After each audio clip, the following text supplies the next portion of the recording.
I mean, again, he doesn't know who Gabriel is, right? Because he didn't come from an Abrahamic faith.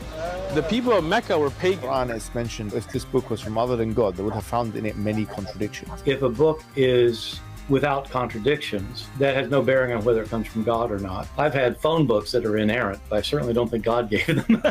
That we believe without understanding. The brother asked a very important question, that most of the scholars say that listening to music, watching movies, and most of the television programs, they're haram. So how can we have fun? Let me tell you, brother, at the outset, that having fun is permitted in Islam as long as the fun is halal fun. That the standard narrative has holes in it. The Prophet tells us because Satan or the devil sleeps over our nostrils. Those who oversleep and not pray Fajr on time, Satan urinates in their ears. I really do think Jesus was crucified and that he really was dead and buried. He thought that he was a son of God in the sense that he was specially chosen by God. I think Jesus really did think he was going to be the Messiah, the future king of Israel. I mean, that is, after all, why they crucified him.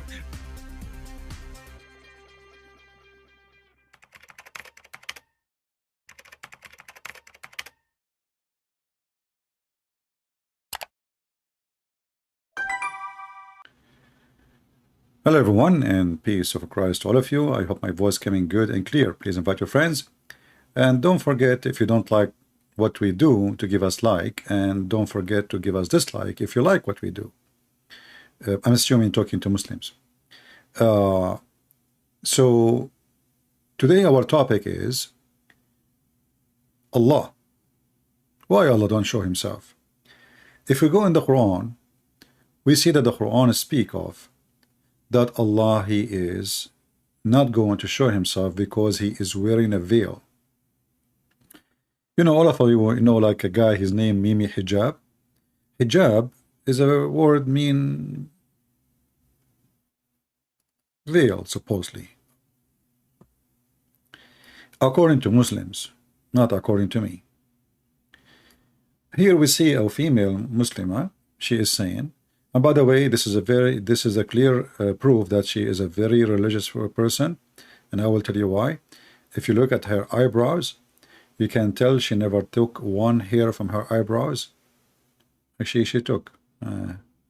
But I mean, they keep them white to make themselves look like still believers, because you know, if a Muslim woman, she takes some hair from her eyebrows, she go to hell. But she can shave her private part. Very weird religion. You can take hair from down, you cannot take hair from up. Anyway, so here she is saying hijab is our right. And I ask myself, I mean, it's a right if you ask for it, but you did not choose it, they force it on you. So what right you are talking about? What about beating you? You know, the Quran says, chapter 4, verse number 34, that if the woman, she is rebellion, or he feared to be rebellion, he can beat the hell of you. Now I know you will say he beat me lightly. First of all, it's a punishment, and lightly beating, that will be ticklish. So your lie doesn't make sense. But now our topic is not about women wearing hijab. Our talk about Allah wearing hijab. Let us go to the Quran, because the Quran will speak of everything we need. I will not really take me long to find a verse. I will just type in Arabic hijab. You know, like in Arabic, in case you do not know, you know, it's different from English, you know. So in English, like I'm typing in English now. Let's just switch. So like in English, when you type, you know, you start from the left of the page to the, you know, right. In Arabic is the opposite. And the same for when you open a book. You know, many people, they like, you know, they get confused. So they open the book from the end thinking it's the same as English. But in Arabic is different. So the left is the beginning of the book. And here, by the way, this is a problem, because remember, in Islam, left is evil. So why the Quran is opening from the left? The Quran is opening from the right, because supposedly Islam is not evil, or because the Arab, they are doing the language since before Islam. So here the Muslims, they try to always to make things up. Like I heard somebody saying, oh, the Quran opened from the right, and the Quran must be right because it's open from the right. But there's books, all of them, they open from the right, including the Christian Bible in Arabic. So, you know, it's a very funny statement. However, we go to hijab and we search for it. Hijab mean veil. And then we will find that the word hijab is mentioned in the Quran many times. All right? I will not look for those, you know. All those words have hijab. I will go to the one about Allah. In chapter 42, verse number 51, it says, and let us zoom here, it says, it's not for Allah to speak to anyone and, you know, except by inspiration or from behind a veil or hijab. Let us click at the verse and read it together. Again, this is a chapter 42, verse number 51. So it was not allowed for a human to speak that Allah will speak to him except by inspiration, or Allah he speak from behind a veil to him. I found a video of Zakir Naik, and Zakir Naik is answering a question which is exactly what we are talking about, why Allah don't show himself. Now Zuzu is the best to answer those questions, so if we go there, let us see. This is Mr. Zuzu Zakura. Was asked a question that one of his non-Muslim friends, she asked him the question that why doesn't Allah, the God in Islam, show himself? Like in other religions, they can see God. Why don't you? Why can't we see the God of Allah in Islam? The reason is that Allah subhanahu wa ta'ala in Islam is the true Allah subhanahu wa ta'ala. If he shows himself, you will not be able to live. He's so powerful. And the example we have in the Quran in Surah Taha, then Musa alayhi salam says, "Oh Allah subhanahu wa ta'ala, I want to see you." So Allah says, "I will show my glimpse to the mountain. You look what happens to the mountain." So when Musa alayhi salam turns his head to the mountain, Allah shows his glimpse to the mountain and Musa alayhi salam faints. You know, here we see that Muhammad is copying verses from the Bible. If you go to Exodus chapter 33 and you read it from verse 17, 18, etc., you will find that this is exactly what Moses says to God. Muhammad taking the story, but there is no glimpse and mountains, etc. So God he said to Moses, no one can see my face, not see me, my face, and live. It's not allowed. It's not allowed. Actually, let me go to the verse.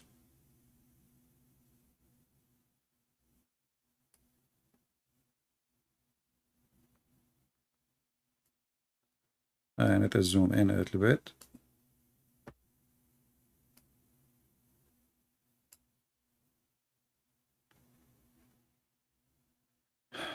Here you will see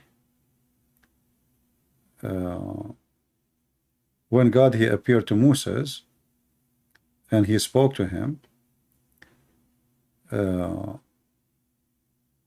Moses says to him, "Show me your glory, I pray." And he said, "I will make all my godness pass before you, and I will proclaim before you the name, the Lord, and I will be gracious to whom I will be gracious, and I will show mercy on whom I will show mercy." But he said, "You cannot see my face, for no one shall see my face, shall see me and live." So, you know, Moses is asking to see the face of God, and God says to him, "No one shall see me, for if you see my face, you cannot live." Now we can say, like, you know, he's very glorious, etc. You know, you are nothing. You are like an insect. You will be demolished. You will be destroyed. But remember here, as long as we believe that God is Almighty, then God still can show Himself. How? You know, let us say you cannot, your nature as a human cannot handle more than a certain degree of fire or heat. If the heat increase more than certain degree, you will die, you know. Like if your body reach 41, 42, 43, you know, you say bye-bye. So, but can God show Himself? Absolutely He can. Moses is asking to see God as He is. But remember, because God is Almighty, still He can show Himself, but not, let us say, with His powerful glory. He can humble, or He can show some of, to prove to Moses who He is. If we go in the Quran, we will find that Muhammad, because he's a thief, he took a story from the Bible. We know that when Moses he came, he saw a fire in a bush. But the bush is not really burning, but there's a fire there, which is strange. So if we go in the Quran, we will find the following. Let us go to the verses about Moses. In chapter 28, verse number 30. Chapter 28, Al-Qasas, verse number 30, it says that when Moses reached, he was going with his family. And when he was with his family, night came, and he saw fire somewhere, like from the other side of the valley. So he said to his family, you know what, I'm going to go and get this fire, you know, grab little of it, so we can light fire and, you know, we cook, maybe we eat whatever we eat. So Moses walked in that direction, and when he got close to the fire, as you see here, it says, when he reached the fire, he was called from the right side of the valley, in the blessed place from the tree. O Moses, verily I am Allah, the Lord of the world. Muslim, they believe that there is two al-alamin here, not the word only. There is two words. There is a word of genie and a word of a human, which is very funny because he forgot the angels. He skipped it. So anyway, so he said, I am the Lord of the two words, the genie and mankind. And then here you see something very weird in the story.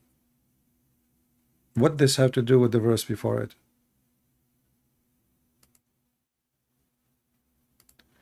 And throw your stick, but when he saw it moving, as if it were a snake, he turned in a flight and looked not back.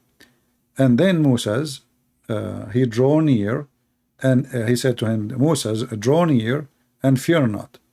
Verily you are of those who are secure.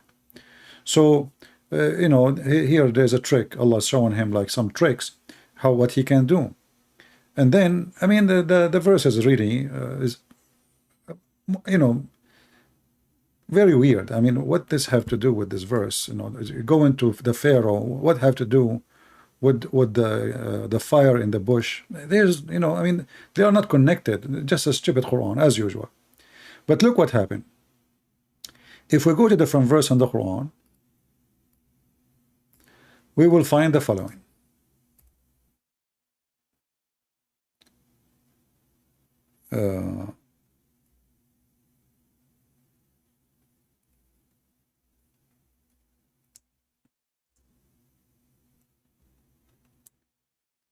In chapter 20, this is why the Quran is a very silly book. You cannot even find one story in one place. So when Moses, the same story repeated, but here there's no the mix of the Pharaoh and all the crazy stuff. So here it says, has the stories of Moses reached to you? And here you ask yourself, Allah is speaking to who? If he's speaking to Muhammad, well, how Muhammad he knew the story of Moses? If the Quran says he do not know the book, he never had faith before. Was Muhammad a Jew? Secondly, the Muslims, they say, well, the Old Testament is corrupt and the New Testament. So how and where and from who Muhammad will learn the story of Moses? That means the book must be true, and the Jewish not teaching false regarding Moses. So when he saw the fire, he said to his family, hold on, I'm going to provide a fire. I will bring some, you know. And then when he came to the fire, a voice called out, Moses, which means Moshe, verily I am your Lord. Take off your shoes. You are actually in holy ground, sacred valley. And here the Muslim, by the way, because they don't know what this word means, they say Tawa. Now, if we try to find out what Tawa mean, you will find the Muslims are getting dizzy as usual, and the end of the explanation is Allah knows best. Because Muhammad is a thief and he is stealing words from other languages, they do not know what it means. But what we need to notice here, that Moses is not allowed to walk in this area, and he have to take off his shoes because it's a holy ground. If we ask the Muslims, and I don't know if we have how many we have of them in the chat, why Moses have to take off his shoes? Was Allah there? The Muslims, they have no idea what to say, because how the ground become holy and why it's holy, they don't know. Then they continue, and then he says, I myself, and again this is the Muslim translation, choosing you, therefore give ear to what I is revealed. Verily I am Allah. Okay. Now the story here, we will stop here. The story here we will stop. Until now, as you see, Moses came to the fire.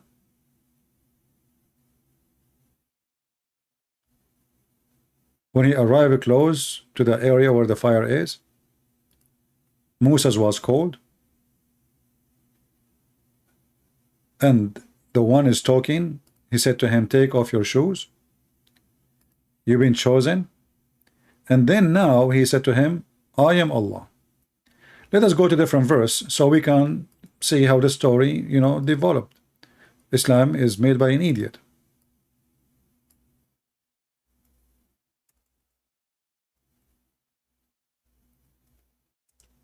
We will find that the story is different in different verse.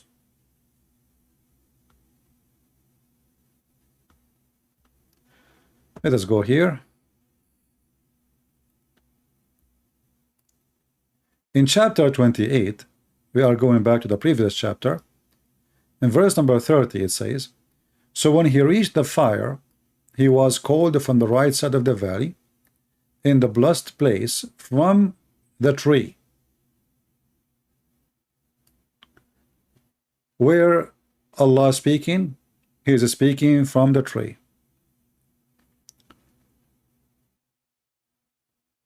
If we ask Muslims, was Allah is inside the tree? The Muslim, they will refrain from answering. If we ask the scholars will fight with each other and they will say, Allah knows best. If we ask the Quran says, from the tree. Does it say, guys, from the tree? Does it say in the verse in front of us, from the tree? It says that, right? So why the Muslims are not willing to give the answer when the answer is in front of us? Why do they say, yes, it's coming from the tree? Because that will make it a problematic, like there's a problem here for this religion. The Muslim, they keep saying Allah cannot go inside his creation, and the tree is a creation of Allah. So how Allah is in the tree? That is a problem. And here we notice that the Muslims, in one hand they say Allah is Almighty, in the other hand they say Allah cannot be inside a tree. Now how he is Almighty, but yet a tree is a problem for him? Secondly, how he's Allah Almighty, who cannot be inside a tree? He is saying, and this is his words, from the tree. You see, not from behind the tree, not from the top of the tree, not from underneath of the tree, from the tree. So the voice of Allah is coming from where? Is coming from the tree. So where is Allah?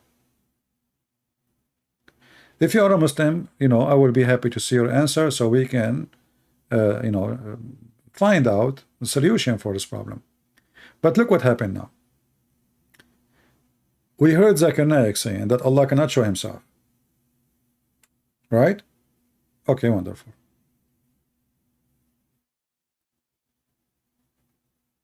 Allah speaking from the tree. No problem.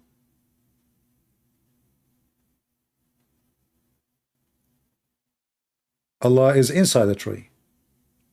All right.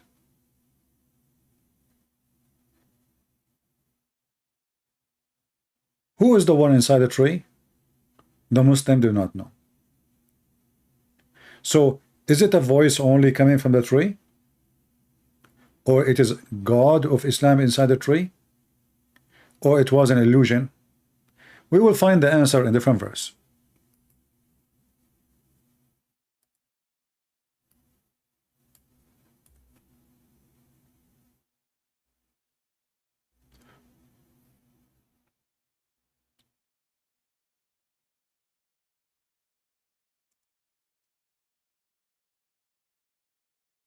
Let's see.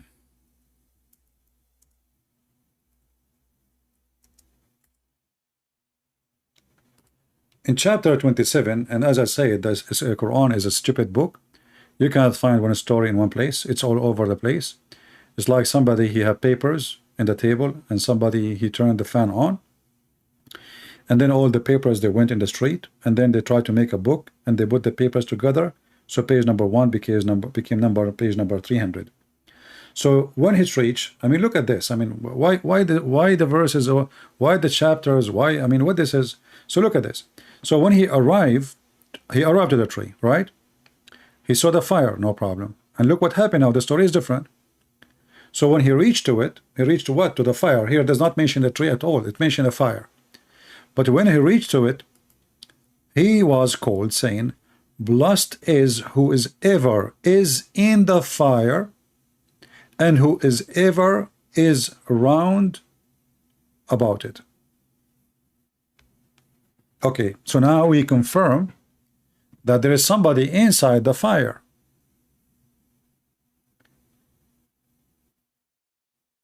I challenge any Muslim to tell me who is inside the fire. So if it is not Allah who is inside the fire, who is inside the fire? And if it's Allah, Allah saying it's blessed is the one in the fire?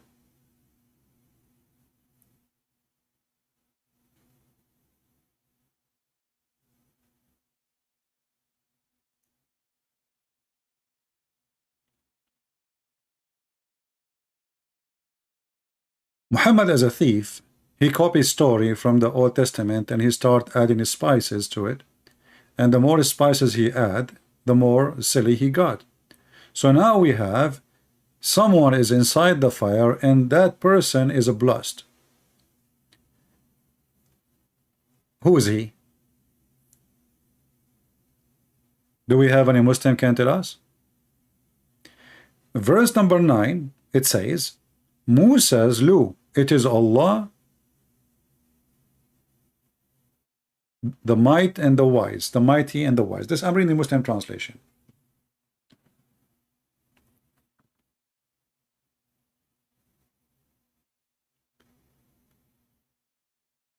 So putting all those verses together, a voice came from the tree, the voice saying, I am Allah.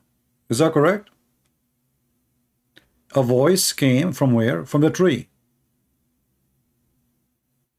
From the tree. Chapter 28, verse number 30. So the voice coming from the tree, and the voice saying, I am Allah. So where is Allah? In the tree. Then we go to chapter 27, it says, blessed who is in the fire. Okay, but where is the fire? The fire is in a tree. The fire is in the tree. Are we guys following? The fire is in the tree. The voice came from the fire. The voice come from the tree, and all the verses as we see confirm what we are saying. Now, if Allah was not inside the tree, and he is saying, I am Allah, yet the voice is coming from the tree, and then this God Allah, he says, blessed is the one is in the fire.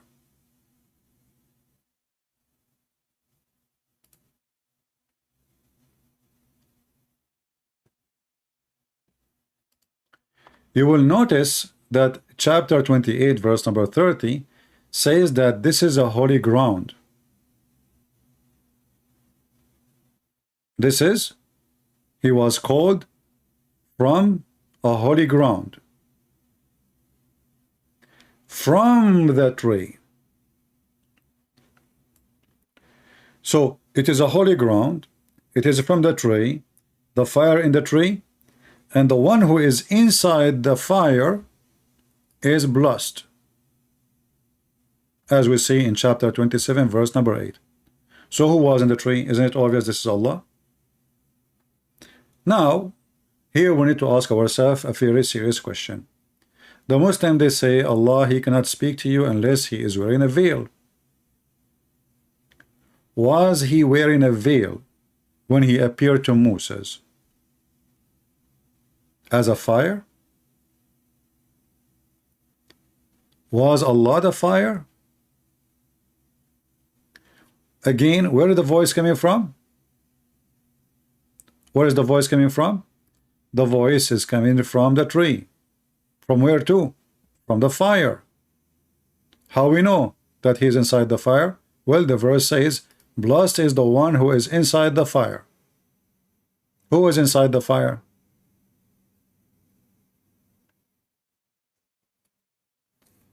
And here I find it strange that Allah, he says to himself, blessed. But, you know, the Quran, all of it is like this. Blessed be Allah. Allah saying, blessed be Allah.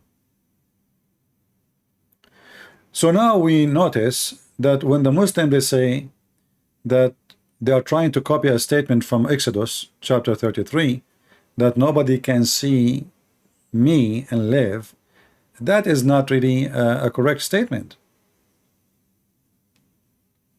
You cannot see my face, God said to Moses in Exodus, for no one shall see me and live.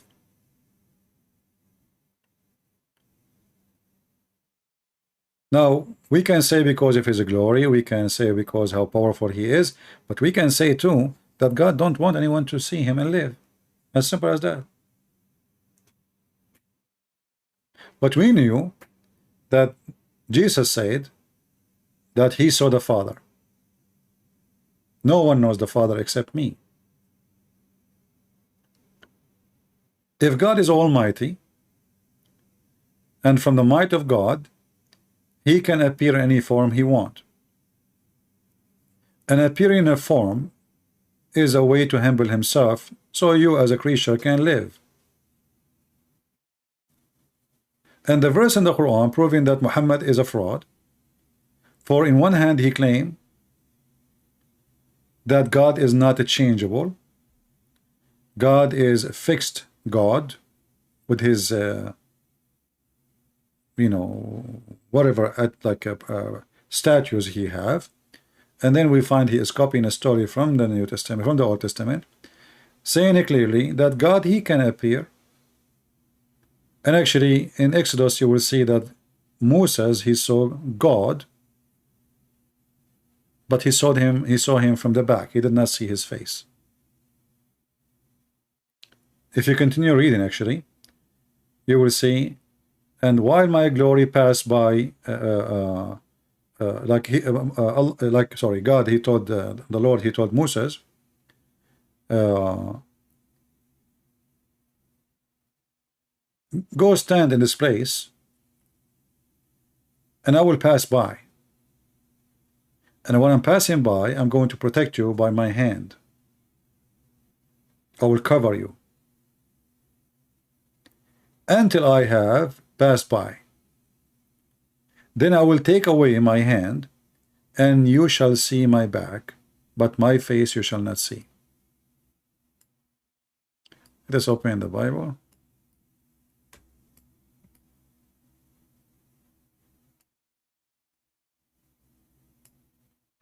So it's very possible for God, you know, He's God, He's Almighty. Why we call Him Almighty? That He's able to protect you, and it's not Him veiling Himself. As you see here, He is protecting Moses. He is not covering Himself, He is covering Moses. If we go in the Quran, we will find that Allah, He will not show Himself because He cannot. And Allah, He will never speak to anyone except from behind a veil.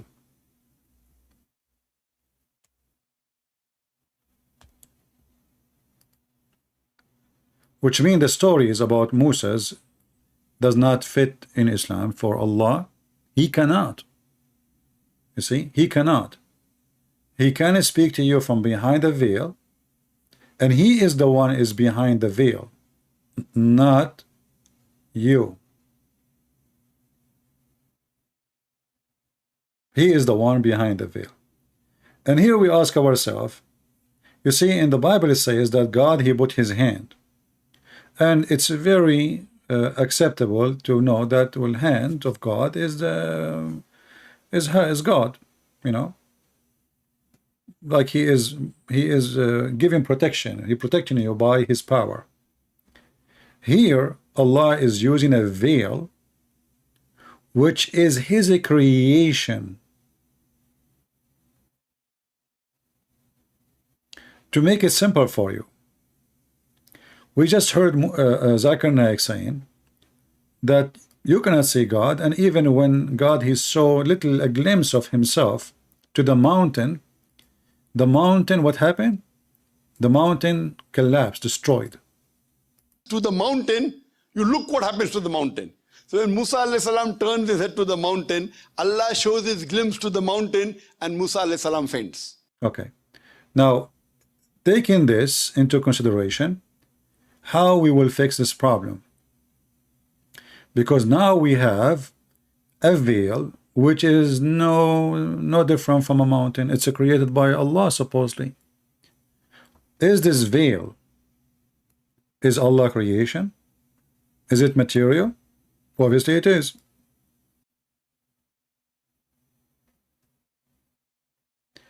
So how the veil can stop anything if a mountain can be destroyed? Are you listening to me, people? Do you understand what my idea? So Allah, He showed His glimpse to the mountain. And then what happened to the mountain? The mountain was destroyed. Mountains is rocks and, you know, solid object. And mountain don't see.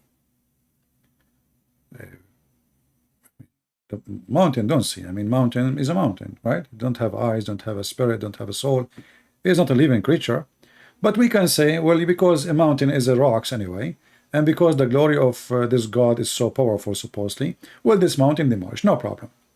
But now we have a veil which is enough to stop the glorious of Allah to go through. Anyone getting my idea now, what I'm trying to say? So who is more powerful, Allah or the veil?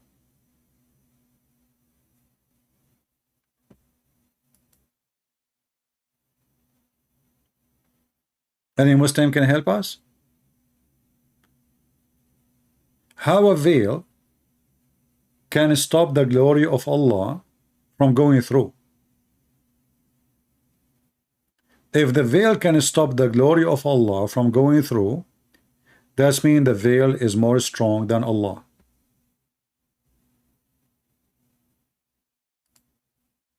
Any Muslim? You see, a Muslim woman, she wear a veil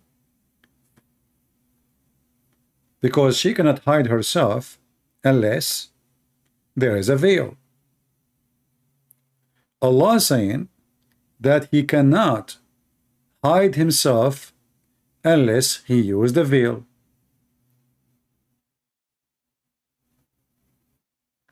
So Allah is not almighty, for he need a veil in order to hide.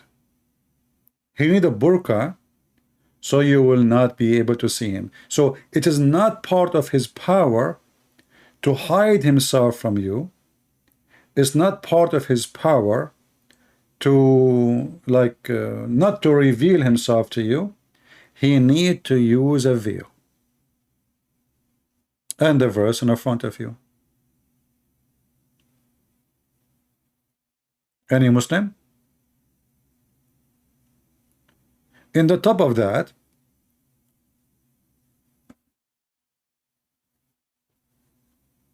nobody can see Allah.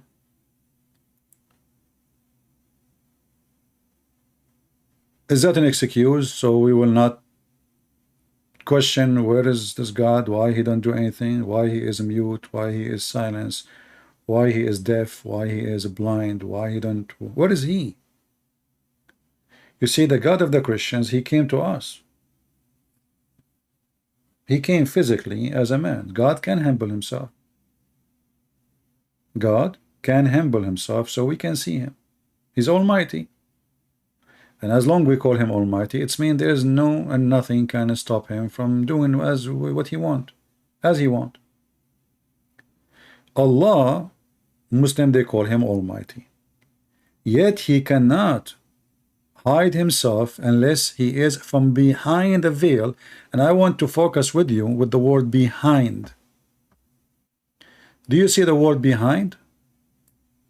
And this is, by the way, accurate translation. The word behind is exactly what it says in Arabic. Min wara'i hijab.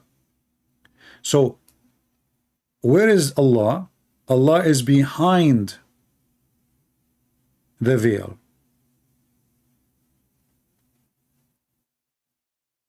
It's not the veil in front of Allah. I don't know if I make it complicated for you. You see, I can say, when I say the word behind, I am behind a wall. I am behind a wall is different from saying I am in front of a wall. Are you getting my point? What is different? Behind the wall, it's mean I am hiding behind the wall. I don't want to get out of this wall. I want this wall to be behind me and you. In the front of a wall, maybe I'm going to climb it. Maybe I'm going to break it. Maybe I'm going to destroy it. Maybe I'm building it. He is behind the veil, so he can hide behind the veil. So if Allah move away from the veil, we can see Allah. A mountain, if he see the glimpse of Allah, the mountain will be destroyed. A veil, nothing happened to it. It's a waterproof, fireproof, glory proof, all kind of power proof.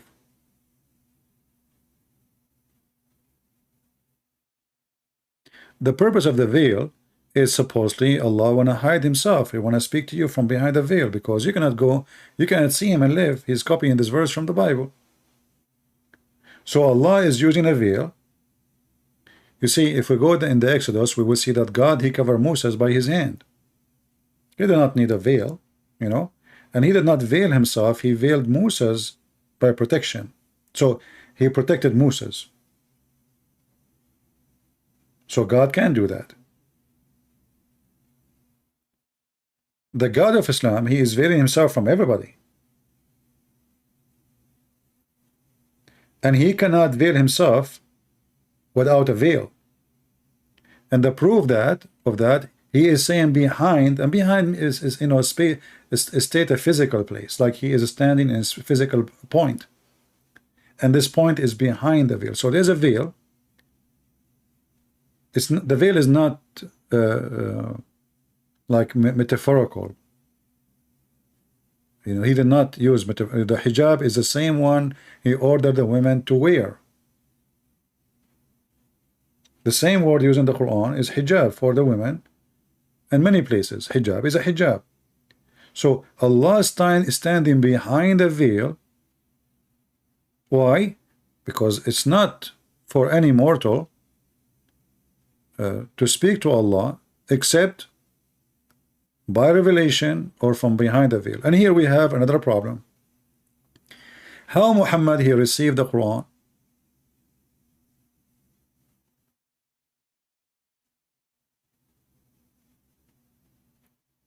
How Muhammad received the Quran? If you go in the city book of Muhammad, you will see Muhammad says that it is inspiration.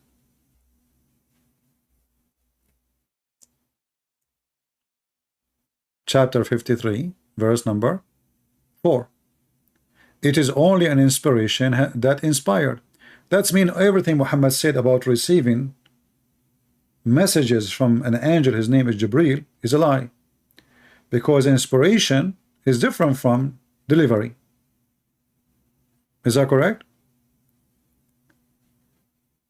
Let us say I'm watching somebody is doing some art. So he inspired me to draw like him. I learned some stuff from him, but he inspired me to do something. So inspiration is not a person coming to you and he says to you, say this. As an example, when the angels came to Mary in the Quran, which is a story stolen from the Bible, and they said to her, Mary, you will have a son, holy son. Is that an inspiration? Anyone who knows what the word inspiration, he will say no. That is not inspiration. Inspiration is something can happen in your mind, in your heart, but not somebody coming to your door and speaking to you face to face. That is not inspiration. That can be considered revelation. Like I will reveal to you a message, but this is not inspiration. So Allah he did not, or Allah he will not talk to anyone except by inspiration or revelation from behind the veil. Allah did not do none of those to Muhammad. You got my point? Allah did not make revelation to Muhammad from behind the veil. And if the Muslim can show me the reference, I will be grateful. All of us, we knew that the Muslim, they claim that when he was in the cave, an angel came to him and he squeezed him 3 times and there's no mayonnaise was coming out. And then after he squeezed him, he told him, read. And Muhammad, he is illiterate according to Muslims, which is a stupid story. So why you say to him, read, if the guy cannot read? And if you say recite, this is what he meant, that will be more stupid, because recite is something you repeat from your memory, not something you just do not know what it is. So either way is a stupid statement, stupid story. But as you see, the angel is not a revelation. The angel is an angel. And Muhammad never been receiving inspiration. But yet Muhammad himself, he says, it is nothing but inspiration. But Muhammad never received inspiration. So what we will do with this guy? So his God is almighty, yet he cannot do certain things unless it is from behind the veil. And he claimed that he is so glorious, the same as the God of Moses, the God of the Christians. This is why nobody can see him and live. No problem. But God of the Christians, he can make someone see him, but not necessarily the way he is, and live. This is what we have Jesus. Jesus is God who humbled himself.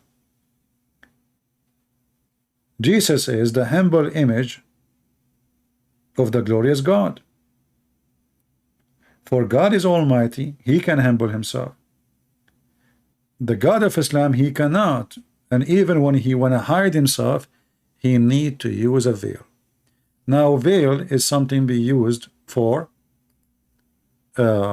females, right, in Islam. And it is an obligation for Muslim women. The Muslim, we saw the picture, says it is hijab is my right. A right is something you ask for, not something you've been forced to.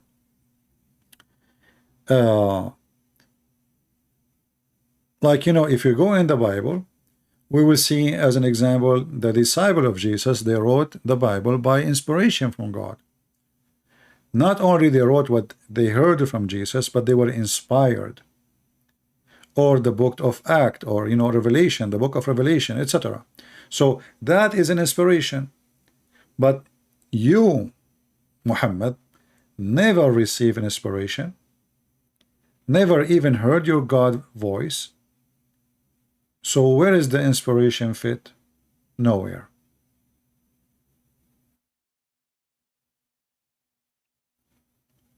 Allah as a God in Islam is a fiction God trying to copy the character of the Jewish God. After Muhammad, he lived between them, so he started trying to make a copy, counterfeit of the God of the Jews. And he tried to make Allah, which is the moon God, fit with the Jewish God, and he is trying to give him some stories from the stories of the Jewish books. But as usual, a thief. He steal your bicycle, he put a new paint, he add some features here and there to make you not to know that this is your bike, but he forgot that your bike have a number, a manufacturer number. He forgot to take it. And that shows all over the Quran. You know, there's a guy, he's an idiot. His name is Daniel. He's a Muslim convert. He says Yahweh is a pagan god. He's a pagan god, and Allah is a true name of God. But then if we go in the Quran, we will find that all the names belong to the God of the Jews. Gabriel, this stupid idiot, he claimed that El is a pagan god.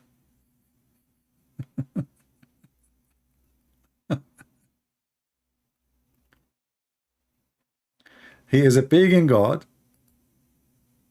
but yet the angels, all of the angels of the Quran, they have El.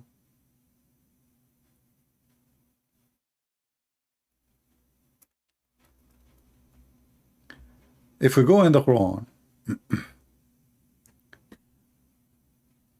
we will find this, and we will laugh together.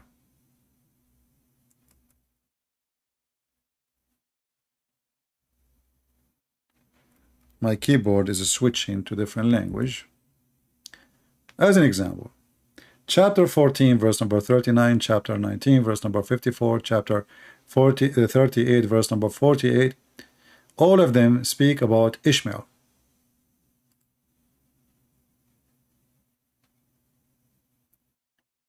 And here there's another name. You see it here. You will ask yourself, when the stupid Muhammad, he copied those names, did he ask himself what those names mean? And when the idiot, the Muhammadan, who tried to supposedly to put down Christianity and Judaism, and they say, oh, this is a pagan god, then we find that all characters who they are belong to Abraham are connected to El. Angels, Michael, Gabriel, Israfil, those are, you know, Muslims, they have names. Some of them you never heard of, but all of them they end with El. Israel is the angel of death. El. So the funny Muhammad is, he have 99 names of his God. None of them is El. Yet all the names belong to El, not to Allah. So look what happened. If Ishmael belonged to the God of Islam, then his name should be Ishmael Allah. If Gabriel belonged to Allah, his name should not be Gabriel, should be Gabriel Allah. If Michael belonged to Allah, etc. So this is a stupid religion. All of it is a counterfeit, stealing names, if you remember that he was making fun of the struggle between Israel and God, correct? From the Old Testament.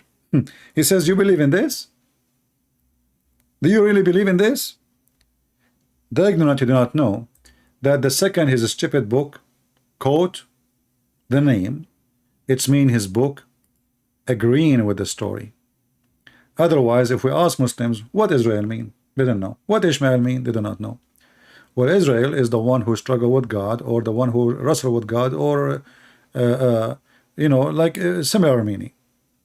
So, and if you check the Quran, you will not find one verse in the Quran saying to us how in the word Jacob become Israel. Nowhere in the Quran you will find that you know, you ask Muslims who is Israel, they will say Jacob. Say, where we can find that in the Quran? Where in the Quran we can find that Jacob is Israel? Nowhere. So because Muhammad is a thief and the Quran is not a book of God, this guy, he hears something, he make a statement about it, he added to his book. There's no story and there's no introduction, and it's a stupid because it's not his story. He do not know the story anyway. So suddenly, oh, children of Israel, but shouldn't you tell us who is Israel so we will know who are those children? Suddenly he have an angel, his name is Jibreel. If you remember when Muhammad he went to Waraq ibn Nawfal, he never heard of this Jibreel. Who was this Jibreel? He never heard of him. Actually, if you watch our introduction video each time we play, you will see this guy, the ketchup boy. He said it clearly that Muhammad did not know who is Gabriel. He did not know. Listen carefully. He doesn't know who Gabriel is, right? Did you hear it? He does not know who is Gabriel. So what was the religion of Muhammad? The pagan Arab god Allah. Nothing changed. So where Muhammad he learned about Gabriel? From Christians and Jews. And Muhammad, when the angel, so claimed angel, he came to him, did he say to him, even I am Gabriel? The story says no. Muhammad, he went to the cousin of the cousin of the cousin of the cousin of Khadija, which I believe is he is his true father, Waraq ibn Nawfal. And Waraq ibn Nawfal is the one who told him who is this person who he met. So imagine you are the one who met the person, and you are the last one to know who you met who. It is somebody else. He's an old person. He is the one who told Muhammad who is this person. He told him this is Gabriel. So if we go here, if you remember the story when Muhammad he tried to commit suicide many times, and that because, as the story says, because Waraqah he died, and Waraqah he died, he stopped receiving revelation. You will see this is the source of Islam coming from here. So Muhammad now is a pagan person who believes in Allah, the moon god, and now he is learning something new about new names, new stories, and he want to hijack it. He want to mix it with his cult. So here we see that a person he came to him, and you will see in the story it says that an angel came to him. But this is not Muhammad's statement. It's not Muhammad saying an angel came to me. You know, the story came according to what they heard from Aisha. Aisha, she heard from Khadija, or you know, I believe Aisha, she was very young to hear from Khadija. She died before her. So she heard from Khadija. The story is coming, all belong to Khadija. So supposedly Muhammad, he was in the cave, somebody came to him and he started squeezing him, and Muhammad did not know who is that. So when he went to Khadija, he was really in fear, terrified, and he was shaking, and he is not in the stage of peace. And that is additional proof that Muhammad did not really see an angel of God, because you see, the angel of God can be scary for you, If you know, if you are doing something wrong and he's coming to punish you, maybe. But there is no reason for Muhammad to be terrified and scared. And you will see that Muhammad, he have his muscles start twitching and you know, going crazy, and he shrink and he shiver and he says, cover me, you know. And even he told his wife, what's wrong with me, Khadija? You know, like, see, it says his neck, when he returned, his neck muscles twitching with terror till he entered upon Khadija and said, cover me, cover me. They covered him till his fear was over. So Muhammad here is suffering really from very terrified time, and he was in fear. So was Muhammad, did he see the devil? Did Muhammad, the devil possessed him at this moment, and he is why he was shivering? But it cannot be angel. You see, when the angel came to Mary, he says to her, peace to you, Mary, shalom to you, Mary. Blessed you are between the women. Here, and Mary is a woman. Here, this is a man. He's 40 years old. The Muslim, they claim he is so brave, and he did not see an angel with 600 wings. According to the story, he saw a man. A man came to him. So why he's shivering? And then the story continue, and he said even to Khadija, what's wrong with me? And here you ask yourself, why Muhammad do not know what's wrong? If he saw an angel, and this is the reason he is shivering, why he's saying what's wrong with me? So obviously the reason he is shivering have nothing to do with anything. This person is mentally ill, and he have, you know, like there's many illness, they have the same symptoms, where a person, you know, he fell down in the ground and he lose control of his hands, and his body and muscles start, you know, and start screaming and start shivering. And the Muslim, they confirm that those things happened to Muhammad many times during his childhood. Actually, even the nurse, you know, the family of Muhammad, they cast him away from the family because of this. They thought to themselves, this person, this child is you know, controlled by the devil, because he is normal sometime, and sometime he go crazy. So they cast him out of the family, and they asked a better women. They told her, we'll give you some money, little money, just let him, you know, grow with your kids, nurse him. The woman, she sent him back. She sent Muhammad back. Why? Because after he arrived to her house, he collapsed in her house, and they thought he is dead. He fainted after all those things happened.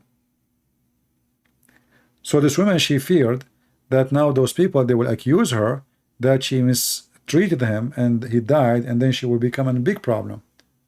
And this woman, her name is Halima, she sent him back to his family because of this.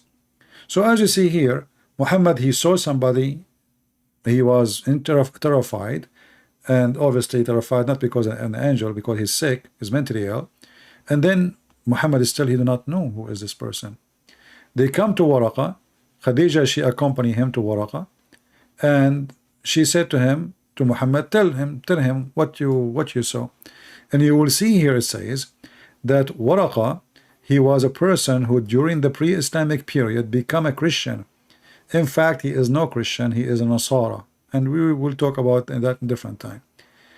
It's a Christian cult. And here it says he used to write the Arabic writing, and he used to write of the gospel. That is the Quran. And you will see here, after he told him, Waraqa, he said to him, what you have seen, tell me. He told him, this is the Namus, i.e. Gabriel the angel. Do you see it? And here we notice that the angel, he did not introduce himself. He did not even say, I'm an angel. He did not give him a name. And Muhammad is taking what this guy is saying to him for granted.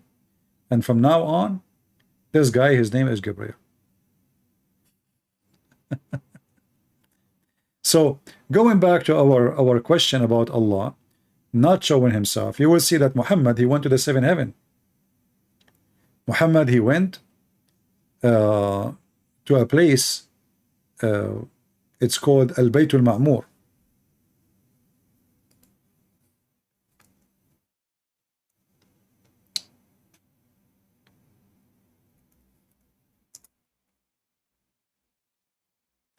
And the angel Gabriel, he accompanied Muhammad.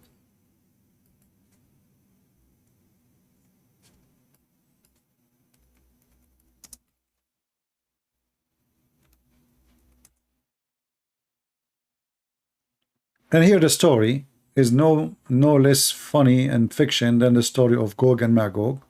If you remember, Muhammad, he claimed that when he was laying down, two angels, they came to him, two men as usual, they are two men, and they took him, they cut off his chest, and they took all the material in his stomach, in his belly, and they took it all and they wash it with water from Zamzam, as you see in the screen. And after they wash it, they filled his body and his veins with faith and wisdom. They brought a golden tray with a golden dish, and inside the golden tray and the golden dish there is faith and wisdom. And then they stuff all the wisdom and all the faith on the veins of Muhammad. Now the story here, as you see, stupid, crazy. Since when wisdom and belief come in dishes? So even faith in Islam is physical. And this is telling you that Muhammad, he have nothing to do with any religion. This guy is mentally ill, satanic, demonic possessed. Faith coming in dishes.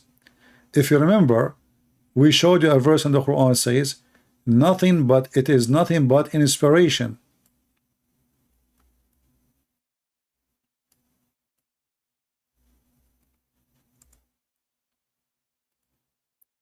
Right? Nothing but inspiration. So how the inspiration become dishes?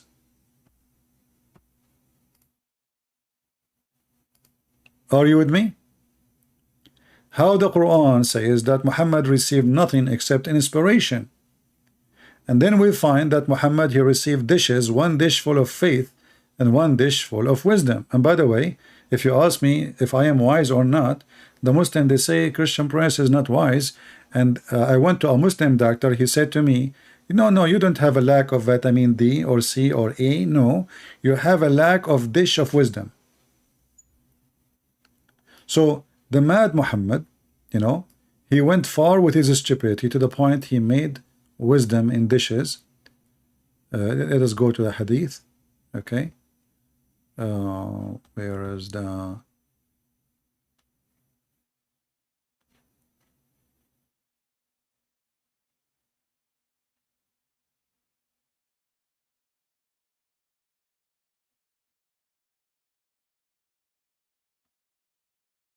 Yeah, to see the... And Allah, he sent him a flying mule. Here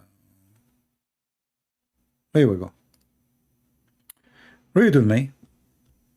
And by the way, in case you are looking for good faith and good wisdom, you can contact me later and I will give you dishes, but they are expensive, to be honest with you. Okay?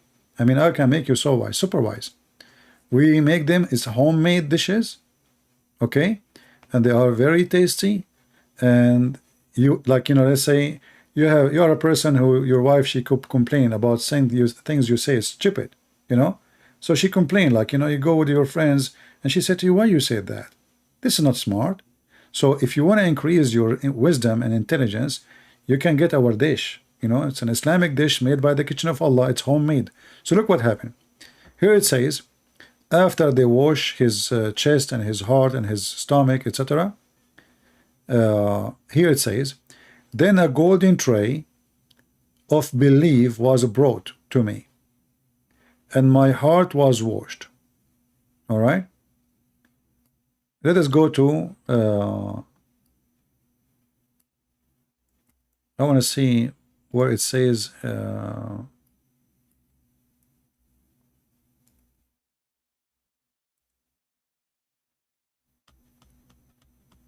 this stuff, in the Middle East, we have some food where you stuff like rice inside zucchini, and you know, this is exactly what they did to Muhammad.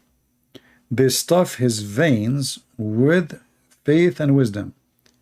Here we go. Look at this one.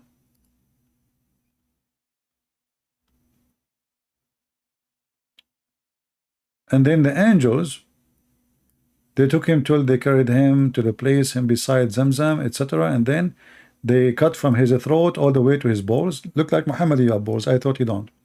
And then out of his chest and abdomen, and then washed with Zamzam. And then it says here,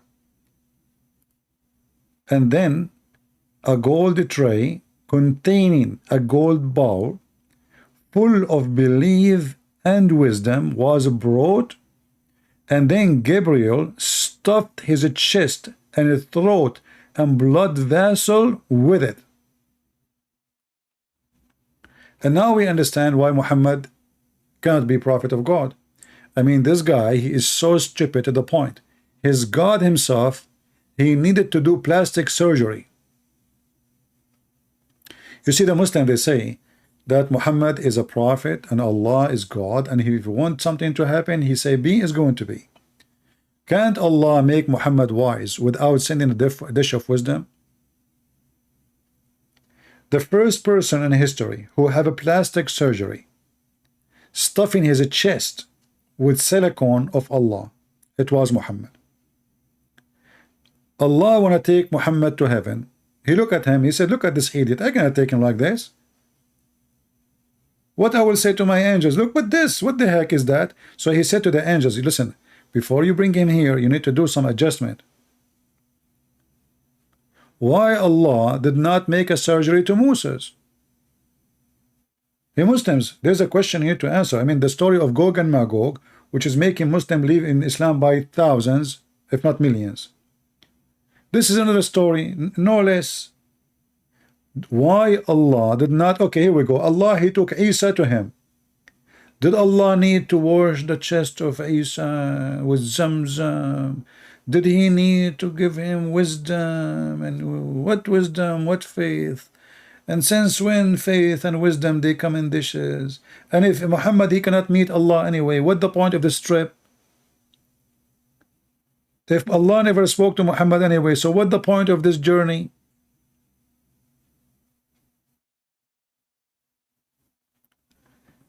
If you remember, I don't know if you, how many of you saw the video we made yesterday? By the way, it's not listed in YouTube, but you can see it if you go to Patreon. You can click at the link there and you can view it and you can download it. It's hilarious, funny, because we have our friend Yasser Qadi, peace be upon him. The hole in the narrative, he is giving another hole to the Quran and to Muhammad. You better watch it if you did not see it yet. You know, it's really inspiring. And he explained how many Muslims are leaving Islam because of stupid stories like this in the Quran. So we had finished the issue of Dajjal, and now we move on to the next of the major signs, and that is the issue of Ya'juj and Ma'juj. And the issue of Ya'juj and Ma'juj is actually, for our modern times, I would say, one of the most, if not the most problematic of the signs of Judgment Day. And it has caused many of our youth to question, to doubt. I myself have met people that have actually left Islam because of these types of tales. This kind of tales are priceless.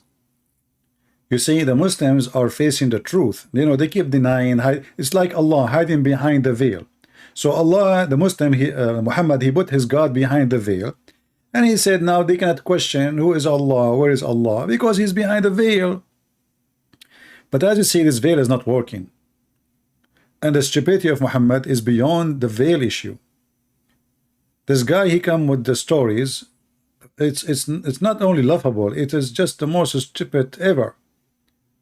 There's billions of creatures who we never saw, and they are like us, and they are very aggressive, and they will control the earth, and nobody can see them. And Zulqarnain, he built a dam between us and them. and you know, this dam is exists for thousands of years, but we know that the satellite, they have map for every inch, and they are not under the sea because simply the dam is behind the dam, not behind under the sea, you know. So the story is so stupid, but this is, we cannot blame this Abdul here for the stupid story. We blame the stupid maker of the Quran, Muhammad, for his stupidity. And look, this is a story taught by Muhammad after the plastic surgery.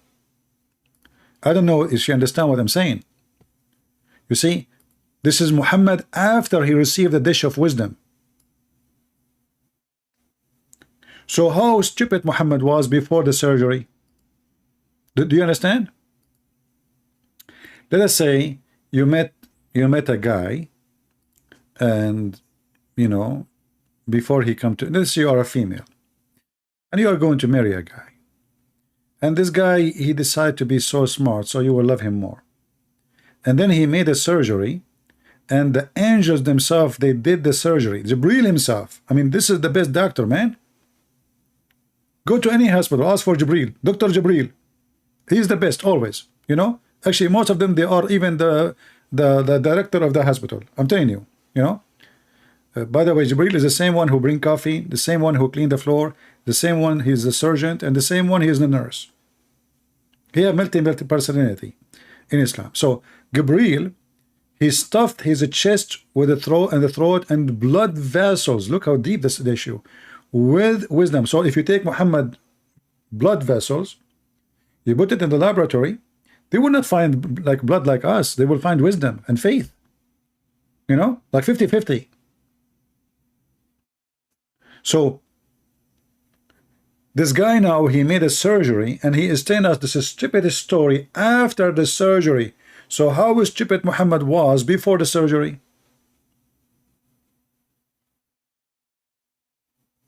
Are you getting my point? That he have a God who is hiding behind a veil, and nobody can see him because there is a veil. That's mean the veil of which is between us and Allah is more strong than Allah, because Allah's glory can be hidden by a veil.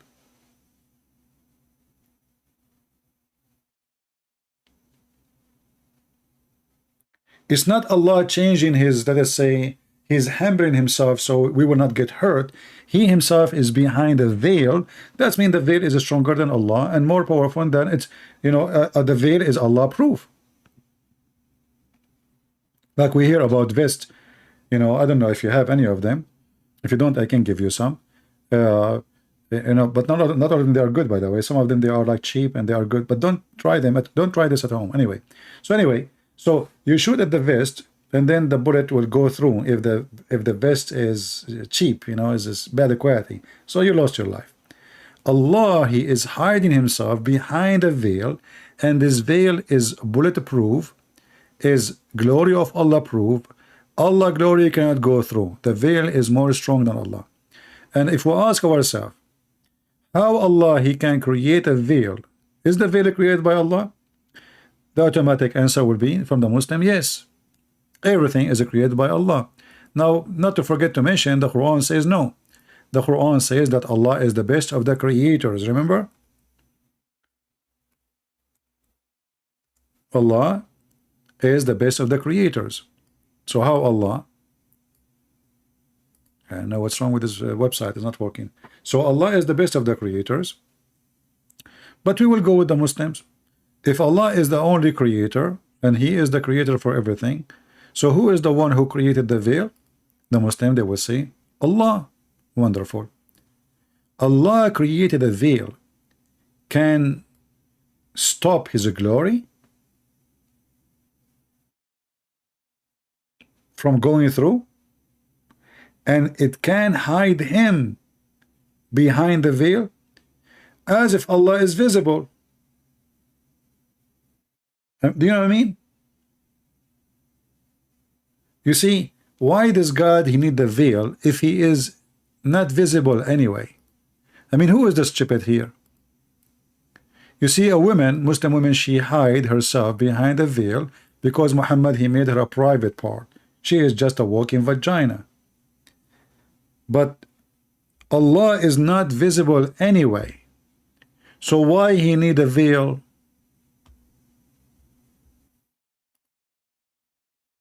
Do you understand what I'm saying? And now if the Muslim, they say, he is invisible because of the veil, that means Allah is visible.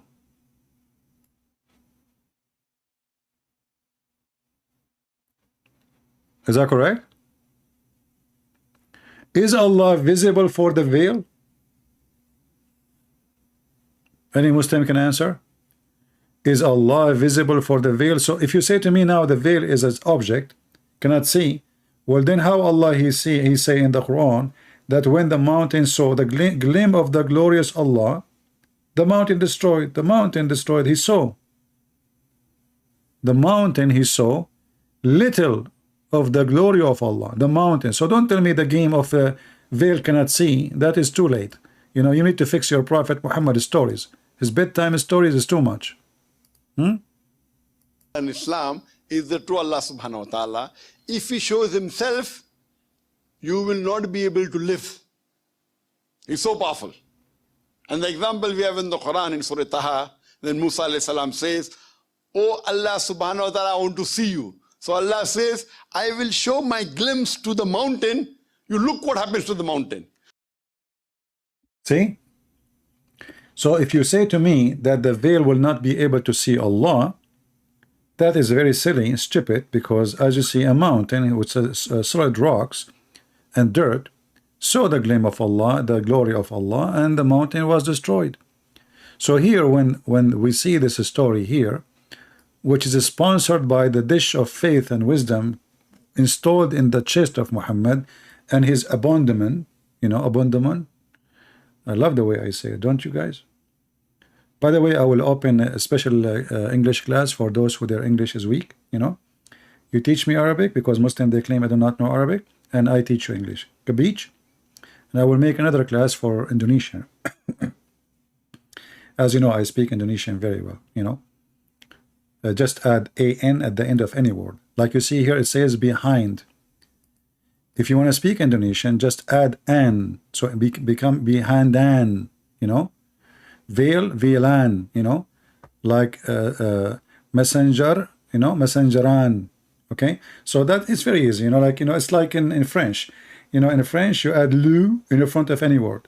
That's it, you know. Lu Muhammad, lu prophet, lu idiot, lu donkey, lu crazy, lu dish of wisdom, lu potato, and lu the rest. So it's very easy, and you know, and this is what happened to me, by the way, after I ate the dish of Allah, which full of faith and wisdom, brother. Okay, I learned all those tricks, and things become so easy and so halal fun. So here we ask ourselves, how stupid Muhammad is when he tried to explain his God.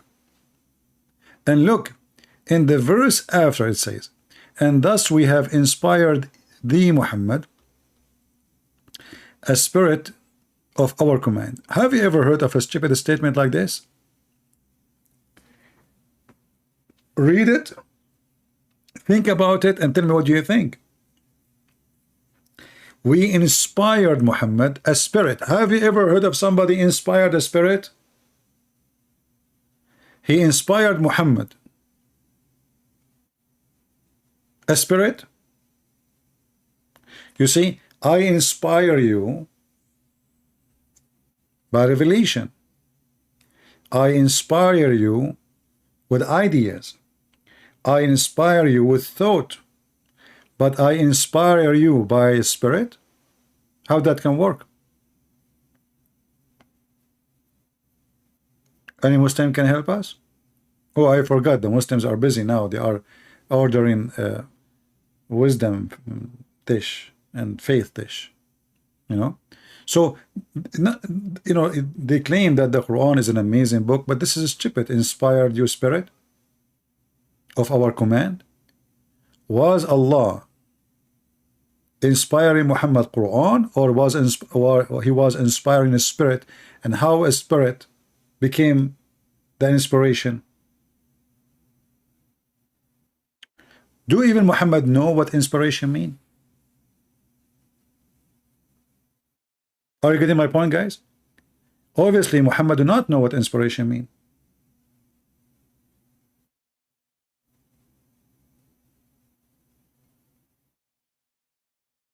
one of you, he sent me a message saying to me, but you know, I said yesterday, nobody saw the people of Gog and Magog, which is a very funny story.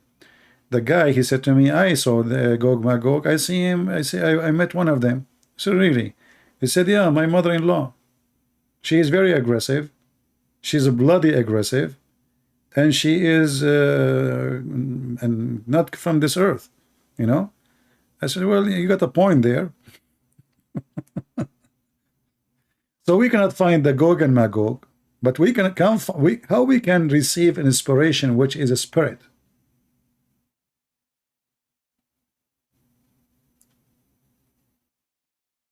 You receive inspiration or you receive a spirit?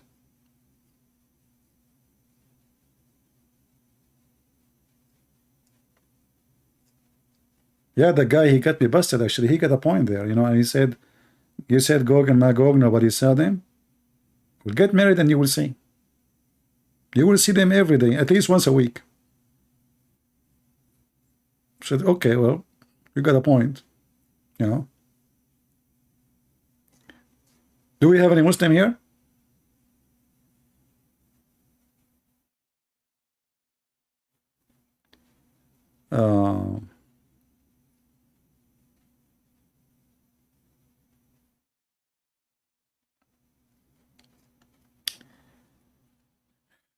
You see, like when Allah, we mentioned to you the story about Allah is in the tree, correct?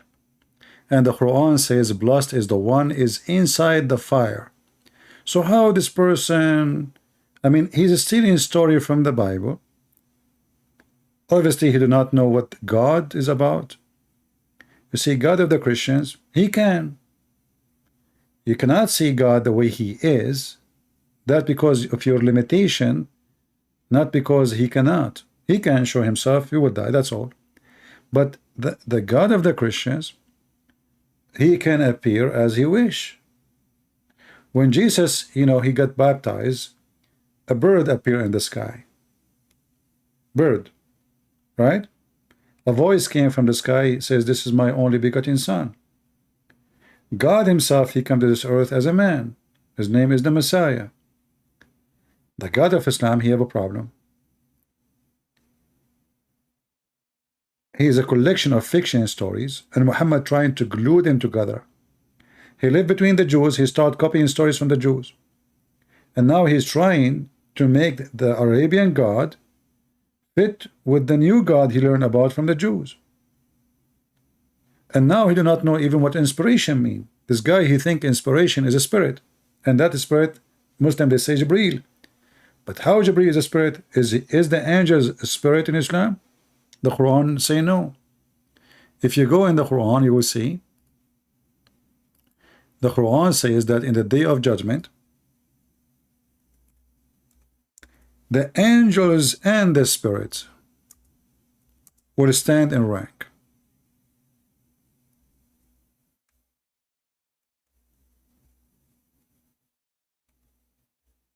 So if the spirit is an angel, this verse is wrong. And look what the Muslim they do. They add things is not in the Quran as usual. Did you see it? Look, it says the day that the Ruh is a spirit. Between two brackets, Jibreel. Why you are adding Jibreel? The verse does not say Jibreel. You change the translator. This is Hilali and Khan. Look, we just changed the translator. There's no Jibreel. The day in which the spirit and the angels. So if Jibreel is the spirit, then this verse is wrong. Is that correct? If the angels are a spirit, then there is no need to say the spirit and the angels, because the spirit is an angel.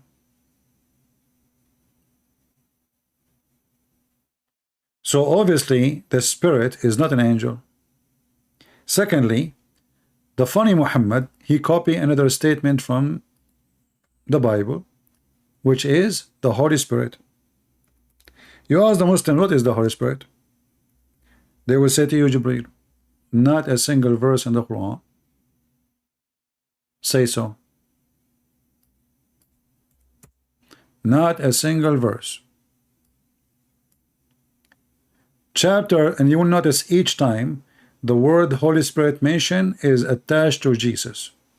Chapter 287, it says we gave Moses this and that, and then we sent Jesus, the son of Mary, or Isa, with a clear sign, and we supported him with the Holy Spirit. Was Muhammad supported by the Holy Spirit? Never. So here Muhammad is copying from the Christians, adding it to his Quran, and getting himself in trouble. Why Jesus is supported, why the Quran did not say, and we supported Muhammad by the Holy Spirit, exactly the word.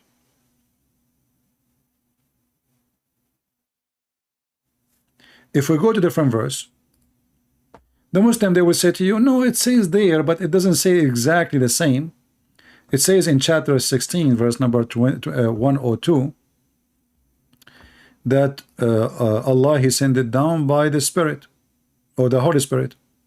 He sent down what? The Quran. But this is our problem. If Muhammad received an inspiration, and the one who appeared to him was either a man or either an angel have 600 wings, where is the Spirit?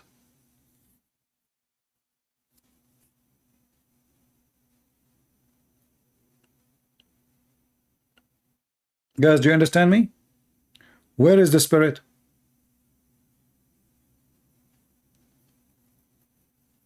If God, He sent the Spirit, and this Spirit should not be then physical, because He called it Spirit. Muhammad, he claimed that he saw Gabriel twice. Let me give you this link about Muhammad. He was stuffed in his throat, and his tomato, his stomach, by wisdom. This is the link. You can save it, you know, in case you need it in the future. Let me see.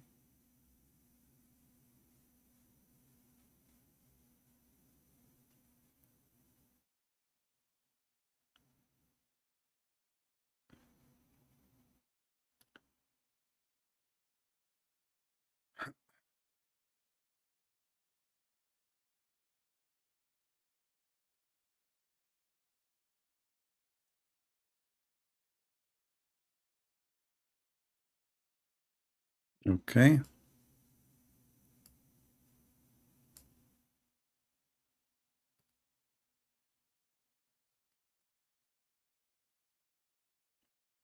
Let us see here.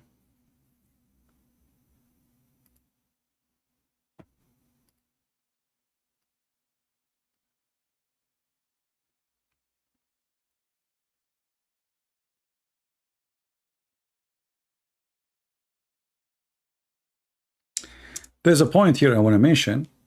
If you remember, in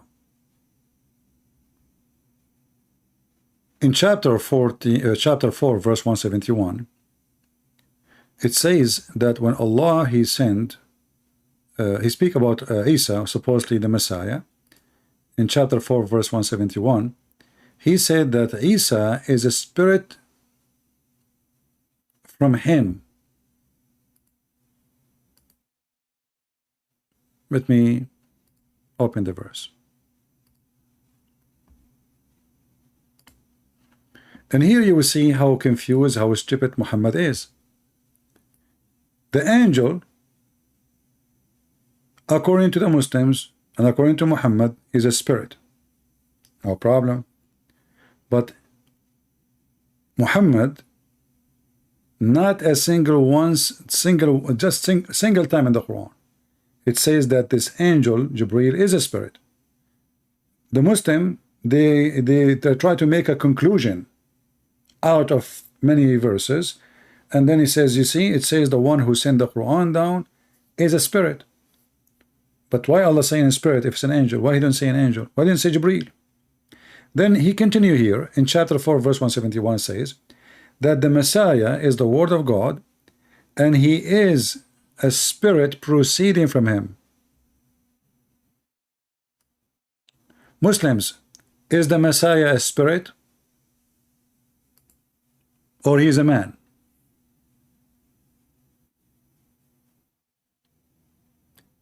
Do you see how confused those people are? You see, a spirit is different from soul. Soul is let us say, you know, when the Quran speaks about spirit, we see that the Quran says the Holy Spirit, but there's nothing called the Holy Soul. Are you getting my point? Soul is given to a creature to live. Spirit is not soul. So what is a spirit then? And how Jesus, he is a man. The verse saying clearly he is a man. The verse saying he is the Word of God. So we ask the Muslim, is the Word of God created? They will say no. So Jesus is the Word of God. He's not created. And he was in heaven before he came down to earth. And the top of that, he is a spirit. Well, he's a man or he is a spirit now? Is he a physical man or he is a spirit? How Jesus is a word and a spirit in the same time, and how he is a man and a word and a spirit in the same time. And the funny is, the same verse says don't say Trinity. This is the same verse speaking against the Trinity. Is the same verse saying you can be three and one at the same time, and the only one can do that is Jesus. Look, he is a man. Jesus is a man. He's a messenger. He's a man. He's a son of Mary, a human. And then this human is a messenger. So he's a flesh, he's a man. And he's a word in the same time. In the same time, he's a spirit proceeding from God. Not only he is a spirit, he is a spirit connected to God. And here you see Muhammad is making more madness in his teaching. Well, this is what I'm asking the Muslims. If Jesus is a human, he keeps saying to us he's a human. Is Adam is a spirit? Muslims? Is Adam is a spirit? They will say no. Okay. Is Musa a spirit? No. Well, is Jesus a spirit? Yes, he is.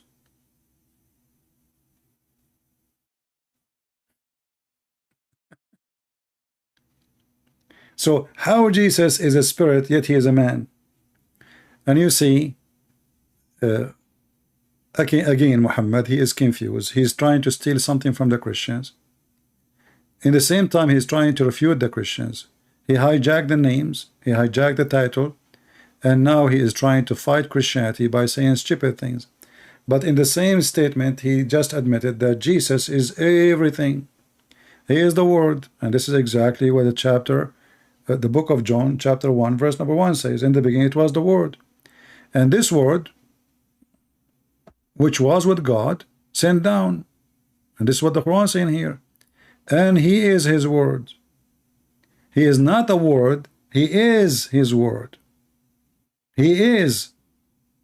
And the Bible says, and the word was God. And then in verse number 14 it says, and the word become what? A flesh. So the dummy Muhammad, he learned that Christ is a word of God. He is supported by the Holy Spirit.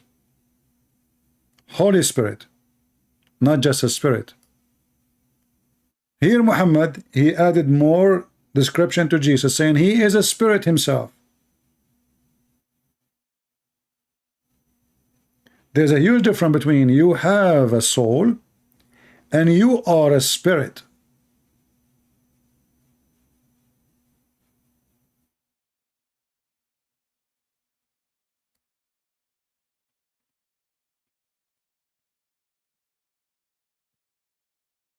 Do we have any Muslim have any comment?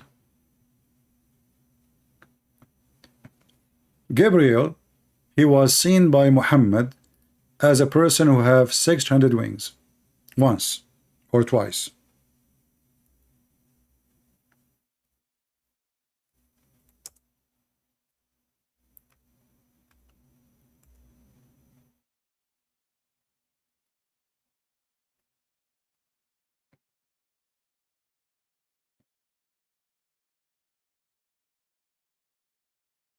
Do you see it?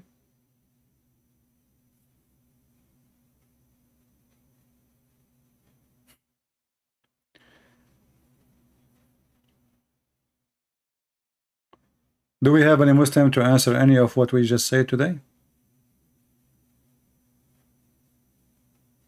So as you see, everything in this religion is stupid. This God is glorious. You cannot see him. Why? Because he is behind the veil. That means the veil is stronger than Allah. Who is the one who made the veil? Allah. But how something is made by Allah is stronger than Allah?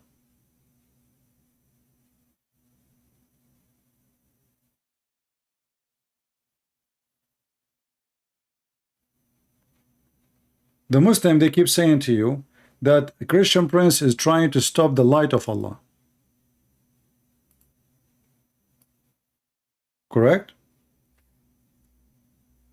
Well, as you see, Allah, he stopped his light himself. A veil can stop the light of Allah.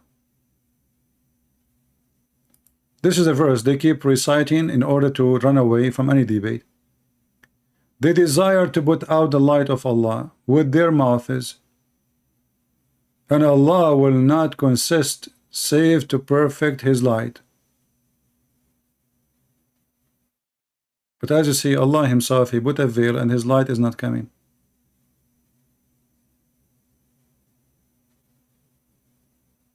And where is the light of Allah so we can see it? Any Muslim can tell me? And how somebody can put the light of Allah by his mouth? This reminds me of other stupid story of Muhammad about the Geigo who tried to burn Abraham. By the way, did you see the Geigo which I found in my yard? How many of you saw the Geigo? I was really shocked. I was terrified actually. I mean, this Geigo is not even in the size of my fingertip. But to be honest with you,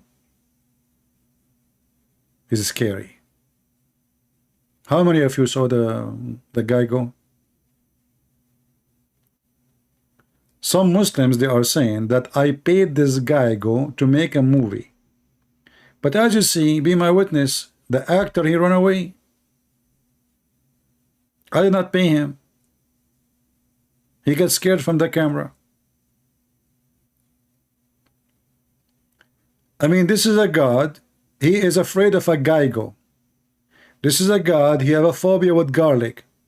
He have phobia with onion. He have a phobia with leek. He have a phobia from pork. He have a, he cannot come to house. Muhammad, he stopped receiving Quran because there's a little puppy dead under the bed of Muhammad. And then they say to us, they try to stop the light of Allah by their mouth. I mean, if this God could not deliver the message to Muhammad because of a puppy, ask yourself, how in the world that there is a God, he is almighty, he want to send the message to his prophet. His prophet is inside the house. Inside the house there is a dead dog. The dead dog is under the bed of Muhammad. And now the angels of Allah, they cannot get in. Why? Because there is a dog. And here you ask yourself, why Muhammad even have a dog at home? If he knew that this will stop the angels, and what kind of angels they fear dogs? And what will happen if the angel get in and the dog is inside? He will bite him. So one hand they say that the angel is a spirit. The other hand they say he is so powerful. The other hand they say angel can destroy an army. And the other hand we find that an angel, he cannot get inside the house of a dog. Anyone remember the hadith?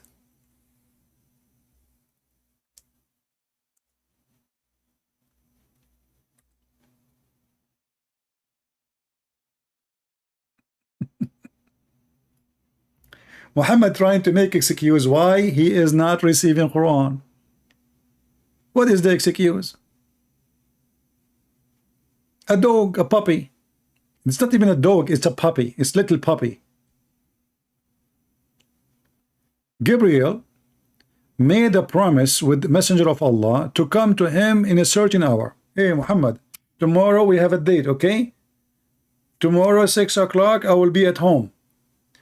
6 o'clock came, 7 o'clock came, Second day came, third day came, angel is not coming.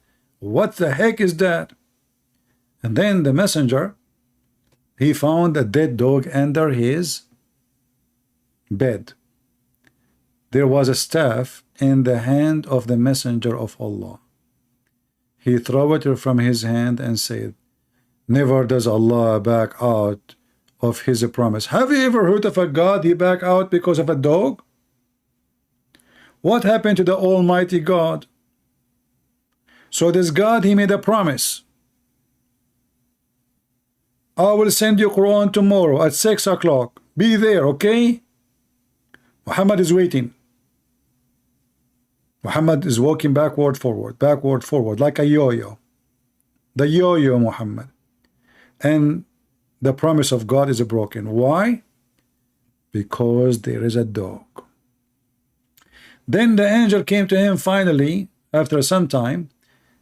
After Muhammad, he noticed that there is a dead dog under the bed. He said, Aisha, when did this dog enter?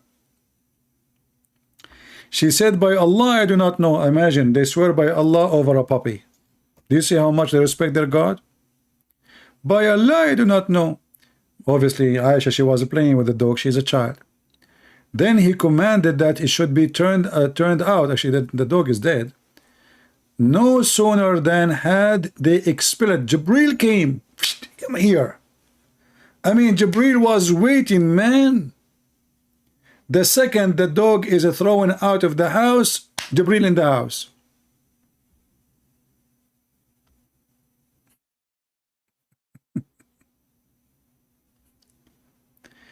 And Muhammad, Jibril told Muhammad, angels cannot enter a house, have images, or dogs, or a person who did masturbate.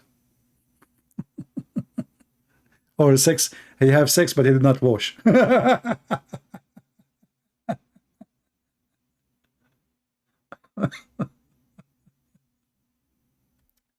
Look at this. Muhammad, he said to Jibreel, you promised me, and I waited for you, but you did not come. Whereupon he said, it was the dog. It was a dog in your house, which prevented me to come. For we angels do not enter houses which there is a dog or a picture.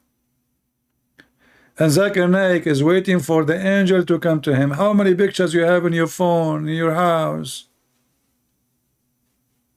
What about the dog is in the city? I mean, if the dog will stop the angels from coming into a house, how he can enter a city? Remember, the angel Jibreel, he covered the horizon. He's so big. So what house is for him? If he cannot get into a house because of a dog, that means he cannot enter to town because of a dog. What a stupid religion. And yet they say to you, they try to stop the light of Allah by their mouth. When the dog, he stopped the Quran from coming. And then Muhammad, he ordered to kill all the dogs.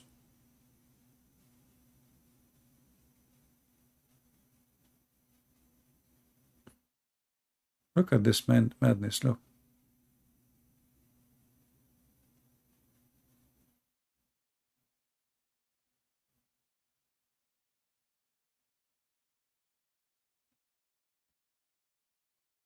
Oh, Lord have mercy. Do we have any Muslim?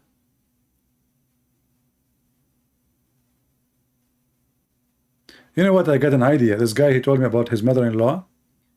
I mean, what about you try to convince her to become an angel, and then you get a puppy, and then you will never see her again in your house. Just tell your, convince your mother-in-law that she's an angel.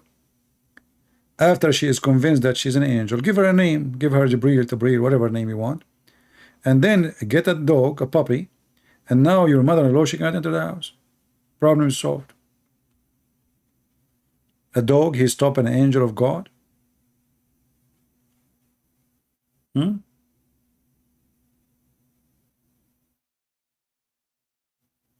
Any Abdul? Yeah, hit the like bomb. If you hit the like bomb, if you don't hit the like bomb, Allah will hit you with the dog. Okay? I'm telling you, I'm warning you. Hit the like button, otherwise Allah will hit you with the, you know, and this religion, by the way, is confused about who is angel. In one hand, they say the angel is a spirit when they want. In one hand, they say that the angel is thunder. Do you know that in the thunder is an angel? Chapter 13, verse number 13 says that Mr. Rad, which is a thunder, is an angel. Look, read with me. This is the chapter of thunder. I mean, you know, you enter National Geography when you go to the Quran. Thunder, spider, cave, chair, you know, elephant, you name it, you know, cow, whatever. It's a zoo. So now, Mr. Thunder, Rad, you go here, chapter, verse number 13.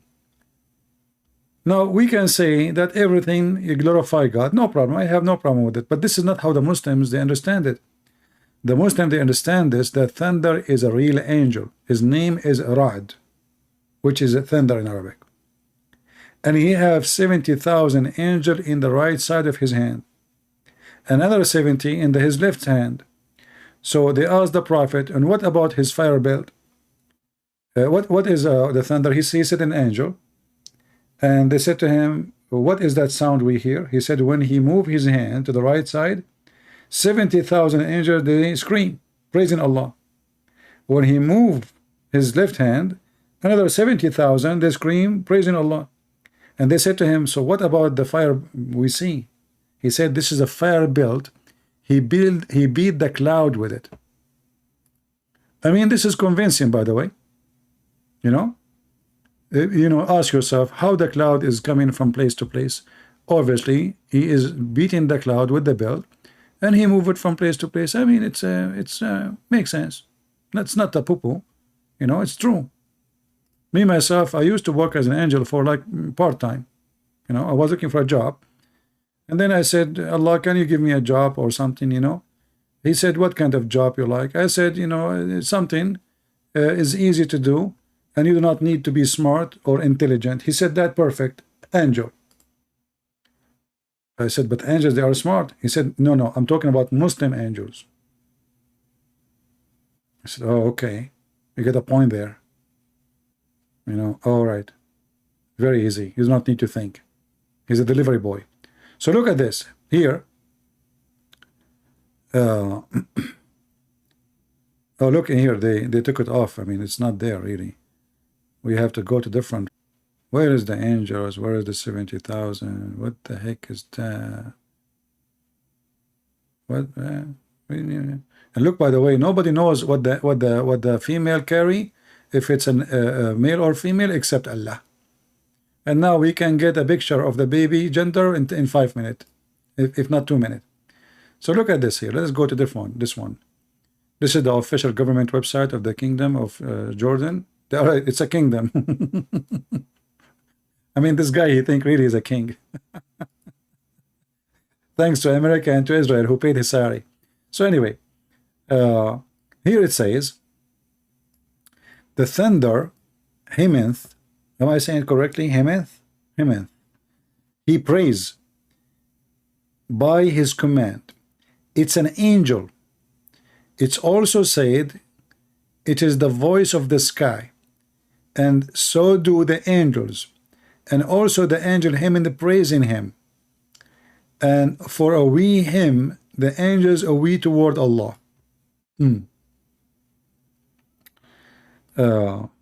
Let's see different.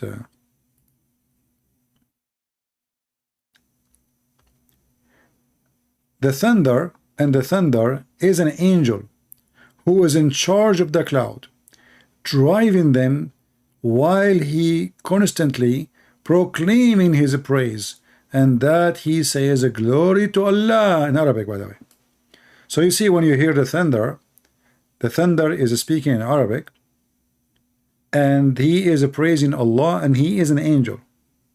And now, you know, the Muslim, they will say, it doesn't say that, CP, Christian Prince is lying for you. This is your website. This is Jalalain, your top scholar. And this is your website, Royal of Ahlul Bayt Institute, Islamic Thought, Amman, Jordan. Government website, the king website, the scumbag himself. So what is the conclusion now? The conclusion that there is zero Muslim can answer us. Or what they can do, they can call names, they can threat, they can flag our videos, but they cannot answer us. And the result of that, people leave Islam. As simple as that. Like the story of Gog and Magog, it's a priceless. I like it. You know? The story of the cave, the story of the 7 sleepers, the story, all the stories of Muhammad. This person is mentally ill. And the Jews, they keep making fun of him. They say things to him, he take it. They come to him, they say, tell us about the prophet, his name Alexander the Great, or Zulqarnain. The stupid Muhammad, he took the trap. He believed them. He said, now they are waiting for me to tell them about this prophet. But the Jews don't believe in him as a prophet. They are making fun of you, you idiot. You know, sometimes like Muslims, they call me and they claim to be ex-Christian. So I say to them, give me give me any statement from the book, from the Bible of Nicholas, or the Bible of Santa Claus, or the Bible of you know, give me any phrase, anything it's mentioned in the book of the Bible of Washington DC. And then the Muslim, he start like thinking, okay, Washington DC, I think there Jesus, he said, yeah, like, you know, yeah, you know the thing, you know. And then supposedly he's an ex-Christian, and he is looking now, he's trying to quote for me a verse from Washington DC, you know, from the Bible of Washington DC. So this is how we get them busted. They are a bunch of liars. And when we say to them, or we see somebody leaving Islam live in our channel, the Muslim, they say, hey, he's paid, he pay him. He did not leave Islam, really. This is not a Muslim. Move on to the next of the major signs. We're dealing with the crisis of people leaving our faith, our own children, our own young men and women. And of the reasons why is that we are not answering some of these issues that they bring, and we dismiss them. And I myself have discussed many of these issues with these types of people, and one of them, not the only one, but one of them is Ya'juj and Ma'juj. So we have... Brother, did he say one of them? How many poo-poo your prophet he did? I mean, your prophet, he is a poo-poo, walking poo-poo machine. One of them?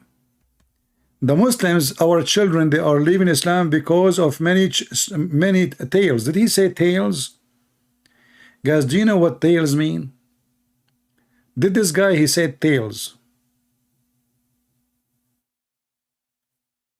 Do you know what he implied by saying tales? You see, there's a huge difference between history and tale. Do we agree?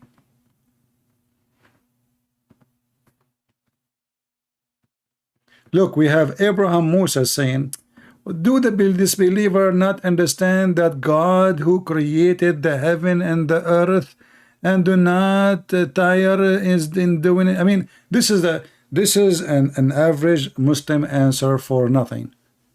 First of all, Mr. Abraham Musa, I mean, do you want to add why you don't add the 124,000 prophet to your list to make it your name? As long you are saying to us, why the disbeliever don't understand the creator of the heaven? Well, what is the proof that your God can create anything? As you see, your God could not deliver Quran just because there's a puppy in the house of Muhammad. How this person can be the creator of the heaven and the earth and he's powerful? When a puppy entered the bed of your prophet, prevented Allah from delivering Quran. Have you ever heard of a religion stopped coming because of a dog?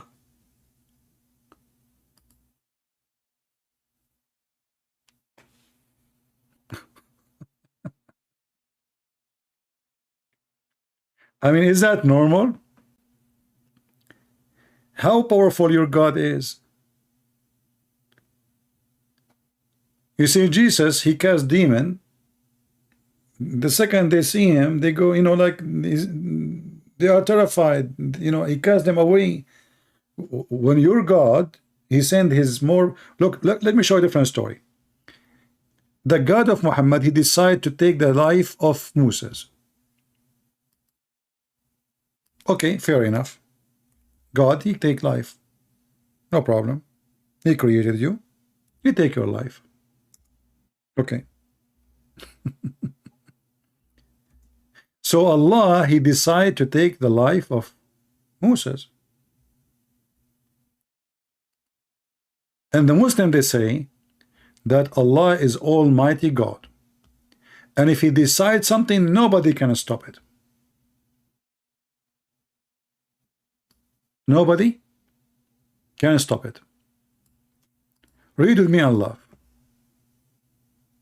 And this is, you see, when this guy Yasser Qadi holds a narrative, he says those things. He says many stories, not only this is a tale, many tales.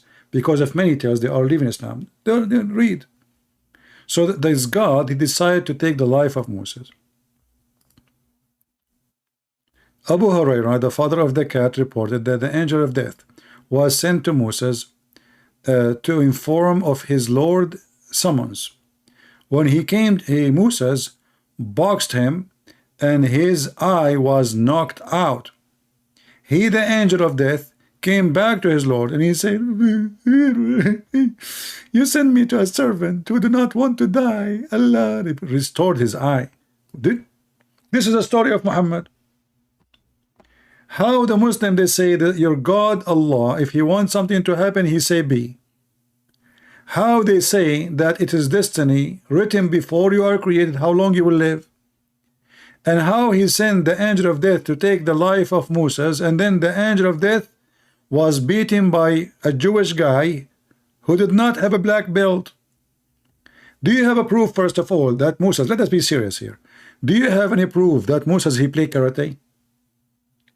Guys, do you think that Moses was a Chinese? I'm suspecting he's Chinese. I mean, look, Moshe, so you know, Bruce Lee, you know, like very close. Moshe, you know, Bruce Lee, you know, Lee. I think his real name was like Moshe Lee. I mean, the angel of death is coming to you, and he have an order from the powerful, the Almighty God. And then we have a prophet who is obedient to God. And then what the prophet who is obedient to God, he do?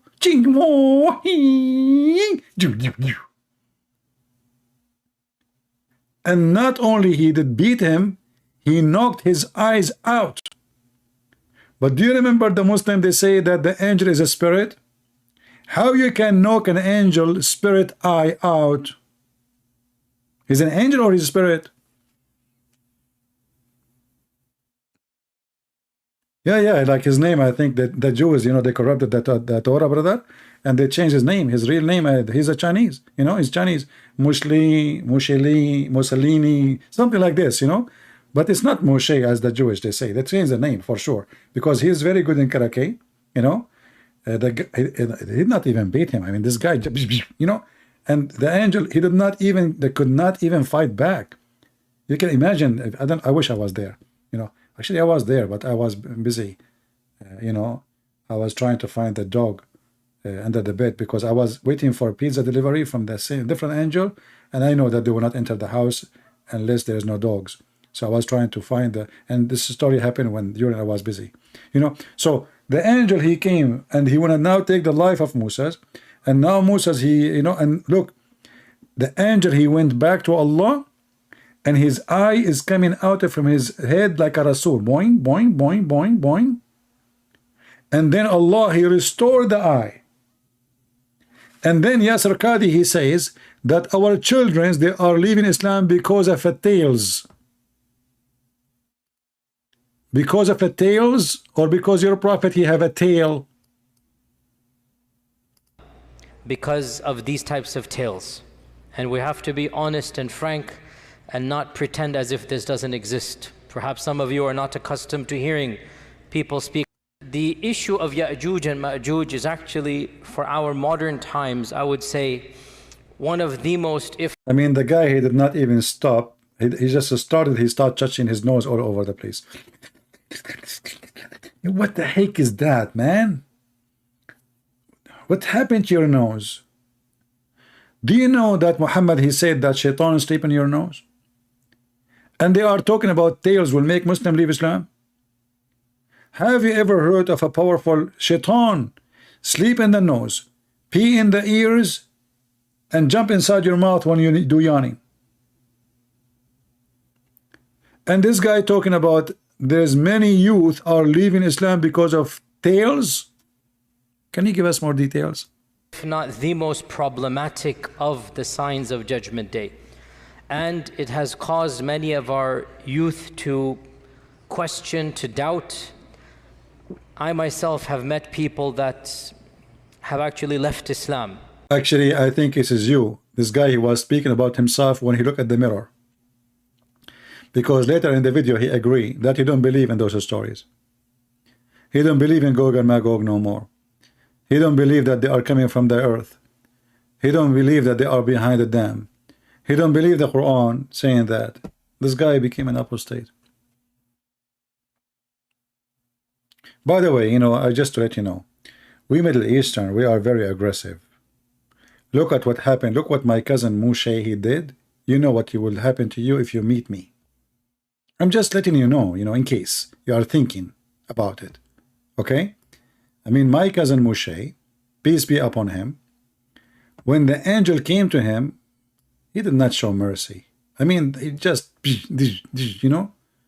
and maybe I don't have skills like Moshe, but I assure you, I have, like, let us say, different level of training.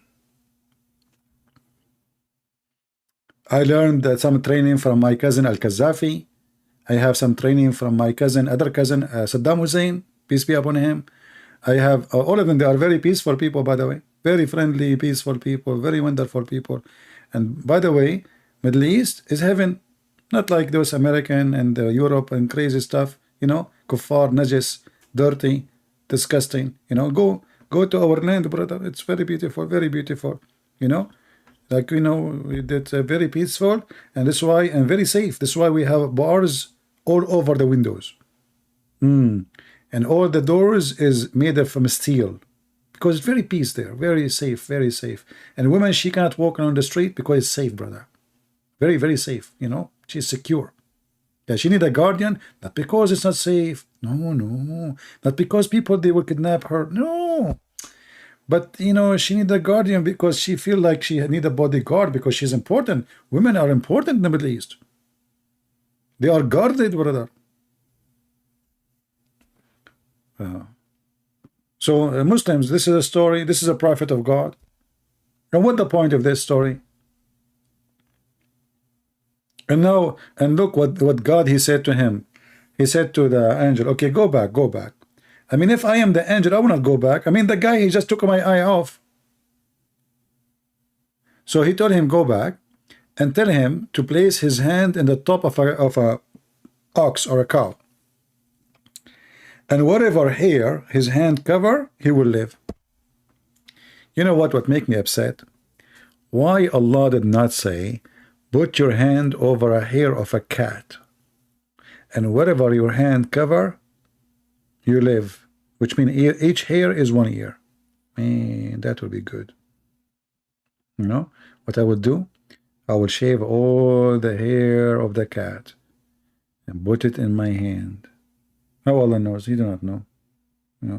I mean, look at this silly, put your hand over a cow. So you can change the day you will die because you did beat an angel of God, disobeying God.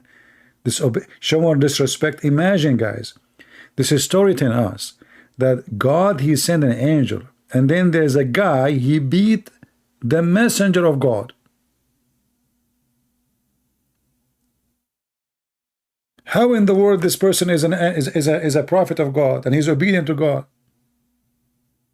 Imagine Allah, he sent Jibreel to Muhammad. Muhammad, he beat Jibreel. I mean, what different? There's no different.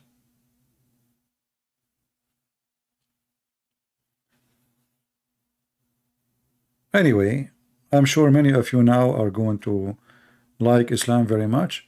Actually, today I met a person. He did not know who I am, and he started telling me, he's a nice guy, and he said you have an accent, he just met. you have an accent, you know, and yeah, like, you know, we're talking where. And then he says, you know, I speak, in the beginning he thought maybe I'm a Muslim, something like that. But then he said, are you, I know I'm Christian. You know, everything he said almost wrong, you know, almost. He's a good guy, but he did not know much. And he said, you know, if you have any question about this religion, ask me, I will help you. I said, well, I'm learning, just tell me more, I'm listening. And then he said to me, you know, Islam is an Abrahamic, but they are wrong, you know, they are not really, it's a cult, but they are Abrahamic. I said, why they are Abrahamic? How you know they are Abrahamic? He said, oh, the Abraham is in the Quran. I said, is Jehovah's Witnesses Abrahamic? He said, what? I said, is Jehovah's Witnesses Abrahamic? He said, no. I said, is Mormon Abrahamic? He said, no. I said, they have Abraham too. Anyway, this guy, you have no idea he's talking to who. Yeah, and later, like 5 minutes after, he shut up and he decided to listen, and he noticed that he have no idea he is speaking about what. And then his wife, she came and she need to leave, and he don't want to leave actually. He want to stay and he want to learn more. And he said, by the way, you said to me, I'm learning from you, I'm listening. You were making a mockery of me, weren't you?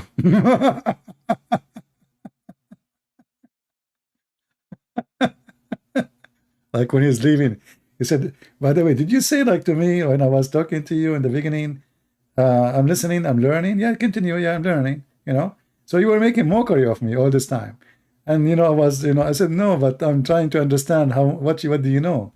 So I can correct you. I'm not making a mockery. I'm just trying to see what you know. You said you know a lot. So what I will say to you without knowing what you know, I will say you do not know anything. So I have to listen to you.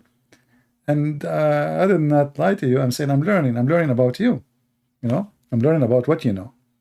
He said, you are right, you know, but, you know, and you speak Arabic, right? I said, yeah. He said to me, then I'm learning too.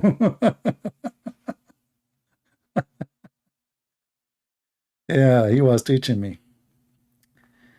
Are you the same man on spread become gods?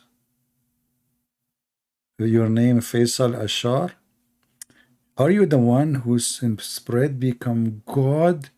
Hey, my friend, I am the Shin who become the Shin God. Have you ever heard of a God is a Shin?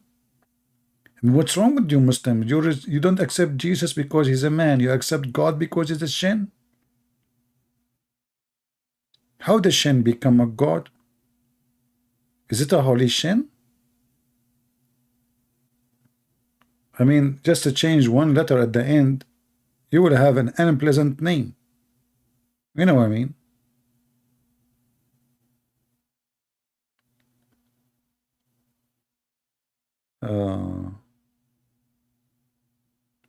Yeah, I mean, this religion is very funny, it's very silly. In one hand, they say to you, God cannot be inside as a creation, and then he is inside his Shin. And then he come down to the earth. And then he come down inside the heaven. And then he go down to the lowest heaven. And then he go inside the tree. And then he go inside the fire. And then all of this, Allah don't enter inside the creation.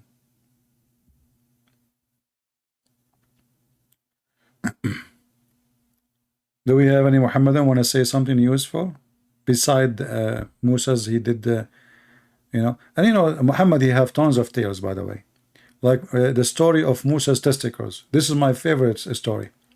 Because, you know, like once upon the time, I was living in a village and I was very shy. And I don't take a shower in front of people. I'm very shy by nature. You know, as you see, I don't open a camera because I don't want anyone to see any of those things, you know. So anyway, and then some bad people, they start making rumors that he have a problem there, here, you know. I'm not going to say where, you know. So Allah, he heard them because Allah, he can hear the gossip. Allah hear all gossip, you know. You cannot hide it from Allah. So Allah hear the gossip, and then Allah wanted to prove to them that my testicles are wonderful. So what Allah he did, very tricky, man. Allah is very tricky, man. I don't know what to do with him. And now I cannot even take a shower since then. So I went to take a shower in a private secluded area. I took my clothes off and I put it in a rock in the front of the beach in the Himalaya River, you know, next to Venezuela. You know, it's like, you know, you are in Africa now, you know, Venezuela. And then I put my rock, you know, my clothes in the rock. And then when I put the clothes in the rock start running. And Allah, he exposed the private part, my private part. Look at this.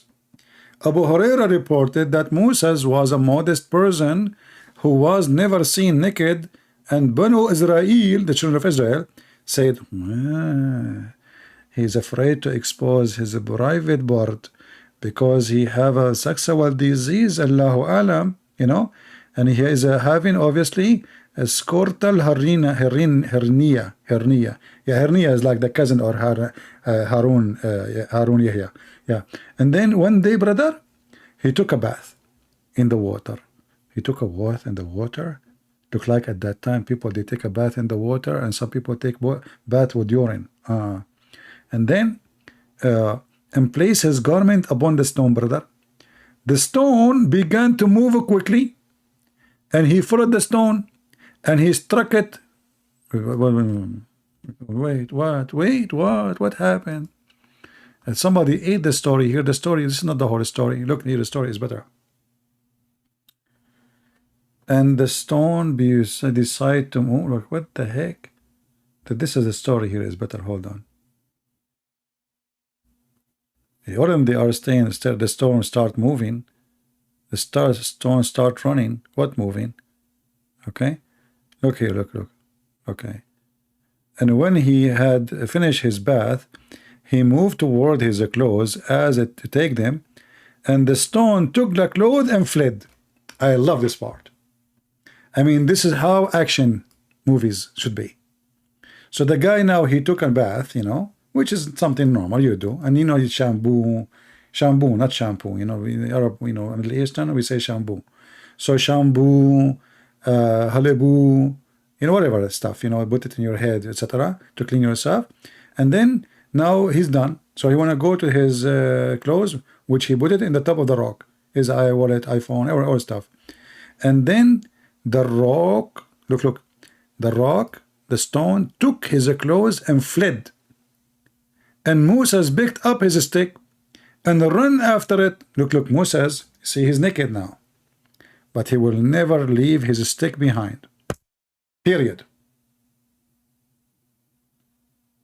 I mean, now you are naked, and now Moses is worried about this, about the stick, magical stick. You remember, this is a stick; he can do things with it. You know, a lot of stuff. So Moses will not leave this stick. You know, even he's naked now. So he took the stick, brother, and he. But look, Moses, the story, Muhammad did not mention like Moses. He was astonished or like. As if nothing happened. He just saw the rock is running with his clothes. He chased the rock and he started saying to the rock, "Stop, rock, my clothes! Stop, rock, my clothes!" It looked like at that time, rocks, they used to do theft. Because if you read the story here, and he kept chasing the rock, screaming, saying, "My garment, oh stone! Give me my garment." You know, at that time they speak to stones. You know, and Moses is not astonished how the stone is running. Normal at that time. They run all the time. They steal clothes. They steal bread. You know, I have a cousin. The stone stole his chicken. You know, she took the chicken and the chicken is stopped in the top of the stone. It was a rooster actually. Another rooster, they like to be high. So he jumped in the rock, and the second he jumped in the rock start running. And now the rooster, he don't dare to jump because it's so fast and it's very dangerous. He don't have a seat belt. So, you know, and he don't have a parachute. So, you know, like, you know, the stone is running and my cousin running after the stone. And my cousin, he did not surprise how in the world the stone is running because it's normal. Look. Moses, he did not like say, what the heck, stone is running? No, he did not think about it because it's normal. Things happen, you know, at that time, normal. And so he kept running after the stone. He pick up his stick and he run after the stone saying, "Oh stone, give me my garment," because the stones, they speak and they talk and they are like us, you know. You can talk to them. And by the way, this is a Hebrew stone, okay? This is a Jewish stone, to make it simple, you know. That's why it's you know, stealing. If it's a Muslim stone, we'll never steal, brother. Muslims steal only from non-Muslims. Okay, and then here, "Oh stone, give me my garment," till reach a group of Bani Israel who saw him naked, and they found that he have the best private part Allah created. You should see the women, man. The women, they look at Moses. Oh boy, what the heck is that? What Moses he have there? Is that a Scud missile? Is that a hyposcanic missiles? What the heck is that? And then all the Muslims, all the Jews, they agree, this is the best penis Allah ever created. And you should see, like Moses, he is so proud now, looking down at between his legs. Yeah, look, yeah, see? See? Finally, Allah proved it to you. Look how beautiful it is. Look at this. And then Moses, he grabbed his sunglasses and he put it over his private part, because his, you know, because it's sensitive. He never saw the sun before, you know. You don't want to blind your private part. It's dangerous. So they saw how beautiful it is, and then Allah, he cleared him from their accusation. So now look at the plan. The people accuse him that his private part have a problem. Allah, he thought about it. How in the world I'm going to clear his penis? So he made the stone run, brother. The stone run until went to down to Jerusalem. Okay, downtown Jerusalem, there is Jack Shalom, there is Netanyahu, Bibi, you know, all of them, all the guys, you know, the IDF army. I mean, they're everybody. And then Musa's like, what the heck? You know, suddenly he did not notice that he is in the middle of the town now, because he's so, you know, he cannot lose his wallet. Here's a credit card. Here's, I mean, everything. You name it. So when he went there, and everybody, he saw that his private part is so beautiful and so like mashallah, you know, Aman Rabbi Aman, the stone stopped in a perfect location in the middle of the square, you know, in Trafalgar Square in London. So like, you know, everybody saw it, everybody praised Allah, how beautiful it is. And then Moses, he will now seek revenge. So he start beating the stone. Look. And then he took his garment and started hitting the stone with his stick. And then Muhammad, he swear, by Allah, the stone still have some traces of the hitting. Three. What three? He hit it 3 times? What the heck? This guy is a Trinity guy? Why 3 times? Everything in Islam is 3 times. And then you will see the poor Yasser Qadi saying our youth are leaving Islam because of such tales. Why they are leaving Islam? Because of these types of tales. The issue of Ya'juj and Ma'juj is actually, for our modern times, I would say, one of the most, if not the most problematic of the signs of Judgment Day.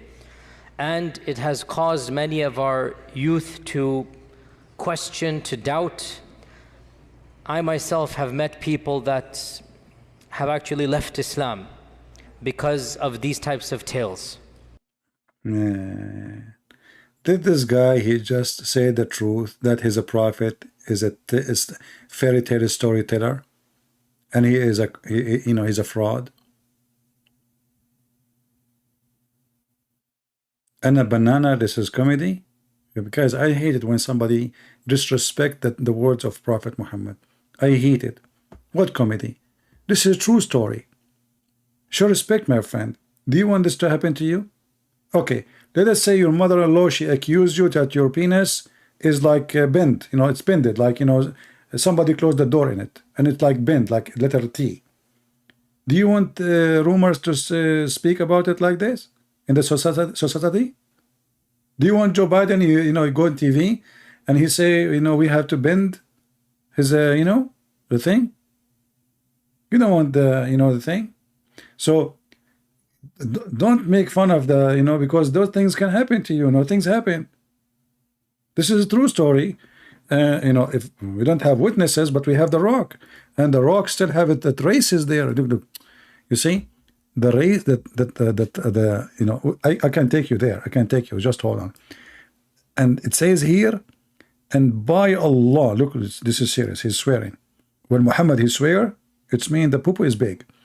By Allah, I think when Muhammad was talking, he looked at the eyes of people and they were saying, like, what the heck this guy is saying? So he have to swear now to make them believe. So he said, by Allah, by Allah, by Allah.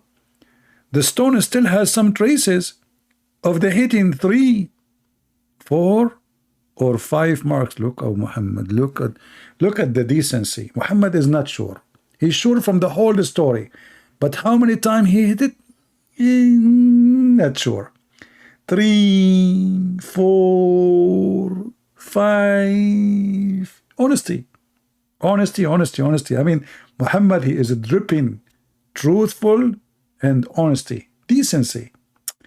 I'm not like, I mean, the whole story is correct. But at the end, I'm not sure, to be honest with you, if it is he hit it a 3 or 4 or 5. I'm not sure. Hey, Muhammad, how come? How come you says, by swear by Allah, it has a traces, and now you don't remember how many?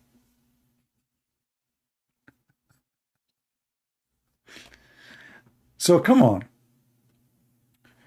Like if you make fun of somebody, do you know that Allah will punish you? I will tell you a true story. Once there is a guy, he made fun of me because of my look. Do you know what happened to him? Second day, Allah, he made him wake up in the morning. He went to the mirror. He found himself look like me. The guy, he was saying, no, please, no way, unbelievable. Unbelievable, man. Don't do that. And a banana? Do you want Allah to make you wake up in the morning, you find yourself like a banana? Don't do that, man. I mean, come on. Your name is already a banana. I mean, that's messed up. Make it a zucchini,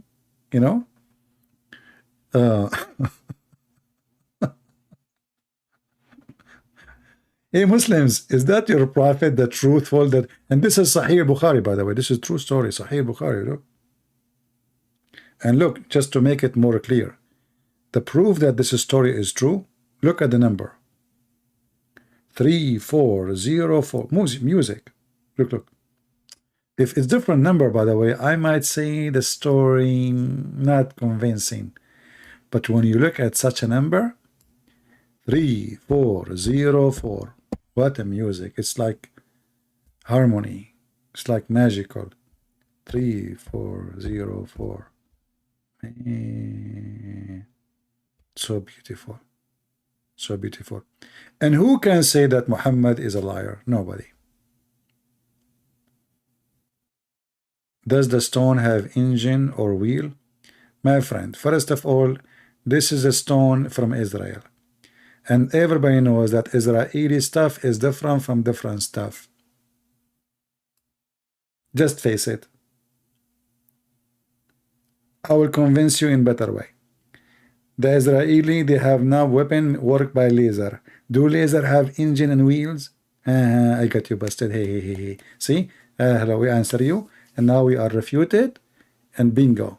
Don't ever try. Laser is not better than stones. So in Israel, everything is possible because those are Jews. I mean, we are talking about the Jews. Come on.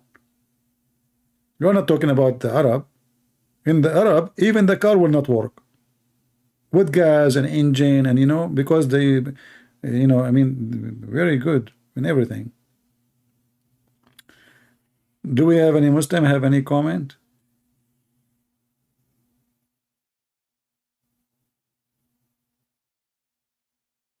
Man, you go in the Middle East, you will see a lot of hitting the mark of sticks in stones. Because remember, those stories happened to all the Jewish prophet. All of them. The Jewish accuse them that they have a bad private part.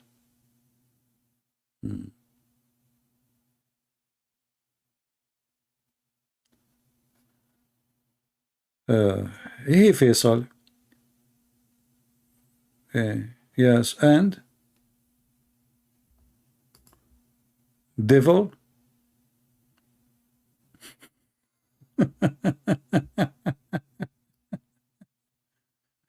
You know, the funny about the Muslims, you show them all the purpose they have in their garbage. And then they say to you, okay, let me post for you a verse. But what does verse have to do with our topic? Let us say, for the sake of argument, there is something there you don't like. Is that how you refute your stupid prophet and lies? And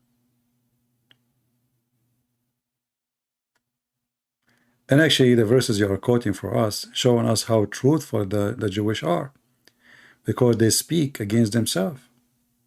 If the Jewish are corrupt in their book, why the Jewish, they will say that God, he is very angry from them, themselves. Muslims, I feel sorry for you. The stone is running, and you cannot run.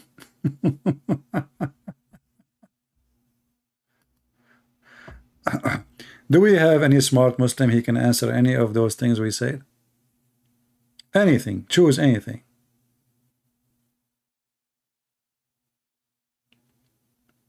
And the funny, by the way, Fasula, your prophet, he put his hand on the Torah and the book of the Jews, and he said, I swear by thee and the one who sent thee, and I believe in thee. No.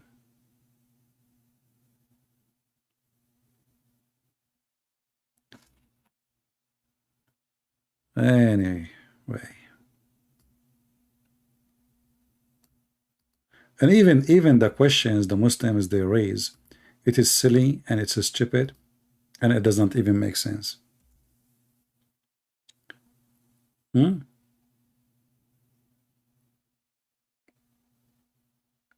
know, when Muslim they try to supposedly they will find contradiction. Well, God against you because you are wrong, and Satan against you when you are right.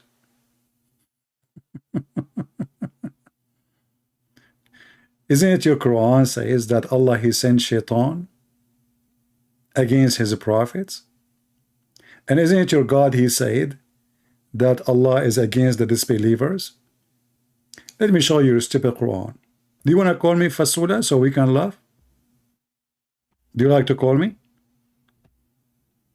I will use the same verses from the Bible you showed me, and I will use your Quran, and I will make you read it, and everybody will laugh at you. Is it true your God he is angry from the Jews and he cursed them?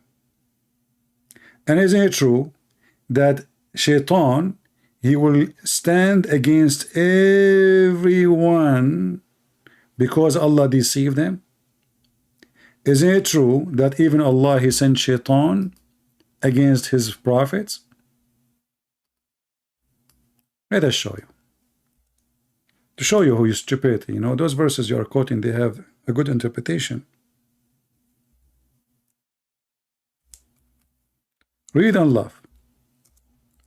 Why Allah want to send Satan's against his prophets? You see, it's not Satan coming against the prophets. It is Allah. He sends Satan against his prophet. All those verses speaking about Satan, supposedly Satan is a bad person, right? So how he is a bad person and yet he is working for Allah?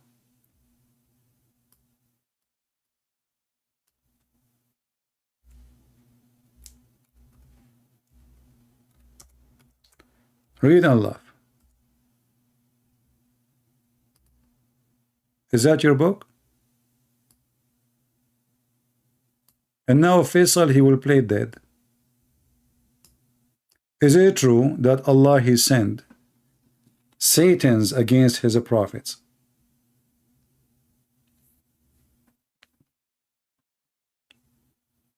Are you there, Faisal, or you want me to block you? Don't make me talk to myself. Do you want to call me? Do you dare to call me? This is your God, and Satan is his employee. So while Islam says that Satan, he whispered to the disbelievers so they will disbelieve, and then we find that Allah himself is sending Shaitan to be the enemy of his prophets. Why?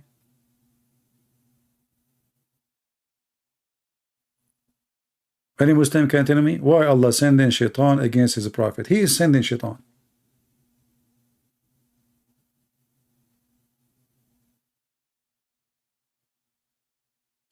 And then we go to different verse in the Quran, we will find this.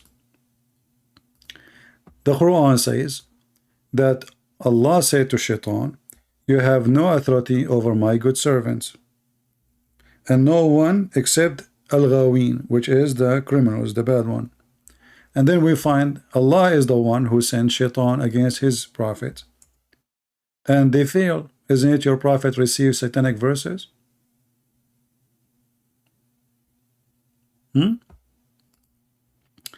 Chapter 5, verse number 42. And if you go to verse number 39, it says that Shaitan was misled by Allah, was deceived by Allah. So Allah is the biggest Shaitan. Shaitan is a victim of Allah. And now Shaitan, he says, because you misled me, I'm going to mislead them.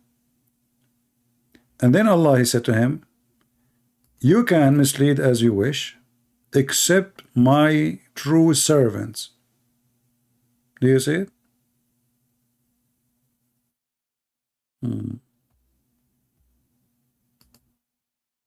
Any Muslim can answer? Abraham is quoting for us Ezekiel chapter 13 verse number 22.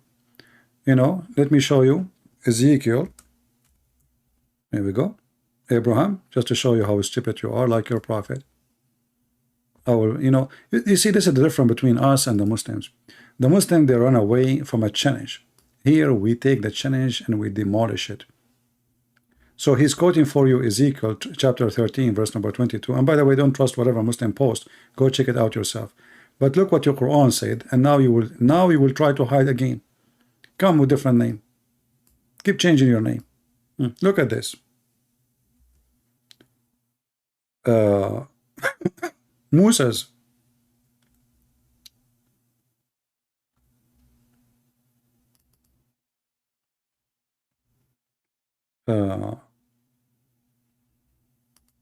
Is that your word of your God?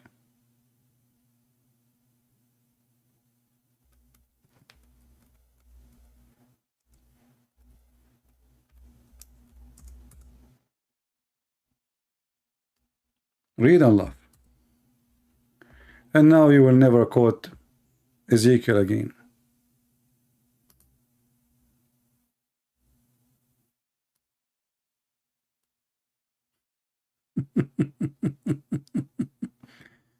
Allah, if you want to destroy a town, he order the wealthy one of it to do bad so he can destroy it. Is that your book? Change your name and come back. Switch between Abraham and Faisal. What do you think? Are you there? If Ezekiel is bad for you, well, then the Quran is bad for you. And by the way, translation is very funny and not accurate. So we commanded the rich ones to commit sin so we can destroy it. And remember, the Muslims, they believe everything is a destiny, which means everything you do is not even a choice. So all sin is from Allah, because there is no choice. Sin is a description for an action you do by choice. If you've been forced to, this is not a sin. This is not a sin. Sin only if you do it by your own will. If somebody forced somebody to shoot somebody, Like, let's say someone put a gun in your head, says, shoot him or I will shoot you. Yes, you killed the person, but you have been forced to. It's not you really who killed him. It was the other guy. Allah is the source of all sin.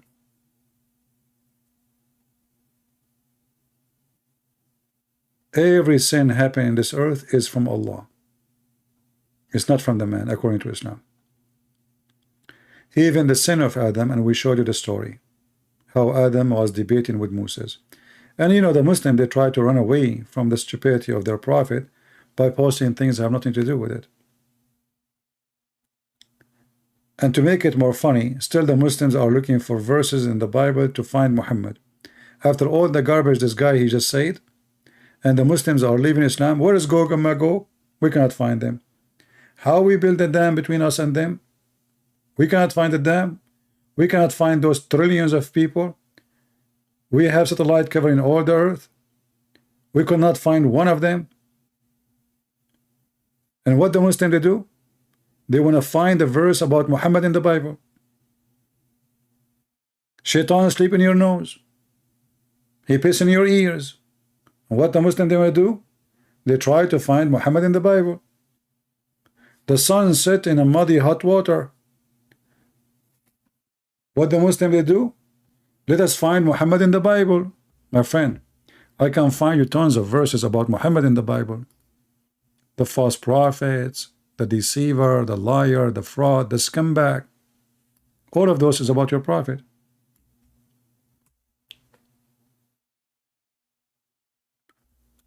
Hey prophet, did the Quran say the sun set in murky water? No, brother, no. The Quran says that this is from the perspective of Zulkarnain, brother. Hey, hold on, but isn't this is your prophet explaining the verse?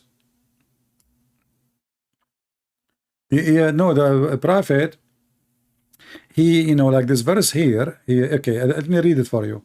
I was sitting behind Messenger of Allah, and who riding donkey while the sun was setting?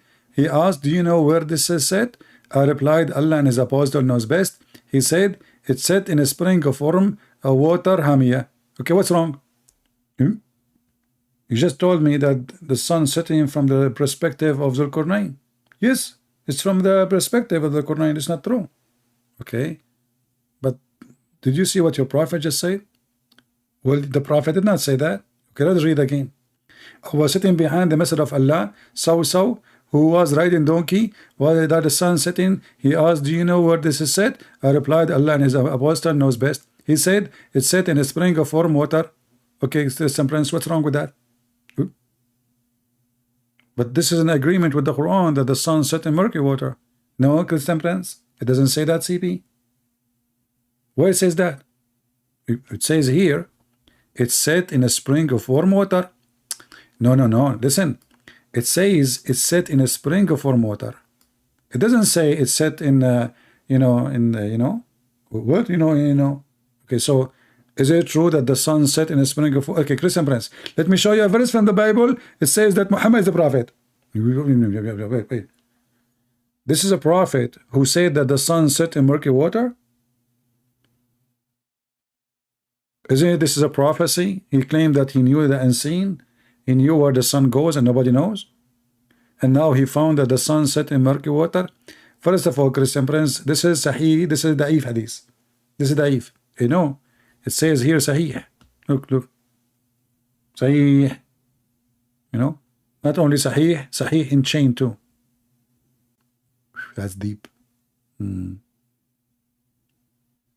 They try to escape. You know, we talk about donkey, they talk about monkey. We talk about monkey, they talk about Joe Biden.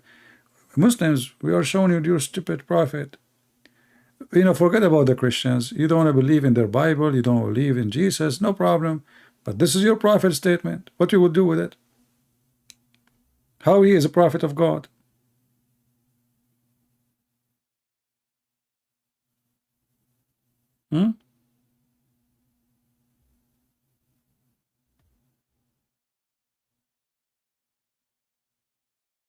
You know, Abraham, Moses, I mean, you are a mixed shish kebab. Okay, The old Ezekiel, one Ezekiel is about yelling at Israel, saying what they do wrong, telling about repent to God. What does this have to do with my topic?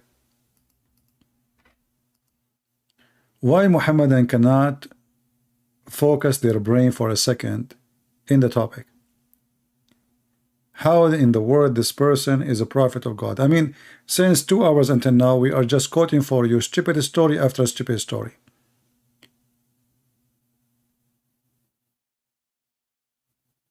And we just showed you how Yasir Qadi is saying our children are leaving Islam because of those tales.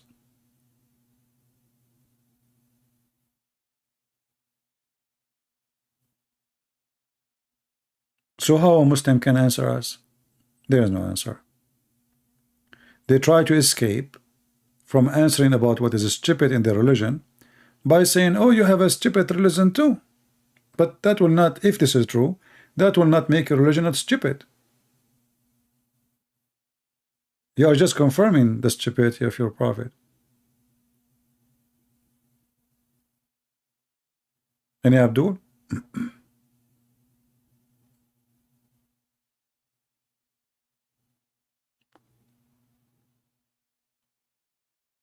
You are not giving justice? How is that, Mr. Logical? Mr. Logical, he said, I'm not giving justice. How is that? Help me, go ahead.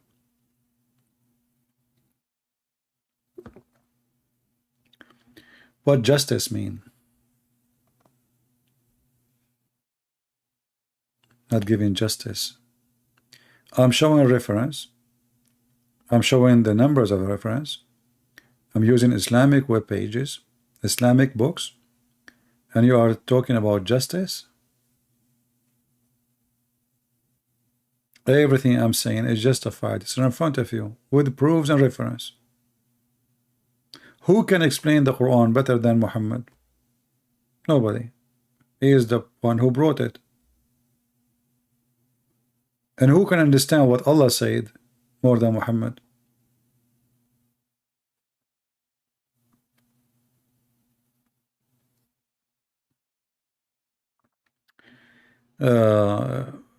You know, give him a chance to change his name.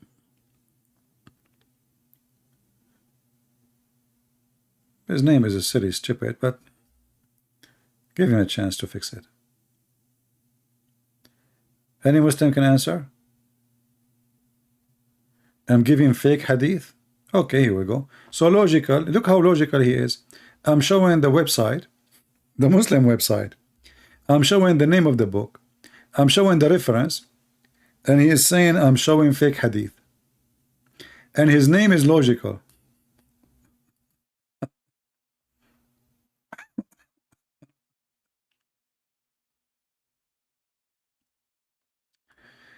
I think you should have changed your name to something else.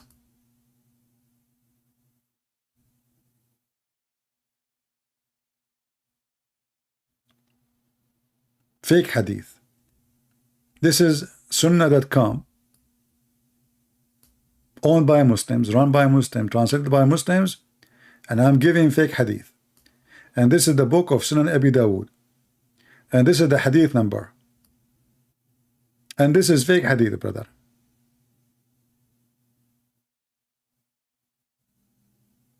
Okay.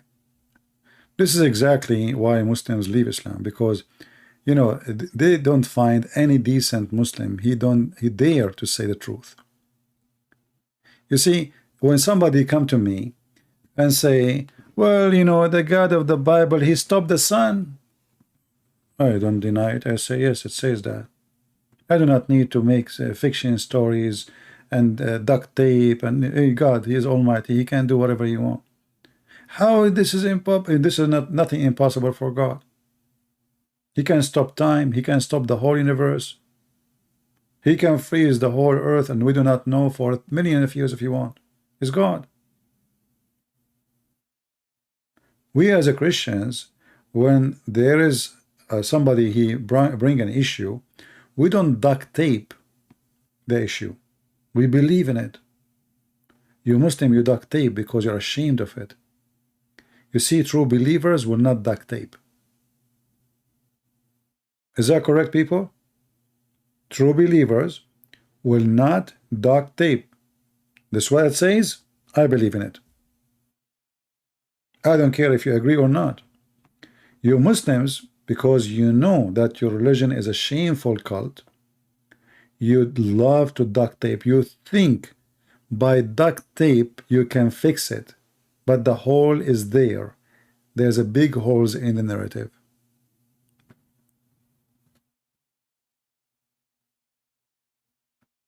And this is the difference between us and between the pagan Muslims, black stone kissers.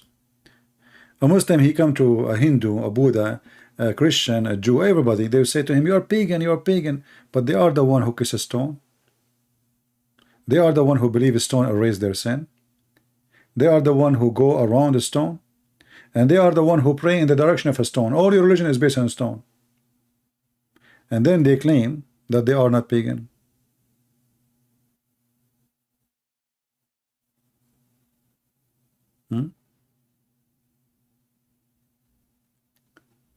Khalid is saying, Arabian prophet, who in the earth would right mind believe in anything which comes from you shown on a screen? Nobody. No. Do you think Muslims, they believe in it? No. This is why they deny it. You see, the Muslims, in order to protect their belief, which does not exist, which became an identity for them, they deny what we show on the screen. Because this is the truth. The truth hurt. So they don't want to see it. They don't want to look at it. The stone is running. The guy go, he burned Abraham. Gog and Magog. David, Solomon, he have a flying carpet, can take millions of soldiers. Can carry, have 650,000 chairs in the top of a flying carpet, and all his army. And his army is from Jerusalem all the way to the end of Iraq. This is the army of Suleiman. All of them in the top of the corner of his roof, which is in the top of the flying carpet.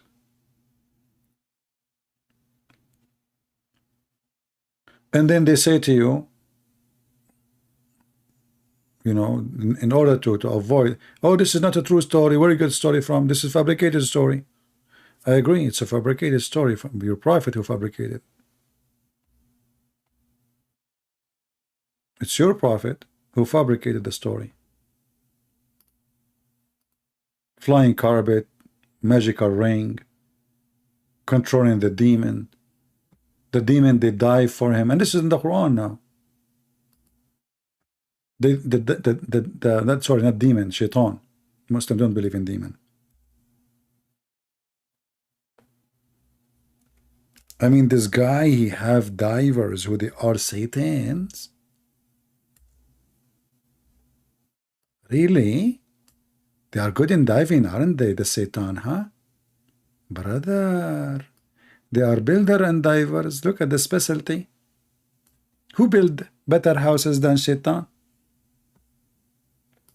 I mean, how in the world he is a prophet of God and his employees are Shaitan?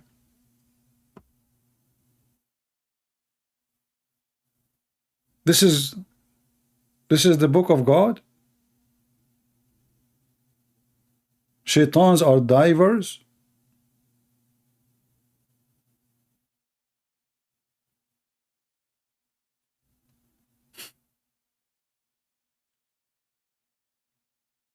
Welcome.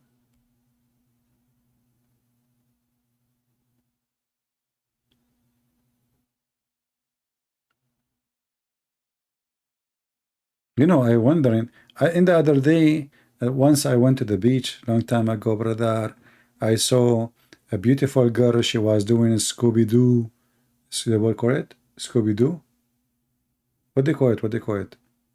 Scooby-Doo-Doo, Scooby-Doo, Scooby-Doo, you know? What they call it? What they call it? Scuba diving, sorry, not Scooby-Doo. Scooby-Doo is dog, the dog, come on, cartoon, yeah. Alhamdulillah. So, she was doing Scooby-Doo, she was wearing a bikini, you know? Haram bikini, halal bikini, burkini. And now I noticed she was a shaitan. That's why she have weird, like, you know, you know, she came from the water and she have something coming from her mouth like a pipe, you know, and there she have a glasses or something, you know, and then her legs, you should see her legs, man, she looked like a frog. She have something in her foot, you know, in her feet, and like one brum brum brum brum, you know, brum brum brum brum, and I was looking, you know, and then I said, you know, she is beautiful. A'udhu billah, I'm not going to look more because, you know, I will get tempted because she is beautiful, shaitan. So I said, I'm not going to look, you know. And then she came from the water and she have lobster. Lobster is originally, he's like from the lab, and he was a star, like he was a superstar somewhere in the, you know, in the ocean. And then he was like in the lab because she is hugging him in her lap, you know. She have a big lap, unbelievable, you know. And the boobs is like boom, boom. So she put the lobster, who is from the in her lap, and he is a star, and she is carrying him, and then she's shaitan, and then I asked her, you work for who? She said, I work for Solomon. Okay? And then she said, if you talk to me again, I will call the police of Solomon, they will arrest you. Okay? I said, well, I'm not, I just asked a legitimate question. You know, I want to know, you work for who? Do you have a license to do a Scooby-Doo fishing here? You know? And then she said to me, Allah knows best. So I said, okay, so now you are saying you do not know if you have a fishing license or not, and the answer is Allah knows best. I'm going to call the police. She said, you cannot call the police because I am the police. And then, you know, she said to me, put your hand behind the, you know. I said, no, I cannot put my hand behind, you know.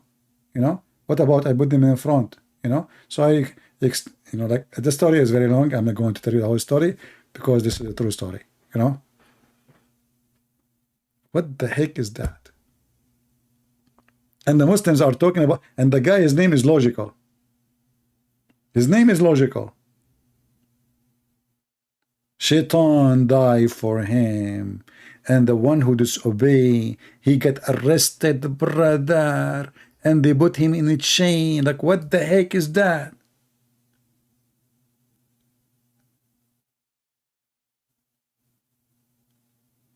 Hard labor. You disobey Solomon, he put you in chain. If you don't work good, he put you in chain, okay? Like you stay 10 days in chain for punish it for you. And there is no hummus for you. Put him in chain and there is no hummus. And not only that, the stories, like, you know, go crazy more, you know, especially when Solomon, he found that the general, the command general of his chicken army is missing. That story alone is different story, different level of satisfaction, you know. Look, this is chapter 27, verse number 20. And another occasion, Solomon inspected the birds, army of chickens, and he said, why I don't see the hippo, you know. Now you might ask yourself, maybe he have some chickens. No, those are army.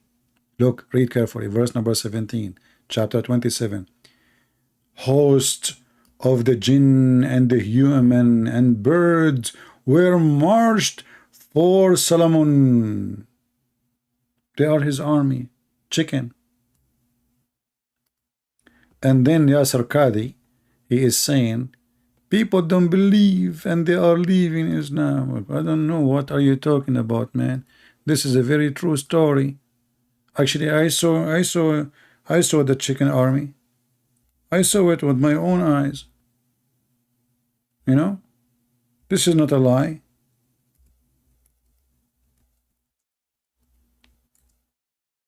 So Solomon, brother, he, you know, he give command. And you know, the chicken, you know, they, like, let me show you Solomon. This is a true story. Okay, hold on. Here, I'm sure now the kuffar, the Christians, they will get jealous because this is a true story. And here we go. This is Suleiman, brother, when he was young. This is when he was young, you know. So this is his army, and now he is, you know. Look, Allahu Akbar, and the chicken is coming and he is holding the sword. Let me show you. Hold on, the screen is black. Okay. So this is This is Solomon, and now he have like a billion chicken behind him, you know, and like he's okay, takbir, you know, Allahu Akbar, takbir, jihad, Allahu Akbar, shahada, you know, and you know he have a sword in his hand. You see the sword, okay? So he go to do invasion, and then you know that he give command. Look, Allahu Akbar, wow, endless numbers of chicken, takbir. Wow, look at this. They are following him, and now they are occupying in the other area. So, brother, those are true stories. If you have a suspicion that this is not true, never listen to the Christians. You know, we got them busted. This is really true, and it's proven to be scientifically. You know, don't listen to them. Yeah. But, you know, people, they say things, it's really not true. This is a true story. So Suleiman, he have an army of birds, an army of a genie, an army of a human. And you know, just think about it. How many of us wish to have army of a chicken? Just think about it. Just think about it for a second. Be honest with yourself. All of us, we wish to have an army of a chicken. Your mother-in-law, she come to visit you, you order all the rooster to attack her. Pop, pop, pop, pop, pop, pop. She will never come back to you again. And then the Muslim, he speak about logic, and he speak about God. How God can be a man? Yeah. How God can be a man? Because he's God, he can be whatever he want. Now tell me, how did Solomon, he have an army of a chicken? And he was invading who with him, with them? Did you hear Yasser Qadi in the previous video? He said that Allah, he will send an army of camels, or they are flying camels. Did you hear it? When he spoke about Gog and Magog? So Allah, he will send an army of flying camels. So it's not a flying horses only now. We have a flying camels who they will grab those Gog and Magog and they will throw them in the sea, brother. In Islam, even camels, they fly. This remind me of my cousin. He was doing hunting with my other cousin, you know, Abdul. And then the first Abdul, he said to the second Abdul, he said, do you see that goat under the tree? The other Abdul, he said to him, this is not a goat, this is a bird. The first Abdul, he said to the second Abdul, you stupid, this is the goat. The second Abdul, he said to the first Abdul, listen carefully, you want to bet that this is a bird, not a goat? He said, okay, we will bet. He said, okay, we will shoot at it. If it does a fly, it's a bird. If it doesn't, it's a goat. He said, okay. So they shot at it, and then it fly. So the second Abdul, he said, see, I told you it's a bird. The first Abdul, he said to him, it's a bird, it's a goat, even if it does a fly. And this is the Muslim logic. Even if it does a fly, it is a goat. It is not a bird. I mean, what's wrong with the Quran? There's nothing wrong. Look, this is true. What's wrong? He have an army of a chicken, so what? This is very normal.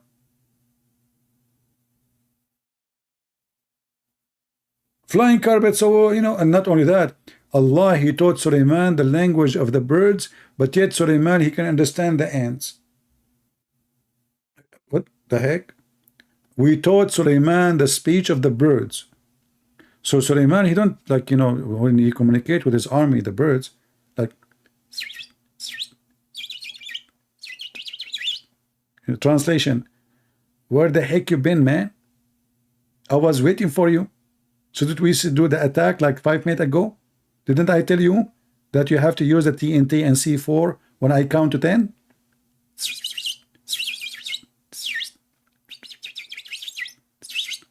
Oh, okay.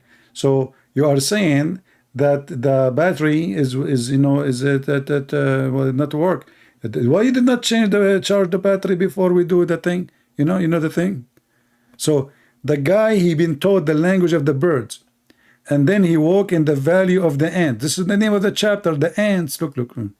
The name of the chapter is the ants. He walked in the valley of the ant, and one of the ants, she said to the other ants, hide, otherwise Suleiman will crush you. I mean, look at this Suleiman, brother. He can focus in one ant at the time. I mean, there's billions of ants.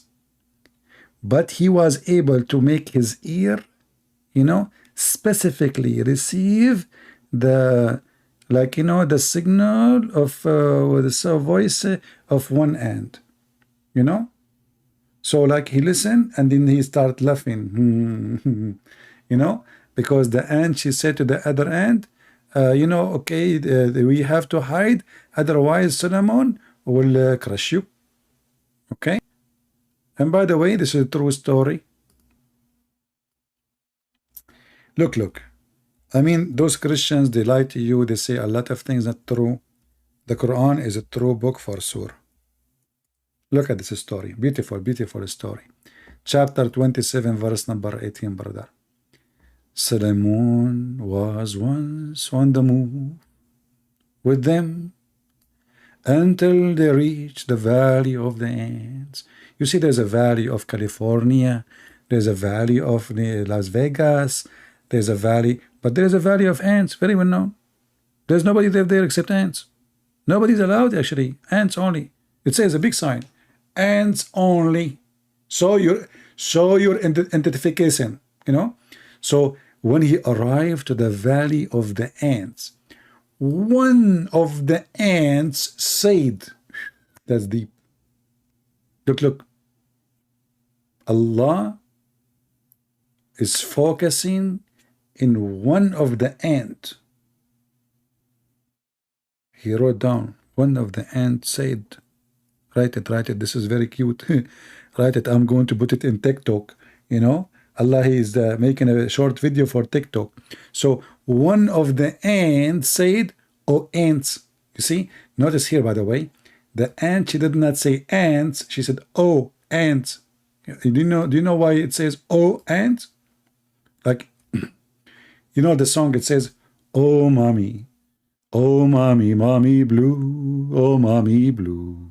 This is the same, because it's like, it became like more attention, like, you know, tension, you know, in French, you know, tension bardatino in Italian. So here, oh ant, like, oh, what the heck, like, oh, what? So, oh ants, get into your holes. Which holes? Shame on you. Show respect. What do you mean holes? Do you mean holes in the narrative or holes? Unbelievable. Dirty language. I cannot believe it. So, oh ants, get in your holes, lest Solomon and his host crush you. What is killing me in the story, not how stupid the story, but how in the world she knew that his name is Solomon, brother. I mean, she is an ant in the valley of the ant. We got it. How in the world she was able to know that his name is Solomon? Any Muslim? I mean, come on, it's obvious. Solomon at that time was very famous. You know, all those ants, they have cell phone, TikTok, you know, Hick-Hawk, Bing Bong, you know, like all those stuff, you know, kimchi, you know, like even when you buy kimchi, like, you know, this Korean food, it says Solomon kimchi, you know, Solomon kimchi or Solomon beef, you know, Solomon, very famous, his name is everywhere, you know. So this ant, she saw a guy is very good looking. He don't look like me for sure. I'm more good looking, you know, but I don't want. I'm very humble. I don't want to talk about how good, you know, very good. I lost my voice because God, he told me when you lie, I will make you lose your voice. Hold on, let me drink water. Okay, God, I will not lie again. Okay, forget about the last one. So, last Solomon and his host crush you. Look at the word crush you, brother. How many times of all of us we remember the crush cola, like, you know, crush cola, you know, You drink it, you feel you are being crushed. This is exactly what, this is how it feels for those ants when they saw Solomon. So she warned all the ants, and all the ants, they start hiding, because at that time there's no insurance. You know, like now you have insurance, you break your hand, you break your leg, you know, somebody step on you, you can fix it. But at that time there's no insurance, you know. So the ants, they have to hide it because there's no solution. That's it. Solomon, he step on you, you are in trouble. And Solomon very heavy. I mean, this guy, he eat like a mule. So, you know, and then, you know, brother, Allah, he said, this is the good story to write for the Muslims, because this is a wonderful story. They are a bunch of kids, and now it's bedtime story.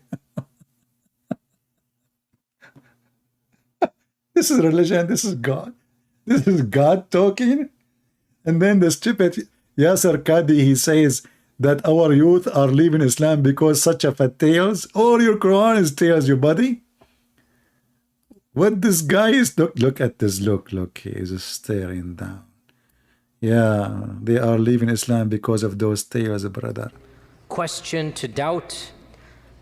I myself have met people that have actually left Islam because of these types of tales. No way, come on, let us be serious. First of all, those are true stories, and me myself, I was witnessing for them. It's like the election of Joe Biden. It's very true election. He winning, you know, all the time. He won. Look at him, he's genius. I mean, it's obvious he will win wherever he go. You know, that's guy, Balusi and Lucy, Biden. I mean, look at this idiot we have. You know, if those they can be president, I mean, Muhammad can be a prophet. Very easy, very simple. Because things can happen. You know, things can happen. Very possible, very possible. You know, so, and then they say to you, it doesn't say that, CP. Yeah, you are giving fake hadiths and fake website. Logical. I'm going to give you a fake ban. Okay, so don't be upset. Okay, it's fake. It's fake. There we go. I just banned you, but it's a fake ban. Don't worry about it. You know, don't worry. Be happy. This is religion. This is God talking. Me. And look. There's this chapter in the Quran is called chapter Sad. Sad is a letter. Have you ever heard of a chapter have a name of the name of a chapter is a letter? Letter S. What the heck is that? Sad? What the heck is that? How in the world? And look, this God. He decided to talk. He said, Sad. But Sad is a letter. Here you read it in English, it says Suhad. Suhad is the name of a woman. This is not what Sad is as a letter. And then, I swear by the Quran. This is like, you know, the Buddhist monk. I swear by the Quran. What the heck? Allah swear by the Quran?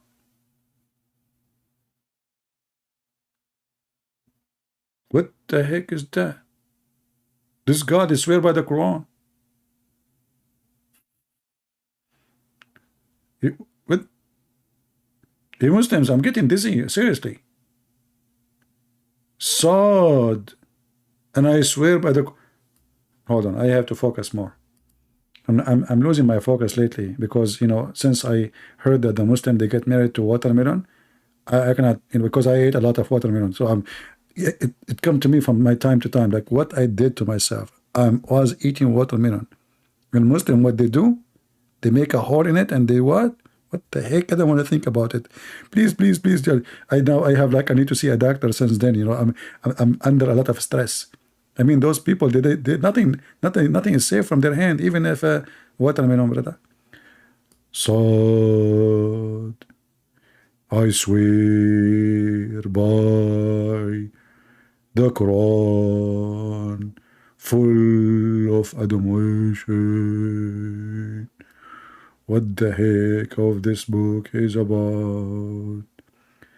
Someone is crazy making it. Any Muslim? What is the heck is this? We would not even start yet. It's just the first 2 hours. How many people will leave Islam after they're watching this? So did you watch ever like those Buddhist priests?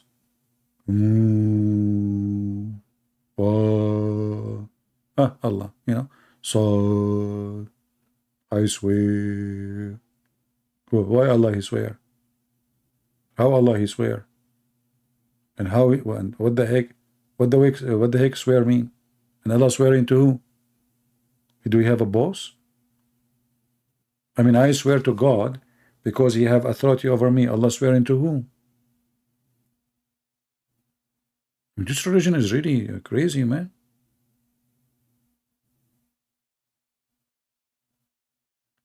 Make you knowledgeable and make you love.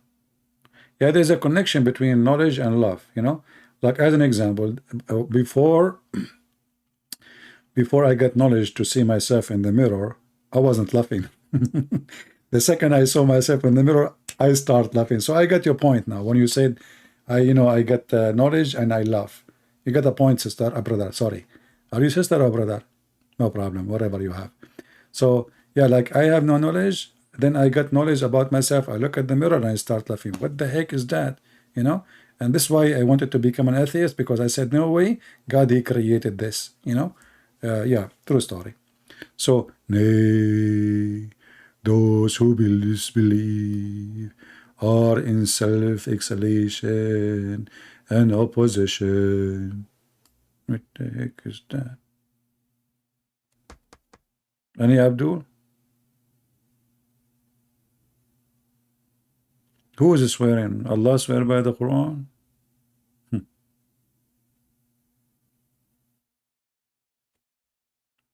Very well. Any Muslim have an objection?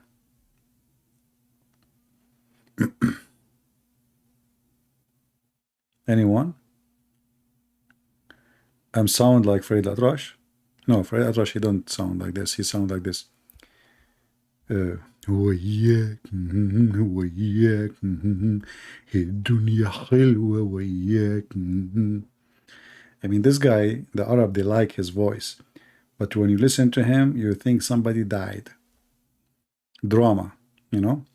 فوق غصنك يعلمون لأطف بيدم العيون. What the heck is that? And the Arab, they are dancing. Why? I have no idea. Anyway. So do we have any Muslim here? Where is the Muslims? Any Muslim have an objection? He agree, disagree? What the heck is that? Anyone knows this guy, Farid Atrash? The funny is, his last name is Deaf, and he's a singer. I mean, Middle East is full of stuff, by the way. You know, like we are really something. Like the guy, his last name is Deaf, and he's a singer. How he? No wonder he don't hear himself. Okay. Any Abdul?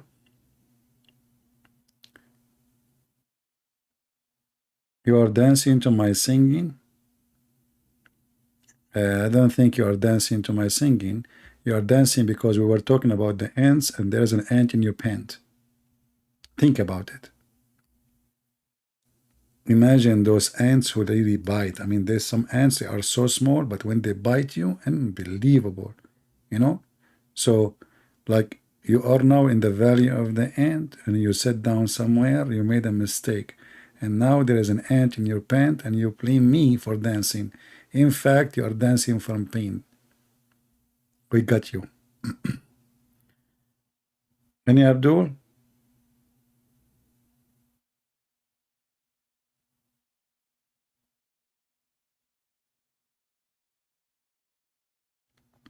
And by the way, the ant in your pant was a verse in the Quran, and the goat ate it.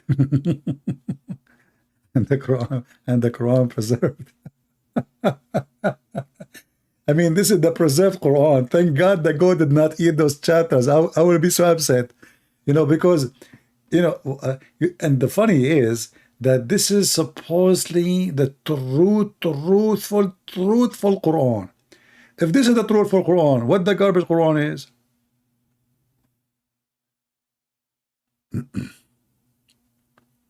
But you know, there is a story which is really give me some emotion.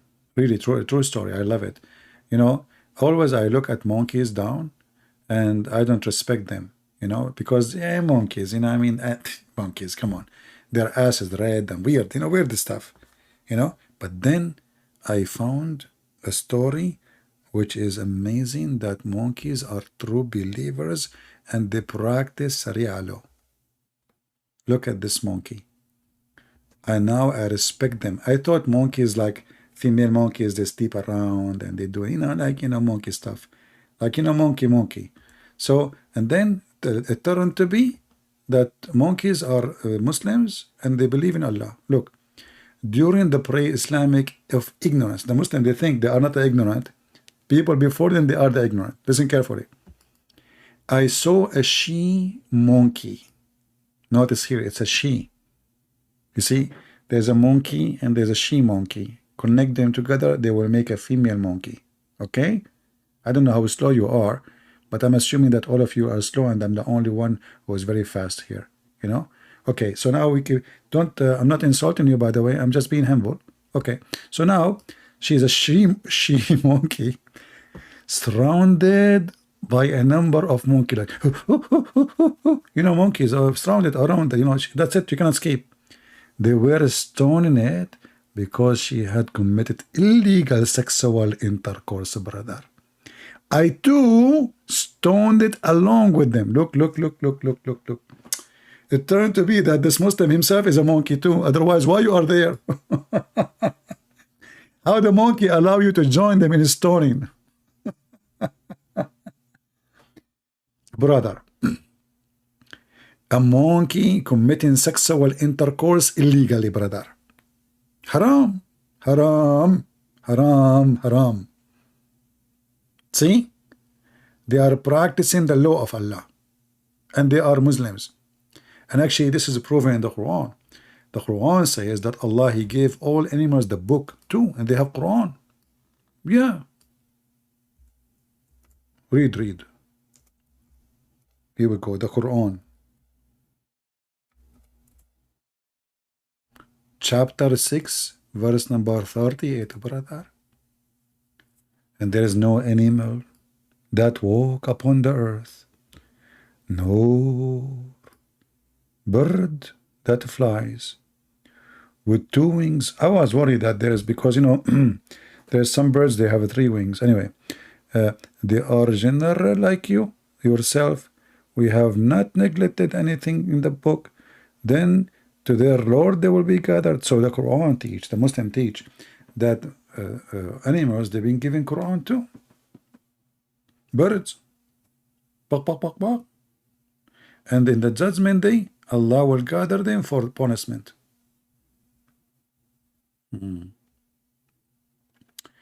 Daughter of God, I am late. How long has been? We just started. What are you talking about? We are just here. 30 seconds ago. Allah, He just sat in the chair. You know, He was in the earth, and then He, you know, so He went up to the scale, you know, and He sat down. We just started. What are you talking about? Don't worry, be happy. Guys, don't tell her, because if we tell her, I don't know, she's a female, yeah. If we tell her, she might do something wrong, you know. Those females, they have nails. You tell her that he was here for the last 3 hours, nails will be activated, aggression will be in ready, and Allah knows best what will happen next. So when you see a female, you know, this is why the Muhammad, he says you have to lie to your wife. I mean, Muhammad, he knew what he's talking about. It's allowed to a man to lie to his wife. Why? Think about it. She have nails, she have shoes, high heels. All weapon is ready to use and abuse. Anyway, so I seek refuge by Allah from those females, brother. Do we have any Muslim? He is fast. CP never get us. Bored? You want to be in the board? You know, Lisa, I'm going to hire you. I will put you in the board of non-educated. You will be the boss, okay, from now on. He will be charged in lipstick class. All right. Hey, Muslims, anyone here? I mean, all the madness we just showed you, nobody have a comment? No Muslims haven't disagree? All what they say to me, it doesn't say that, CP. I'm going to take a bath and watch later. Help me. Punish me, the angel. My friend Dreamers, are you going to give us more information? Why don't give us the name of the shampoo you want to use, the soap, and the water? Do you have a towel? Come on, my guy. You know, you want to go to the shower. What do you need to tell us? You want to take a bath. He want to tell us that he is clean. You see the point? You're trying to put me down because I'm an Arab. I take a shower once a year. Good luck for you. You know, I'm very clean too. I'm very clean. You know, actually, I did my annual shower last shower. You know. Good luck in your shower. Be careful to lock the door because your mother-in-law, she might show up anytime. And then bye-bye to you. She will bring the radio, put it in the electric, you know. She said, my son-in-law, don't you want to learn some music? You know, hear some music when you are in the bath? And then she throw the radio in your bathtub. And bye-bye. You know, she will collect your insurance. She will find a brand new husband to her daughter who need you anymore. Okay, I'm just letting you what will happen. I can see the future. Do we have any Muhammad in here?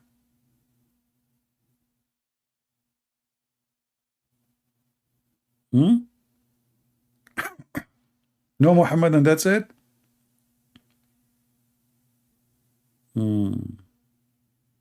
Flying carpet. Chair of Allah. And you know the story when Solomon, he died standing is the best. I love this story. Actually, I am planning from now that if one day I die, I want to die when I'm like online. And I will hold the stick. I have a stick next to me. You know, I don't know if you can see it. You can't see it. You're blind anyway. Yeah. So, you know, because you are Christians, you know, Christians, Jews, Hindus, you're blind. Muslims only can see things. So, you know, when Solomon, he died, Allah wanted to conceal that his death. He don't want anyone, you know, to know that he died. So what he did, he made them all think that he's alive because he was home.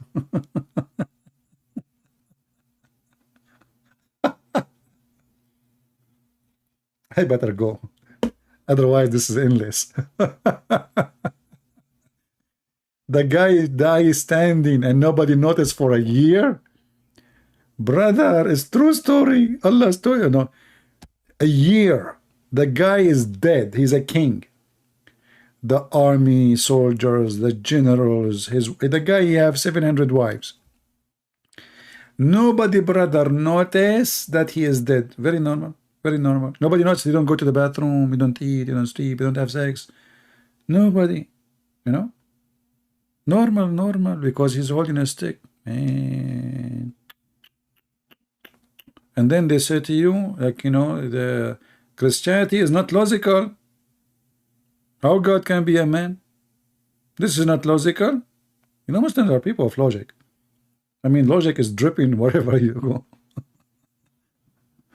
Oh boy.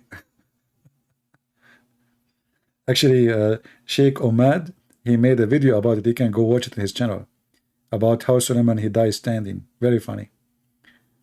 Yeah. Unbelievable. Very beautiful. Very beautiful. Army chicken, dying standing. You know? Yeah.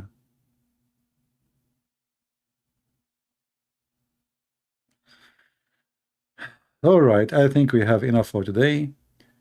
The one who did not watch the video about it is not showing in my channel, but if you go to Patreon, you can click at the link and you can see it and download it. All right. Can you show that Allah is not all-knowing? We just judge. I mean, so what we are showing you for the last 3 hours, man? I mean, all this garbage and Allah is knowing? All this garbage and Allah is knowing. All the madness we just showed you, and you are asking me to show you that Allah is not all-knowing? That's a good one. So what we were doing for the last, we were laughing and dying laughing. Botos verse, you like the Volabotas, don't you? I mean, you guys are really, do you have a dirty mind, don't you know? I mean, I'm going to tell your mom about you. Volabotos. I mean, between bad boys and, you know, those kids, you cannot trust men these days. All what they want to see, I mean, from the whole Quran, you just want to see the potatoes, you know? Look, she just, you know, because this is about boobs. So Allah, He wanted to use like a Greek word. You know, do you know the game like volleyball?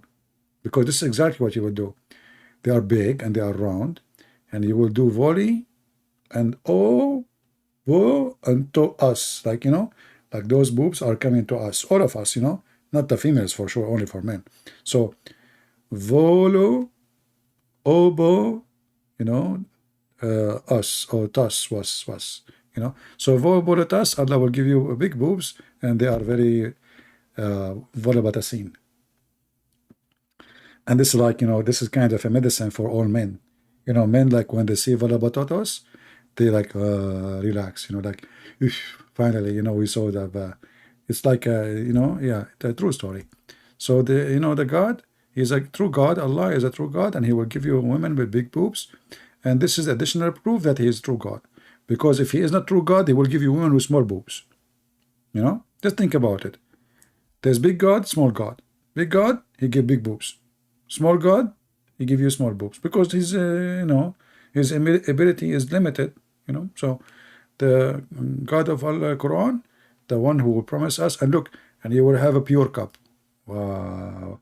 And you know, and then this you know, and you will have a vineyard and garden, very beautiful in the heaven. All right. And you know, you will have a bracelet, you will have a couch, you will have a pillow. All of us will like to have pillow. You know? Do you know the Prime Minister of Israel? His name is Pillow Netanyahu. Why they call him Pillow Netanyahu? Because simply the Israeli, they dream to have pillows. So when he won the election, his name is Benjamin.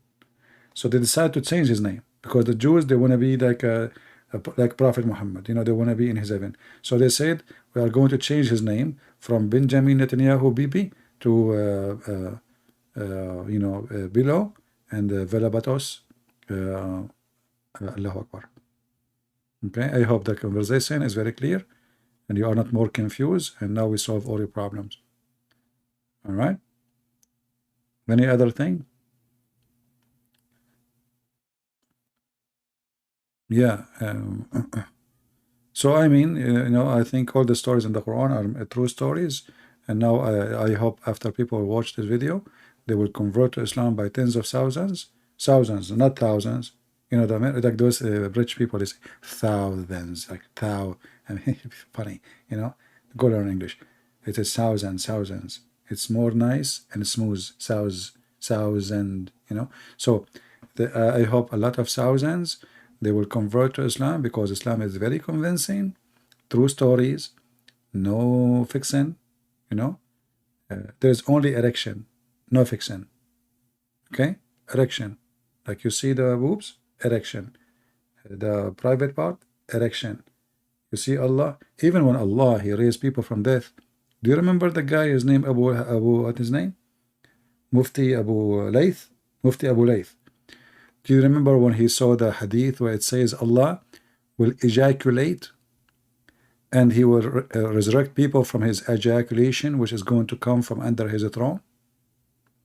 I mean, even their God, He ejaculate, and He resurrect people from death by ejaculation. And then the guy, he put an umbrella on the top of his head. Oh boy. Where is the video of this guy? I don't want to show it. Actually, it's part of our intro. When you see this guy here, he opened the umbrella. This is part of his video. When he heard that Allah will do ejaculation, where is the part of the video? Here we go.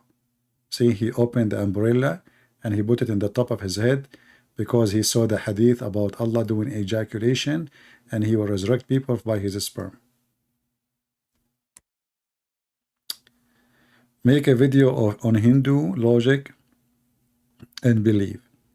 Yeah, you see, I wish I can use the videos of Sadhguru, but this coward, he flagged me right away. I made one, he flagged me. But we can do from time to time without using his videos. Or I can use his videos, but I will not post it on YouTube, because this coward who keep talking about, let us accept each other. I'm Sadhguru. I will teach you how to be happy. Yes, my name is Sad, and this is why I can teach you how to be happy.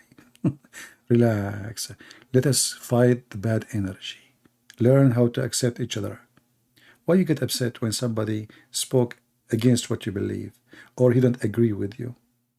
Try to control the negative energy. Try to accept the person in front of you. This is the beauty of the yoga. And then I made a video showing how stupid he is. 15 minutes after, he reported me to YouTube. I mean, do you see the scam? He spent the day talking about accepting each other, controlling the bad energy, accept that you are not always right, and if somebody speak negative about you, don't talk, don't be upset, and you know why we have no peace in this earth, because we don't accept, we accept only ourselves. And then suddenly I made a video about him. He reported me to YouTube. What a potato, his real name is really Sadhguru. His real name is Sadhguru. This guy, he say things, he do the opposite. He's a fraud. Yeah, I'm going to make a channel. I will call myself Happy Guru. What do you think, guys? First, whoever watch our video, he die laughing, right? I have a good sense of hammer. I hammer everybody with it.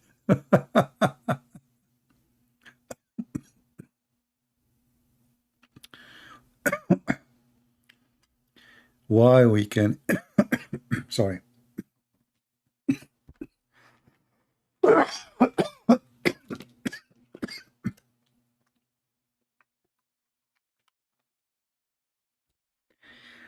Sorry, my throat is dry. Man, I hope the sound did not bother you. I get some water now. Somebody saying make a video about why we can eat pork. My friend, the first question is why you cannot eat pork. Then you understand why you can eat pork. So, the Bible is a book. It's not a verse. It's not a statement. And there is stages between God and the man. Just to make it simple for you, I'm not going to make a special video about it for now, just to answer you. So, God in the beginning, when he created Adam and Eve, the children of Adam, they married their sisters, correct? But isn't it this is an incest? Yes, it is. This is what incest is. Sex in the family. But it wasn't wrong. So what is wrong is when there is a time and there is a law connected to the time. That law, which is connected to the time, make things either lawful or unlawful. So God, he made a covenant with the children of Israel. And the children of Israel is not us. This is number one. Number two, when God, he gave the Jews orders, he gave them for their benefit fit with their time. As an example, when God, he ordered them not to work in Sabbath. Jesus, he said, Sabbath is what was made for the man, not the man was made for Sabbath, which means the man is the important, it's not the Sabbath. So Sabbath made for the man because the Jews, they were greedy and they work, and until now most of them they work 7 days a week and they want to make more money. And that make even their employees or servants, they work hard and they don't take a break. So God forced them to take a break. So they don't even abuse their servants. So the Sabbath was made for the man, not the man made for Sabbath. And the same for food.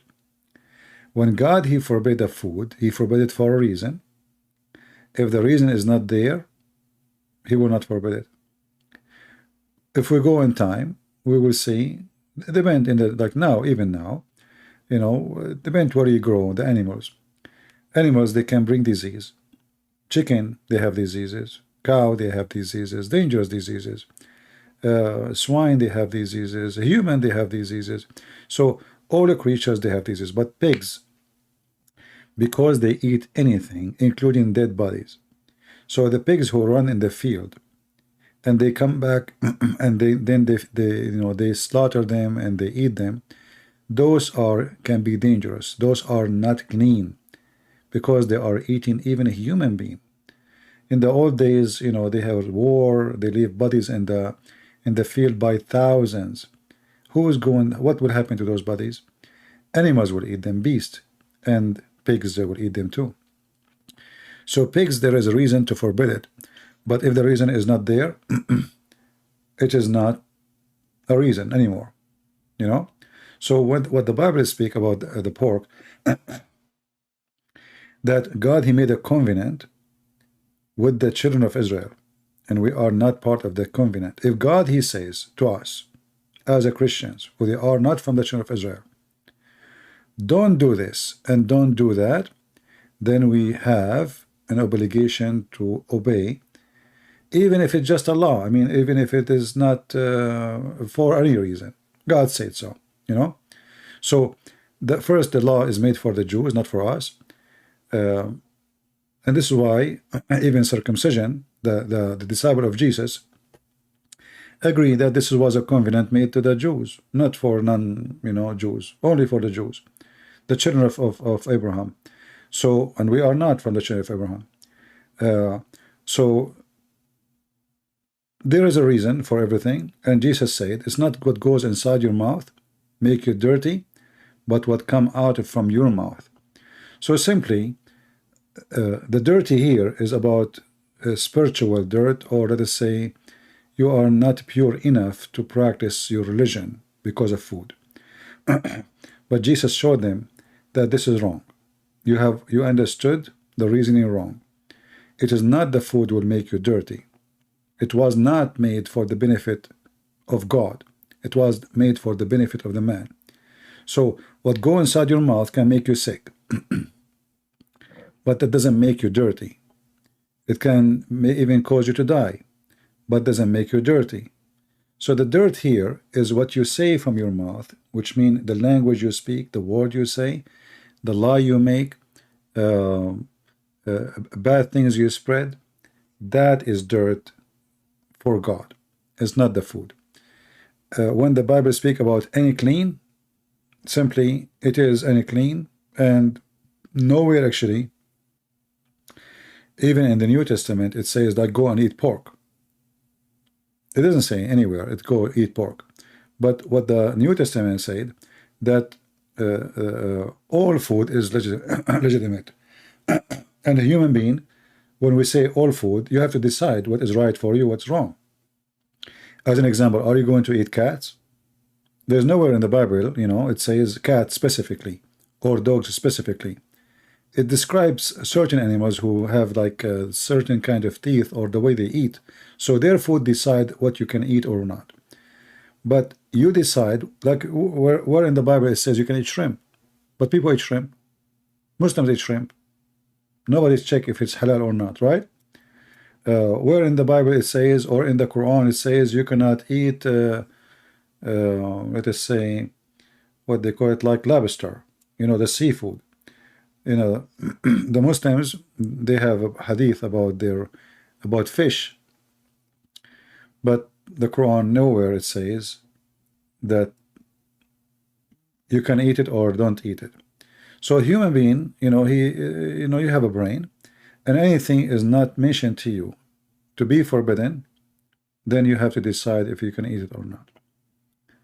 But the pork specifically, many people, they make a big issue of it because they are empty.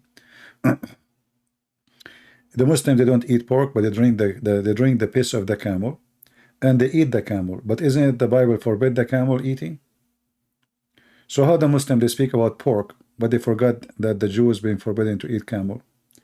They've been forbidden to eat camel, to drink even the milk of the camel, to eat its meat or anything of it. And Muslim, they eat camel. Right? So, you know, Muslims, when they question this issue, they are being hypocrite. And again, for us as a Christians, the logic, as Jesus said, it's not what go inside your mouth will make you dirty. And I agree. You know, you eat chicken, chicken eat shit. Literally. Literally. Chicken eat shit. Chicken eat worms. Do you eat worms? You know what I mean? So if somebody want to try to be smart, then we cannot eat anything. Because the chicken, they eat the dirt. They eat cockroaches. They eat insect. Is insect clean? Is a fly clean? You know what I mean, guys? Any of you have a chicken, or you live in a village, you will know that the chicken, they eat insect. If they see cockroach, this is their best meal. They will eat it right away. But is a cockroach is something clean? Isn't it those who, you know, go in the sewage, in the sink, and, you know, and the toilet seat, and nobody get upset, and no Muslim says we don't eat chicken. If you have a, you know, if you live in a village, and, you know, they let their children in the yard without diaper, the boy, he make poo-poo. Do you know what the chicken do? They eat it. They fight over it. This is like their cake. It's like it's a party time. It's literally shit. Isn't it shit is a fertilizer? Isn't it shit is a fertilizer? Correct, or I'm lying? Isn't it all the Muslims in the Middle East, in Pakistan, in Afghanistan, in Bangladesh, they use shit to fertilize their vegetables? Which means their vegetables is eating shit?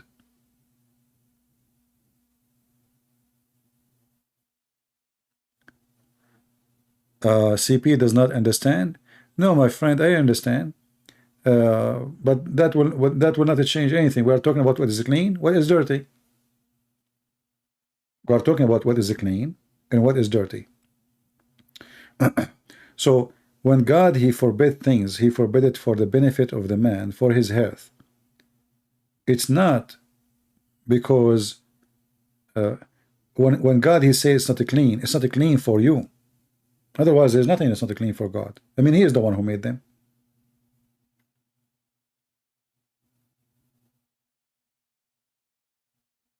If there's anything can make God dirty, the answer no. So when God, he speak about things is not clean, they are not clean for you, and they are not healthy. And until now, actually, pork, you know, is not really healthy. It's tasty, it's a food, you can survive with it, but it's not the best food to eat. Because pigs, they don't sweat, which means there's a certain kind of poison inside their meat. They are not totally free of bad, you know, minerals. So they are not really the best food to eat, but you can eat them. It's not healthy. But there's many food you eat is not healthy too. And what you say to a person who's poor, you want to survive. You know, all the surgeries in the world is the stitches is made by pork. The stitches, the fabric, is made from pigs. Because the human tissue don't accept any fabric to make a stitch with it except the pork. So they can stay for long. So pork is very useful. So when it's useful, it's useful. When it's not, it's not. And you decide what is good for you or is not. Somebody saying at what age Mary she was married to Joseph. My friend, it doesn't matter. Mary, when she gave birth to Jesus, obviously she is a woman. Why? Because a child cannot give birth. And whatever the age after that, she was a woman, because he married a woman. Does it really matter? We don't have numbers. Nobody have numbers about the age of Mary. There is traditional books, but those are not, you know, trustworthy. Our book is the Bible. Anything else is not our book.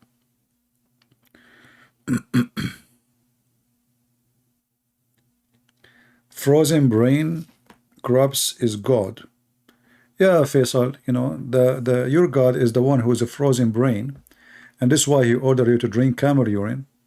And the frozen brain of your prophet made him think that the Jews are lizard and rats. Why? Because they don't drink she milk, the camel milk. You see the frozen brain? This is how stupid your prophet.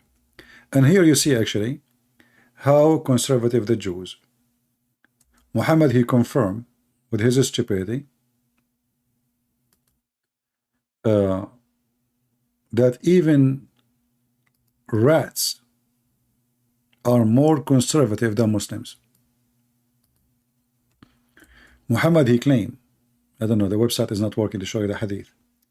Muhammad, he claimed that he was observing the rats, and he noticed that rats don't drink the she camel milk. It says there's no connection. I don't know why the website is crushed. We will try again later. Okay.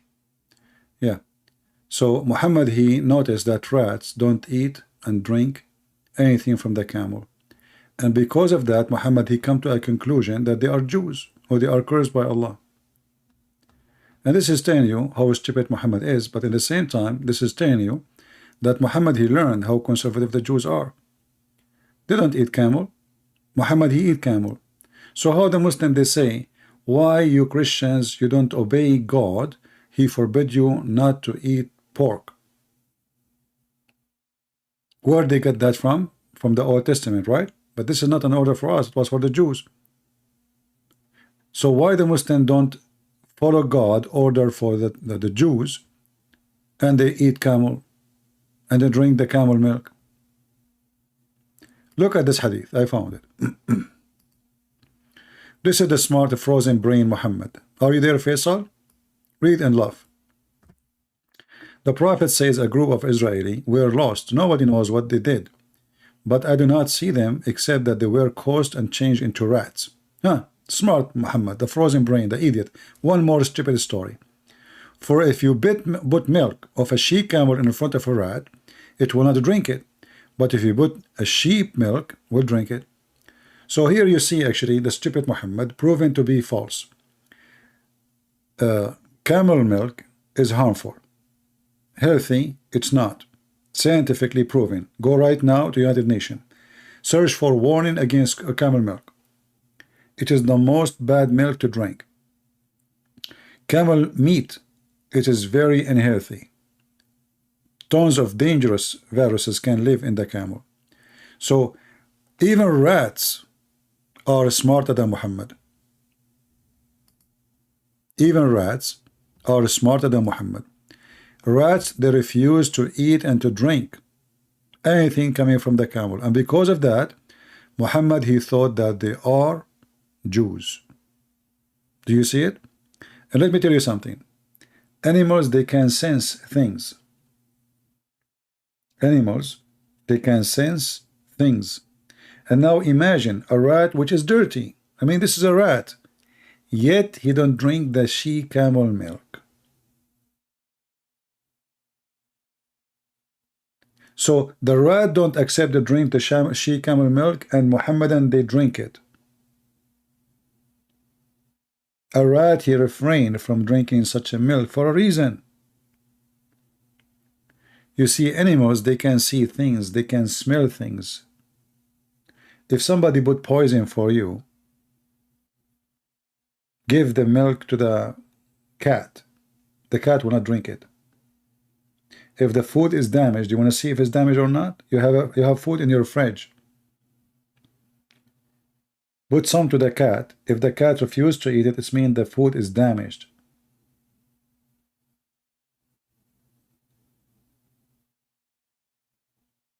And here we see the stupidity of this man. Suddenly he decided that those Jews are rats, cursed by God, and he made them rats. Why? How he proved that? They don't drink she camel milk. This is how stupid this. So if the Muslim, they want to say, well, how come the Old Testament say this and you don't do that? Well, don't you Muslim, you say that Moses was sent to the Jews? Are we the Jews? Here you see the double standard and the stupidity. And look what the Quran says, that even Israel, Allah did not give him anything to forbid to himself. He forbid things to himself by himself.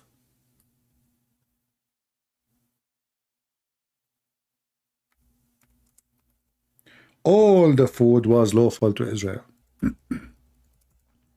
All the food. And this is Quran.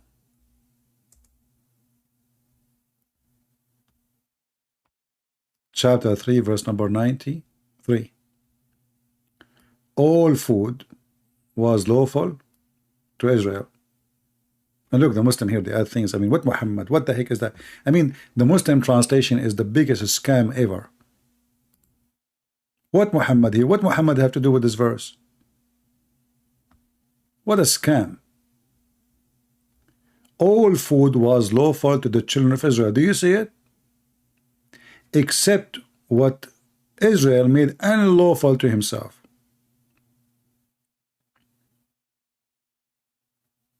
Before the Torah. Question: why Allah did not forbid the Jews from eating pork before the Torah?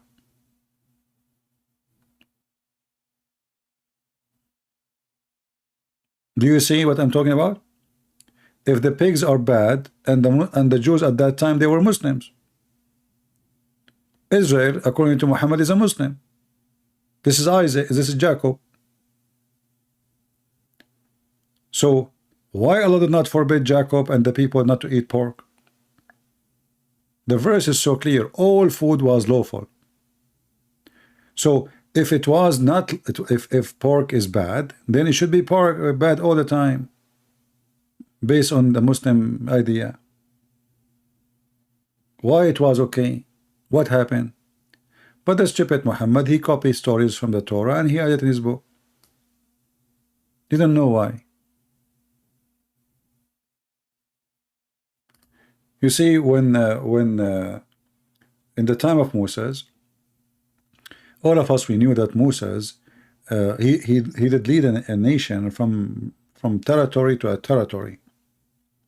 And that will bring diseases, that will bring chaos, that will bring people living in camps, you know, tens of thousands. They are in the desert. So the rules was given for them to survive the moment they are living. Do you understand me?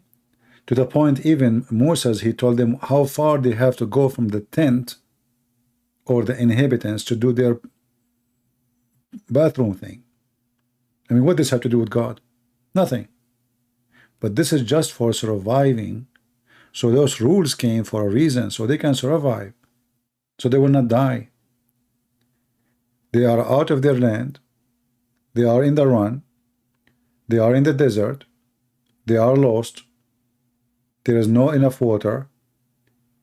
And now we have to organize for them how they can live, not to die. So you need to understand, when the law was given, why it was given. Their life was not normal. You know, people, they think that those people, they were living in apartments, everybody have flowers in his yard, and there's a shower and bathroom, and everybody have a kitchen. This is not the story. This is the whole nation took their stuff over donkeys and they run in the desert. Do you understand?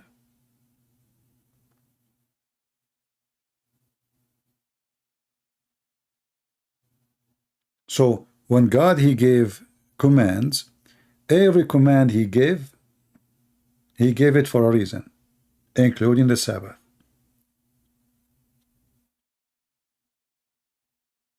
If we go right now, if all of us, like now we are 700 people, and suddenly we don't have houses, God forbid. And now we are living in a mountain area. There's one leader have to lead, and he have to organize. Otherwise, it's going to be messed up. There's men, there's women, there's children. We have to put rules. Otherwise, the strong will eat the weak. Otherwise, there's a person who like to be nude. There's a child molester in town. There's a criminals. There's thieves. So Moses was not just a prophet. He was a leader in charge of saving a nation. And the command he was given, or he gave, because there's some command he gave as a leader, and there's command he received. Either one of them, it was for the sake of surviving, for their life was not normal. The stage they are in is not normal. And then by time, you know, the Jews, they keep following the command of Moses, but not always. There's tons of stories in the Bible about the Jews not following the command and not obeying God. In the time of Moses, actually, not even long after. Even in the time of Moses, they start being disobedience. You know, when you are a silly person, you try to focus in silly stuff. And I say this is silly when somebody focus in pork and shish kebab and hummus. The important is what you do to others, not what you eat. Your eat will not involve your salvation. Have you ever heard of somebody, when I say to you, if you eat pork, you don't go to heaven? If you eat hummus, you don't go to heaven? That is the most silly, stupid thing, right? So it's not food which will save you or will not save you. It's not gold, it's not silver, it's not material. It is a spiritual, it's your heart, it's your mind, it's your faith. So the one who they are empty, they focus in empty stuff, like the Jews in the time of Jesus. Their mouth is dirty, they are hypocrite, they take interest, they abuse the poor, they praise the rich, they go after women, she committed adultery, but there's no man, because he obviously is rich, he's one of them. So they go after the poor woman to stone her. So they are hypocrite in everything, but they are very clean. They wash their hands, they dress nice, they eat kosher food. So you will notice that the Jews at that time, they are very close to the Muslims now. They have too much into appearance of being good, but the Lord, he says, from their fruits you shall know them. Do you understand? Not from their food. What decide who you are, if you are a person who belongs to Christ or not, it is your fruits, not your food. And anyone have little brain, you do not need to be genius, you agree with this. Who care for the food? Food is just about your health. So you can give advice to somebody who says, don't eat pork. It's not healthy. Me, myself, I eat pork because beef is so expensive. I mean, how many times a month I can buy beef or lamb, you know? It's really expensive. Pork is the cheapest, and now even pork is expensive. So if about health, I wish I can eat the best food in the world, to have healthy food, but not always you can afford it. There's a million kind of fruits, you cannot afford to buy it always. You go, you know, imagine you go to the Philippines and you say to people, don't eat pork, you have to eat beef. Those people, they are very poor. Pork, pigs is very easy to grow, and they have a lot of vegetation. So they are not worried about the pigs, they will eat dead bodies. And Philippines, they have grass, they have vegetation all over. You know, it's very humid country, a lot of rain, same as Indonesia. And you know, pigs, they can reproduce so fast, not like sheep, very fast, and they grow so fast. So, but are they the best healthy food? No. But who said that not other food they are not healthy too? I mean, there is risk in everything. Every animal have risk in it. Even you know, vegetables have risk on them. Every day we hear about a new disease, illness, you know. They call back for their cabbages, you know, they found a virus in the carrot, they found something in the wheat, they find, I mean, everything.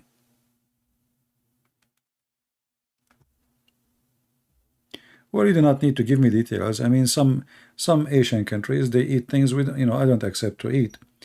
But this is your choice. Some people, they might find things you eat disgusting. This is your choice still. But for me, I don't care what you eat. I care what do you do. If a person, he eat literally shit, but he is a good person to me, why I should care? This is his business.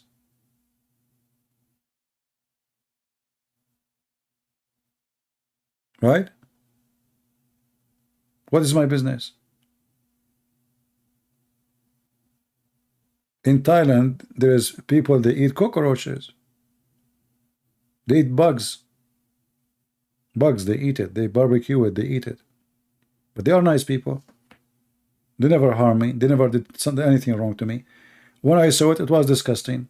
For me, it's disgusting. But they are nice people. And if I go to the Middle East, Muslims do not eat those things. But I don't trust any of them. You cannot let a woman walk around in the street. She will be kidnapped, she will be molested, she will be raped. You go in Thailand, those are not believers, and they are pagans, and they are Buddhist. Yet a woman, she walk alone, nobody do anything to her. So which one is better?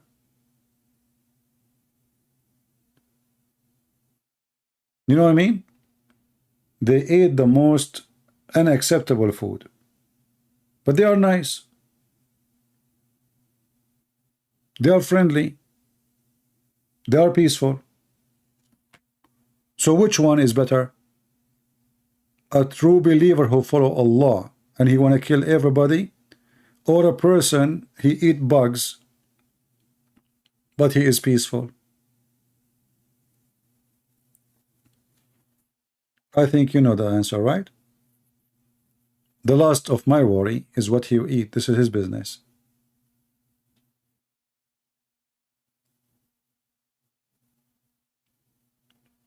And you know, in the time of surviving, people eat everything, and people, they are being hypocrite when they see about food. You see, because we are spoiled, we say, I'm not going to eat this, I don't eat that. But what if I am in a very poor situation? Trust me, you will eat anything. You know what I mean? Even the Quran says, if you are in need, you can eat pork.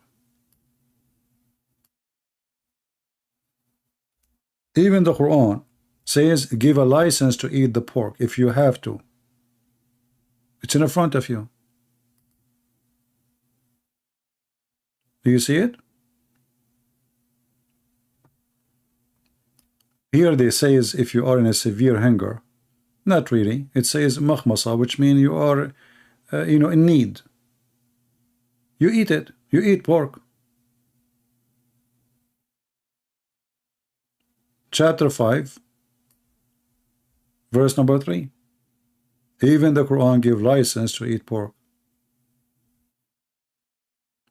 And if pork is bad, then you should not eat it at all. So why, if I am hungry, I can eat it? Is it dirty then? If it's dirty in Islam, then we should not eat it. Doesn't matter.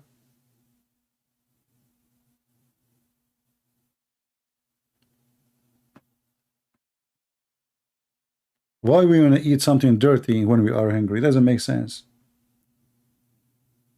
If it's dirty, it's dirty. If it's bad, it's bad. So what the Quran is saying now, what is bad, according to them, can make you survive. So how something can make me survive and live is bad.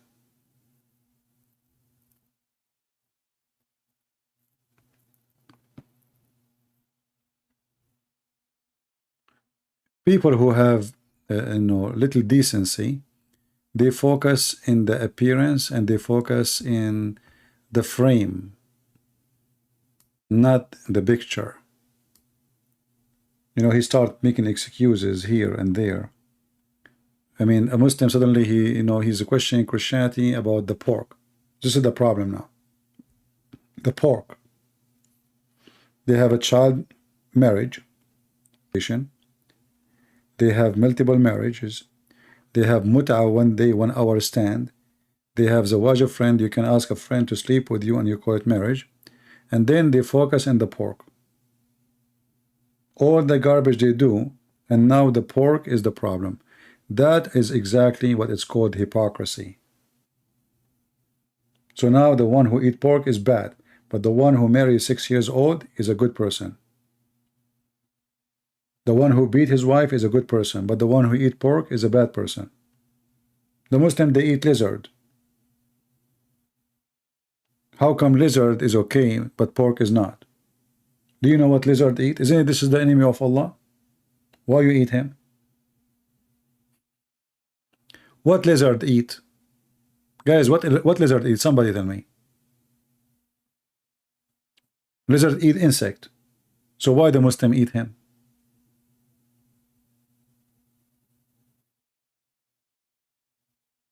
If you are against eating something you call any clean, then you should stop eating lizard. Muslims, they eat wild donkeys. Wild donkeys. And before they used to eat even normal donkeys.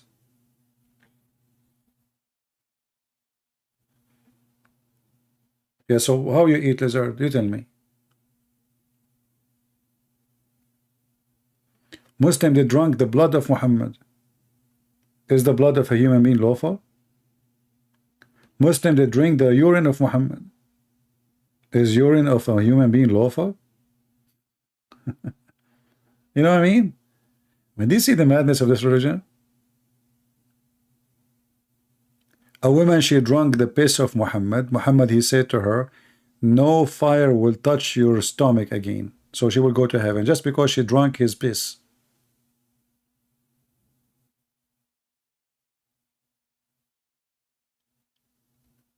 Yeah, food is not part of the kingdom of God, which means it's not food what will make you a good person. It's not food will make you a qualified person to be a person of God. It is obedience to God and loving others and wish to others what you wish to yourself. From their fruits you shall know them. I don't want to call this one a sentence is a golden sentence because there's no gold can describe it. From their fruits, this is my favorite verse Jesus said, because that is summarize everything Jesus is about. People, they can say whatever. I can talk good, but my fruit is different. People speak good, they do bad. People dress nice. They look clean. But a homeless who did not take a shower for a year, maybe he is better than me and you. Maybe he have a good heart. He's a good-hearted person, better than all of us. What does this have to do with going to heaven? He's homeless. He have no house. He cannot take a shower. He smells so bad. He is literally dirty, but his heart is so clean. Which one of us will go to heaven? I think you know the answer. So a hypocrite, they try to focus in silly stuff, like the Jews in the time of Jesus, and the same as the Muhammadan. They do all kind of ugly stuff, and then they come to school you about silly stuff.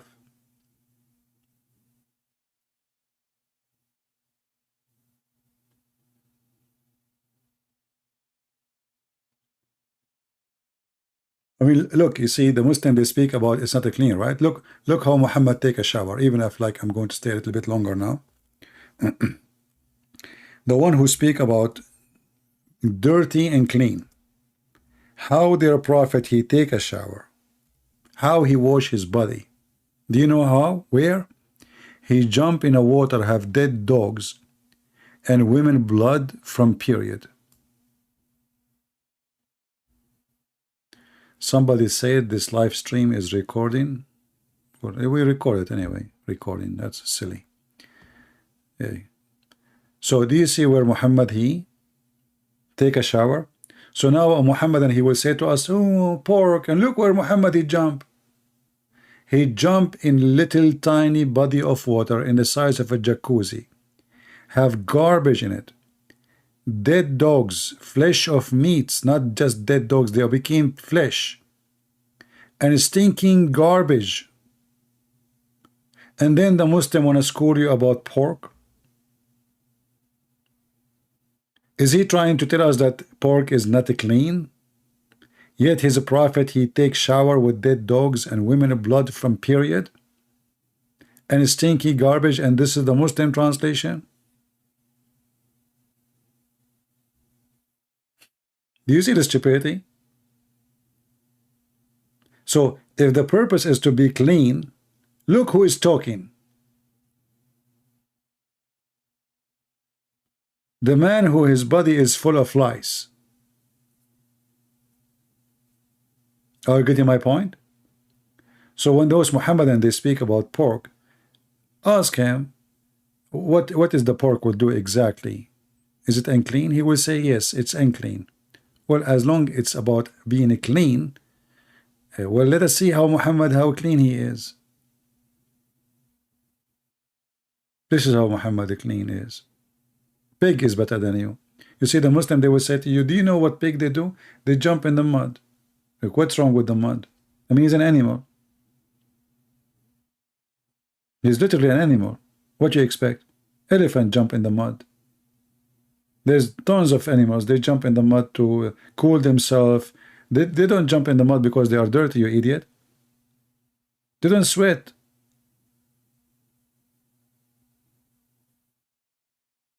Elephant, they jump in the water, in the mud. You know, there's many animals. But not because they are dirty, but this is how their system is. They need to cool themselves down, or they cover themselves with mud so bugs will not bite them. Not because they are dirty. For you, it looks like they are dirty. For them, this is the way to live. You see, when God, he created animals, and you know, he said to us in the Old Testament, those animals are not clean. This is not clean about their skin is not clean. They are not taking shower. They are clean. They are not clean. It's not healthy for you. Due to the lifestyle they have, the way what they eat. But if we can control what they eat, then there is no problem.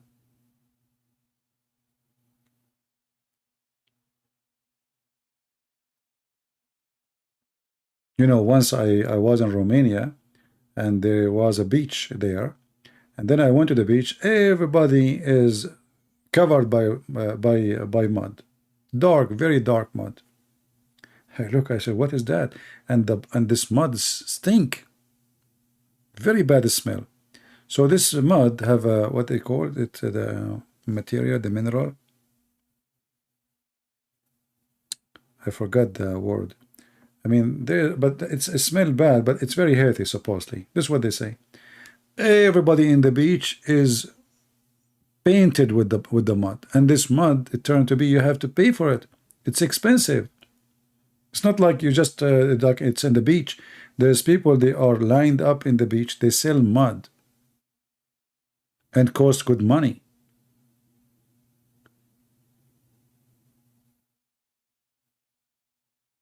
Sulfur, yeah, sulfur, whatever it is. Anyway, so are they now dirty? If they take a shower, they are fine. So a pig is a pig, chicken is a chicken, and all animals are not clean anyway. If there's any animal is clean, since when? Even a human being is not clean.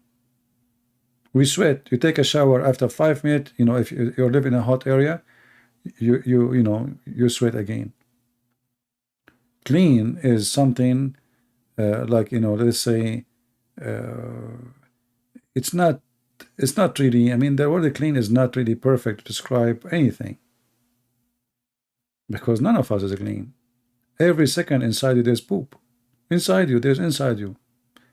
If you take your stomach out and you open it for 5 minutes, the smell in the house will be disgusting for the coming week.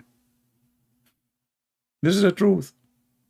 So even when you take a shower, you are still not clean.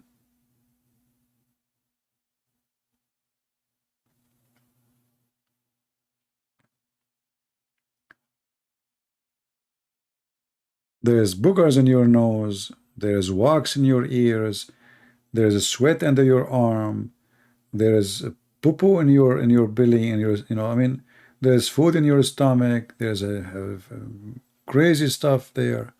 So you take a shower, are you clean? You are not. There's nothing is called clean.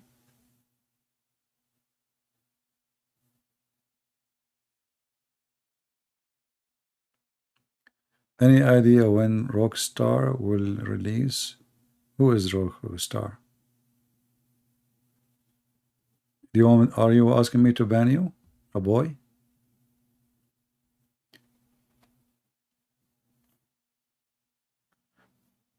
So the Muslims, they focus on clean, but look who is their prophet, who is full of lies.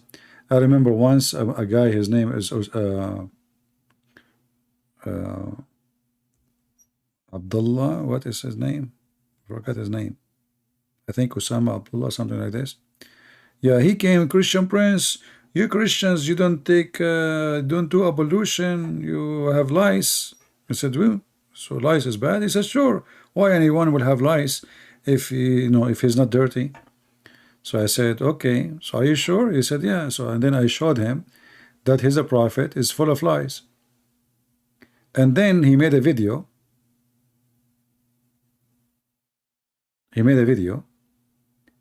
Proving to me that the prophet is so clean to the point he cleaned himself from lice.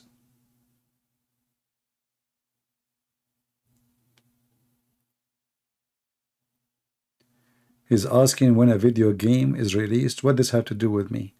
Video game. Somebody told you I'm a gamer? Silly people.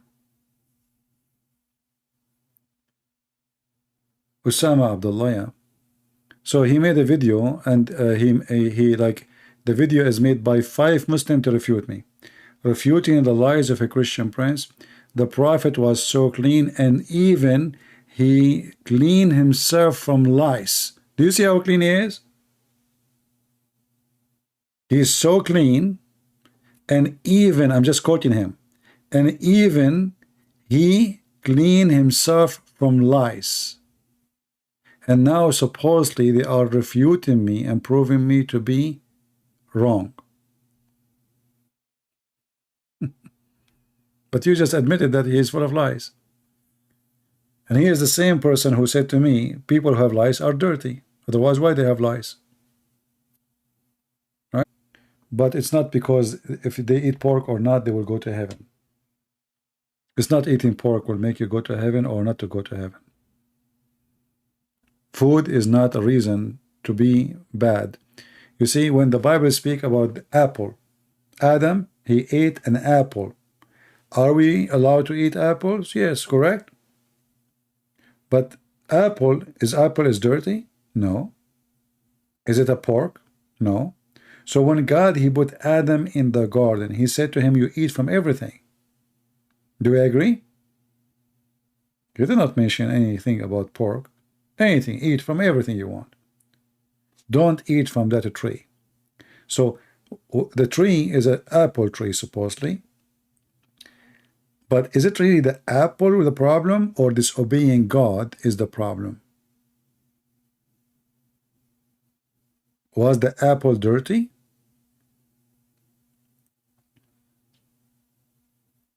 But because it was forbidden for him as a law, obey or disobey. Otherwise, the apple is not important.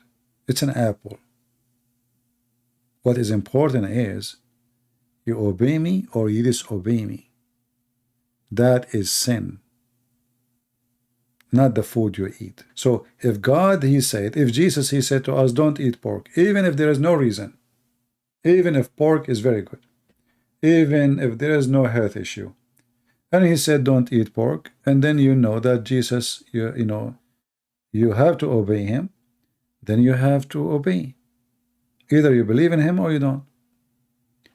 If Jesus never mentioned, then he never mentioned.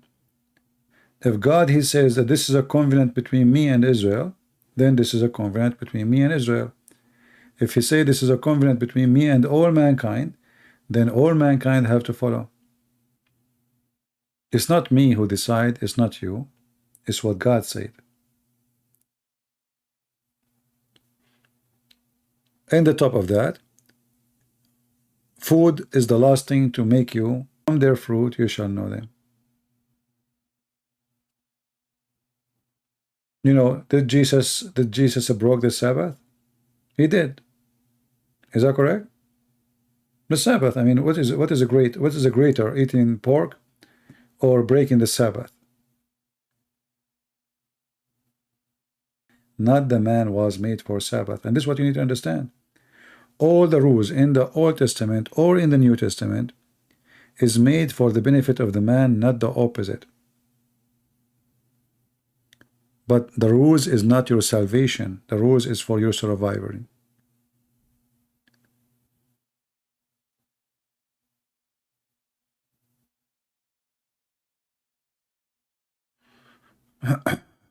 All right, Croatia.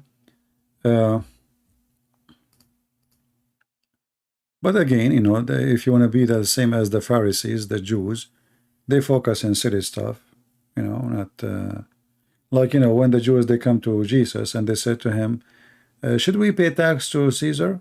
You know, and they said to themselves, if he agree, the people will hate him because Caesar is the occupation. They are occupied by the Roman, they hate it. And if he say no, the Roman will arrest him. But look how Jesus, he said to them. And here you see how the intelligence of the High Supreme is amazing. He said, show me do you have a coins? So look at this hypocrite. They are asking if they should pay tax to Caesar, but they are carrying a currency of Caesar. So how you don't want the occupation money and you don't want to deal with the government, yet you accept this government money? It's like Taliban carrying dollars, and they do. They curse the American, they takbir, Allahu Akbar, jihad, then all the money they have is in dollars. So shall we pay Caesar or not? So Jesus, he said to them, well, what this picture there? You know, what this coin? What this picture? This is Caesar. He said, okay, give what is Caesar to Caesar. Amazing. I mean, look at those hypocrites. They are questioning if he should say yes or no about paying tax, but they are the one who have the money of Caesar in their pocket.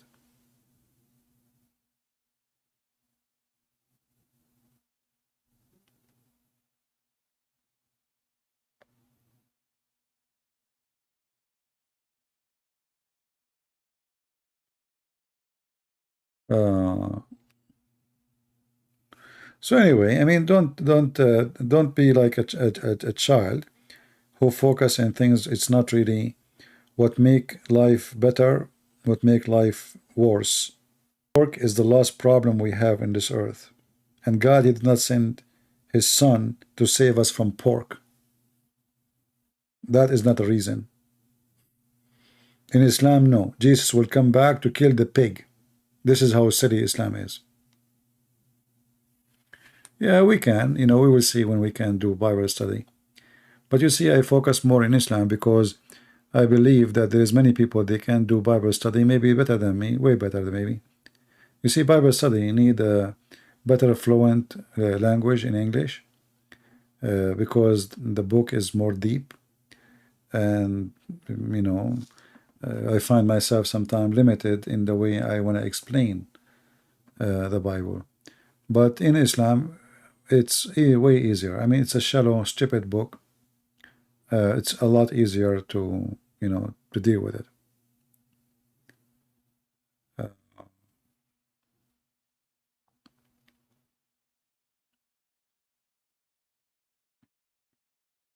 You know, a human being, like eat a pig, but don't act like one. That's what I care for. Eat a chicken, but don't be chicken. This is what I care for. Friend a dog, but don't be a dog. This is what I care for. But the silly one, they focus in silly stuff because they are silly and they are empty and they have vacancies inside them. So, you know, like a person, he borrow money from you, you know. So he saw you once in the street and now he knew he feel guilty. He knew that he's afraid now he will ask for your money, right? So he start talking, keep talking, because he don't want to give you a chance to remember the money. You know, hey, how's your wife? How's your daughter? Oh, your son is doing good? Oh, okay. You know what? I have to go say hello to, you know, and it's gone.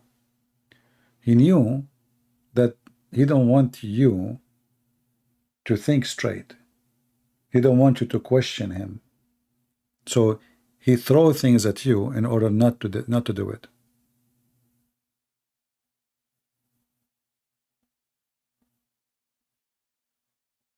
Doing 2v2? What does that 2v2 mean? What 2v2 mean? I'm not sure what 2v2 mean.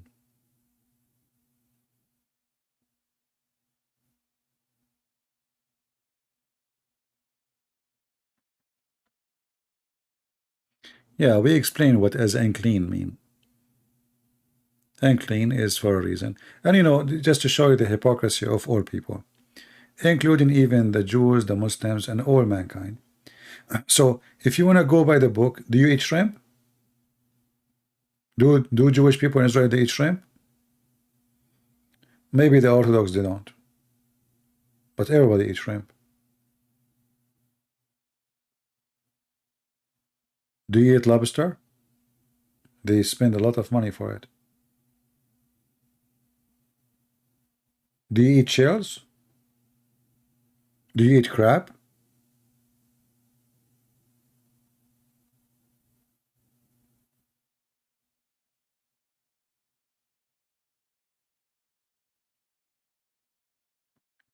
As I said, in certain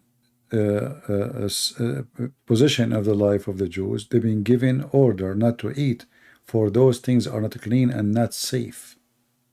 It's not safe for them. It's not what will make them go to heaven or go to hell. It is for their safety. It is for their health. So the silly one, he will take it as if it is the way to go to heaven. When God, he says unclean. Unclean what? What does that unclean mean? What does unclean mean? Unclean mean it's unclean for you, not to God. God, he created them.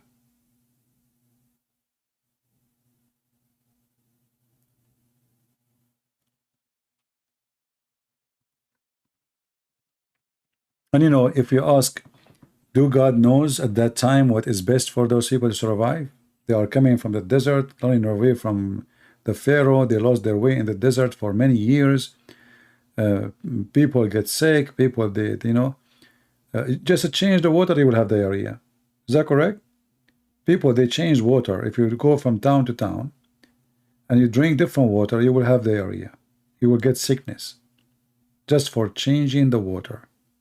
So imagine those people, how their life was going in the desert. So always you need to remember, put that in your mind. Think about who we are talking about and when we are talking about them, and what kind of life, the life they have at that time. All right. Anyway, guys, I think we have enough for today. And feel free to download my video and share it. I will keep it in online for some time. And there's a video we made yesterday. You can find it in Patreon. You can click at the link there and you can download it too. And there is a link, there is a video before we made about what Allah is made of. You can see it. It's back online. All right. Yeah.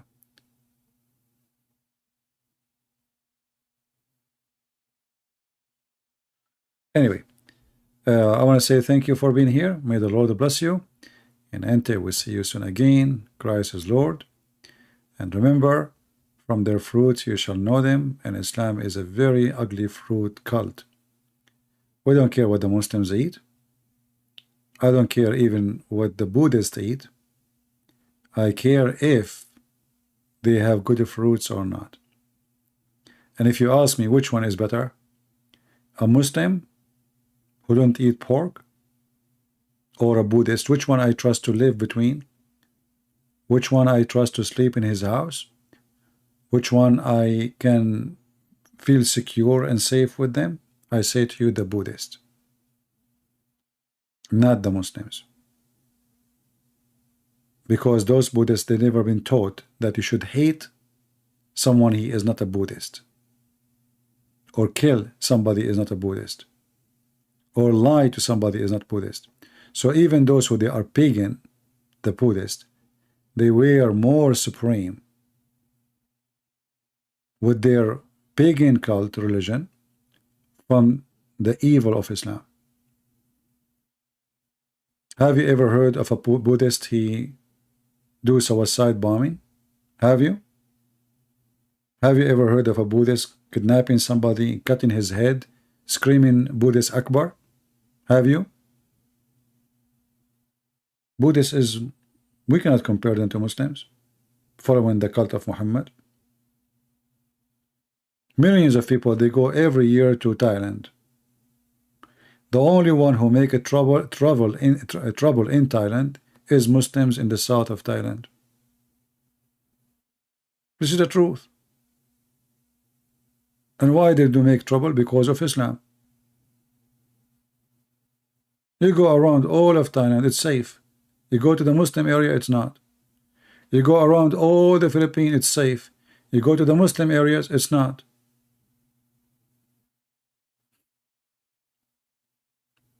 You tell me why.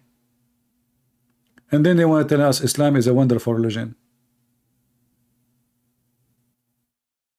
Which area you will be kidnapped and nobody will find you after that?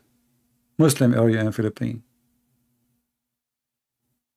Muslim kidnap even Muslims. So when the Lord, he says, from their fruit you shall know them, only silly ones, they question your food. The question is, how good are you, not how good is your food. The hypocrite is the one who focuses on your food. Nobody is forcing you to eat their food. Eat whatever you want.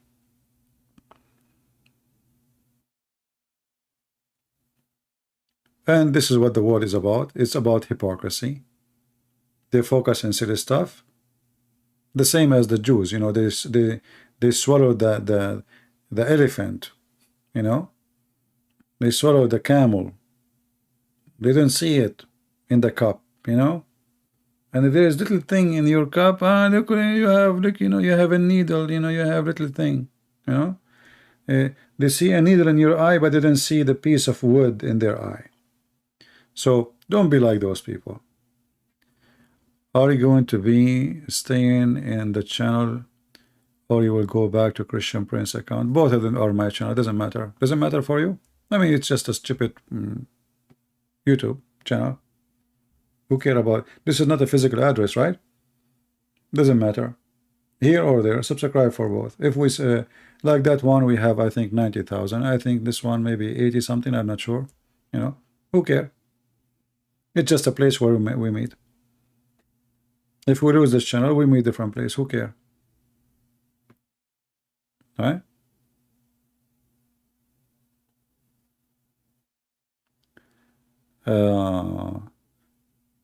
Anyway, I want to say thank you, and until we see you again, I say may the Lord bless you. Download the video, share it. Don't forget to give a like if you like what we do, and we appreciate your support if you like to support. Thank you very much for being here, and may the Lord bless you. Good night, good day. Take care.